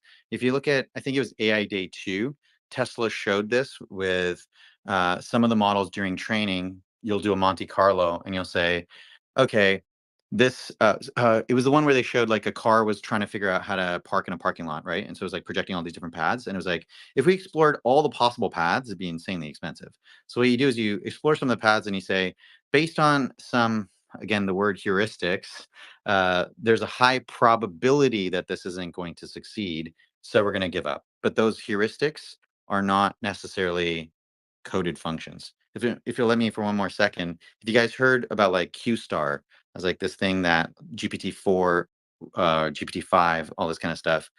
I don't know exactly what Q star is, but there is something called A star, which is probably related to. And the way that the way that world works is you can think of it like back in the day you had chess as like a complex problem. If you could list out all the possible combinations of the boards, you could list out which of those are winners, which of those are losers, and which of those are neither. Then you could say for every single combination of the board, make a tree which says every time you step down in the tree, it's always a legal move. Now you've got the entire realm of possibility. Then you can go to every single node and you could say, let's start at the bottom. That you can say if it's a winner or loser for black or white. You can go up one level on the node and you can say, of all the children, what was the percentage of times you won? Then you go up a node and you say the same thing. You can just do the math all the way up. If you have that full thought out game tree, you can play a perfect game. But that tree is really, really big. It's hard to keep in memory. It's hard to reason quickly if you're going to keep that whole thing in memory. So then you start creating heuristics where you say, well, 90% of the time, if you go left, you lose. So we're just not going to go left. But if a good chess player forces you down that path and you haven't really thought about it deeply, now you're screwed. So heuristics work really well as long as you don't have an adversary attacking you. Is that how Deep Blue worked for IBM? Yeah, that's exactly how Deep Blue worked. The first time a human was beaten was through this process. Then subsequently it was reduced. So A star, the thing that I was originally going to describe, was the ability to say, okay, so we know that this is possible. Let's just assume that a function exists that knows what the probabilities are. We don't know what that function is, but we're just going to assume that it exists. Then we're going to stick a neural network in there, and we're just going to learn what that function is. So it's a little more complicated than how you get there, but that's effectively what it does. So instead of just learning the model, you also learn those heuristic paths. This starts going closer and closer to, like, mixture of experts, because each of those heuristic models is a expert. All right, no hands mode, no hands mode. Just go ahead, guys. And we have Kevin in the audience. If he wants to come up, he's welcome to kind of change the topic and talk about anything he wants. Dale, go ahead. Hey, Meta, with all this new data coming in, since they're offering it for a free month with the video data, just a question on, do you think L2 regularization plays a larger role because of the overfitting you'd have, because of the density of the population of cars in certain areas? And is that something that would reduce the loss function around all this video data? Is that more just for LLMs? I'm not getting into those specifics. Let's go up one level. The data that's coming in that's new is not the video data. They've always had the video data in shadow mode. The data that's coming in is interventions. So you have to think about, like, how many more interventions are coming in compared to how many less interventions are occurring, and the quality of those interventions. And then you got to cluster them and say, well, and this is not it at all, but let's just say 50% of the interventions are because the car accelerates too fast. Well, okay, then that's one big cluster. And let's say the rest of the interventions are all unique. And you're gonna have a really hard time doing your margin nines. So there is some distribution of these clusters. We don't know what that is, but you would imagine internally they have some context of, okay, here's a plan for what we're going to tackle, and then the next thing to collapse those clusters. How do you think they're actually going through the data now, sifting through it and getting good quality data and removing the old stuff? I remember they used to have, early days, it was manually done. They had humans doing that sort of stuff. How do you think they're doing it now? Do you think they have any new techniques? Even though we call these models unsupervised, the data is still curated through supervision. They're not labeling the data, but there is definitely humans saying this is good, this is not good, defining scripts or algorithms to say, how do we cluster the stuff together? Which ones do you want to collect for training? Which ones do you want to not collect for training? Is that where you get the biggest efficiency gains in the model? Yeah, so you could think of it like the classic example that Ashok has spoken about is the stopping at stop signs, the NHTSA stop. They had to actually go through their data and say, find instances where we see a stop sign and the vehicle came to a stop fully. Then look at that data and say, okay, how many of those were an accident? How many of those were stopped in the wrong location? Okay, cut those out. Now you have a data set that's trainable. And if there's some bad driving in there, it's not the end of the world. Thanks, Meta. But you can imagine for every single cluster, not only do they have to identify the cluster, then they have to come up with, okay, what are policies that we can come up with that will help collapse this cluster without breaking other things? So kind of like through rewards, is that what you mean? Yeah, exactly. So if you think about the brain, what Tesla's building is the dopamine reward pathway. They're not building the brain. They're not telling which neurons to talk to which neurons. They're not telling the neurons what to pay attention to. They're just saying, when the following things happen, you'll get more dopamine. When the following things happen, you're not going to get as much dopamine, and things just work. When you refer to policy around this stuff, is that the set of rewards, or does it get more in depth than that? That's exactly right. Yeah. So your policies are mathematical functions describing when to give reward. Okay. So if you look at the original ChatGPT paper, it was called the core thing that they are built around. Everybody calls it RLHF, but the mathematical piece of that is called proximal policy optimization.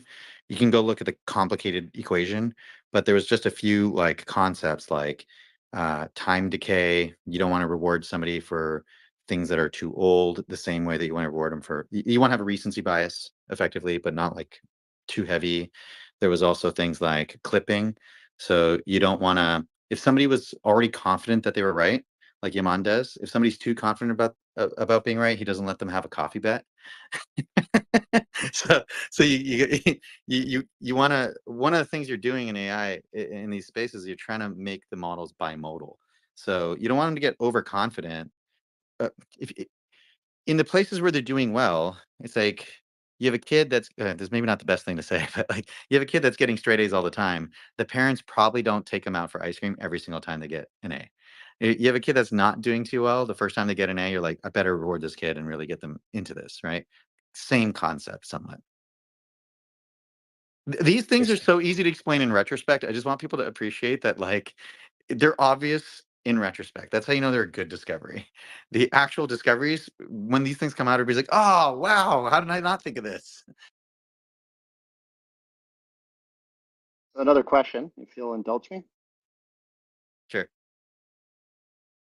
So my background's in video compression systems and stuff like that. In video compression, like we use the vectors, you look for temporal consistency, and then your predictive frames between your IB, P and B frames, you can predict the upcoming frames based on path data. Do you think they've completely dispensed with that stuff?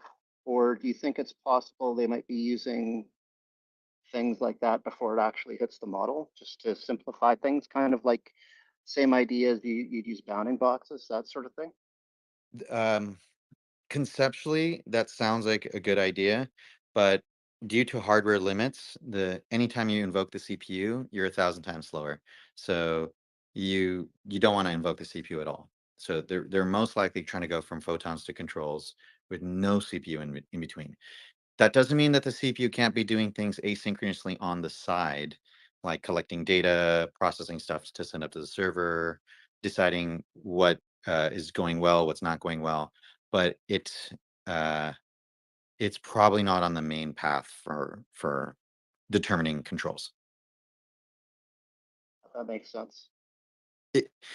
One caveat, like routing information, that's obviously coming in, right? So pulling in data like that, maybe the CPU could be on the path of, but not the, I would imagine not the actual like video footage coming in.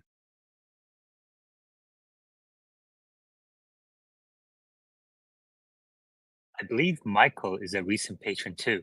Am I right, Michael? Yes. All right. Thank you very much for your support of the space. Go ahead.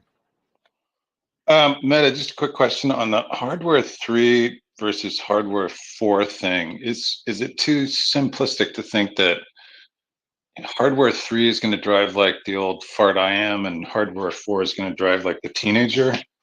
And further, is it going to perceive and plan and control more accurately?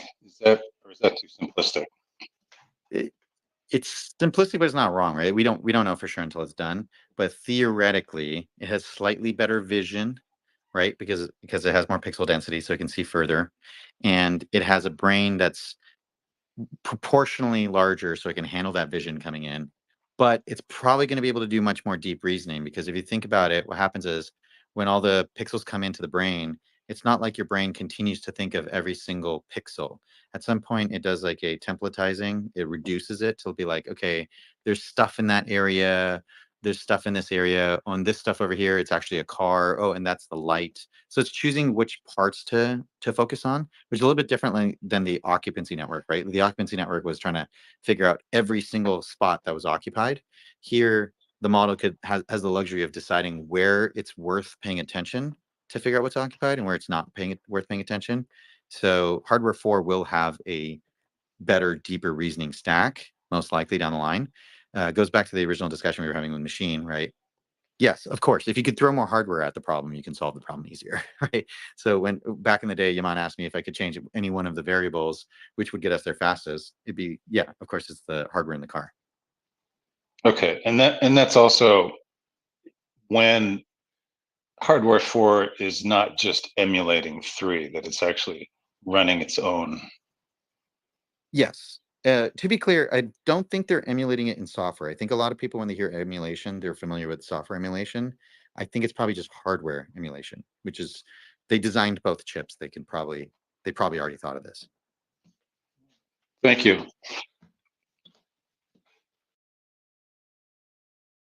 All right.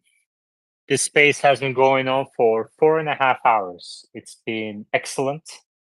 Early on, we talked a little bit about the stock compensation topic, and then we dig into FSD, very technical discussions, but we're going to end it here today.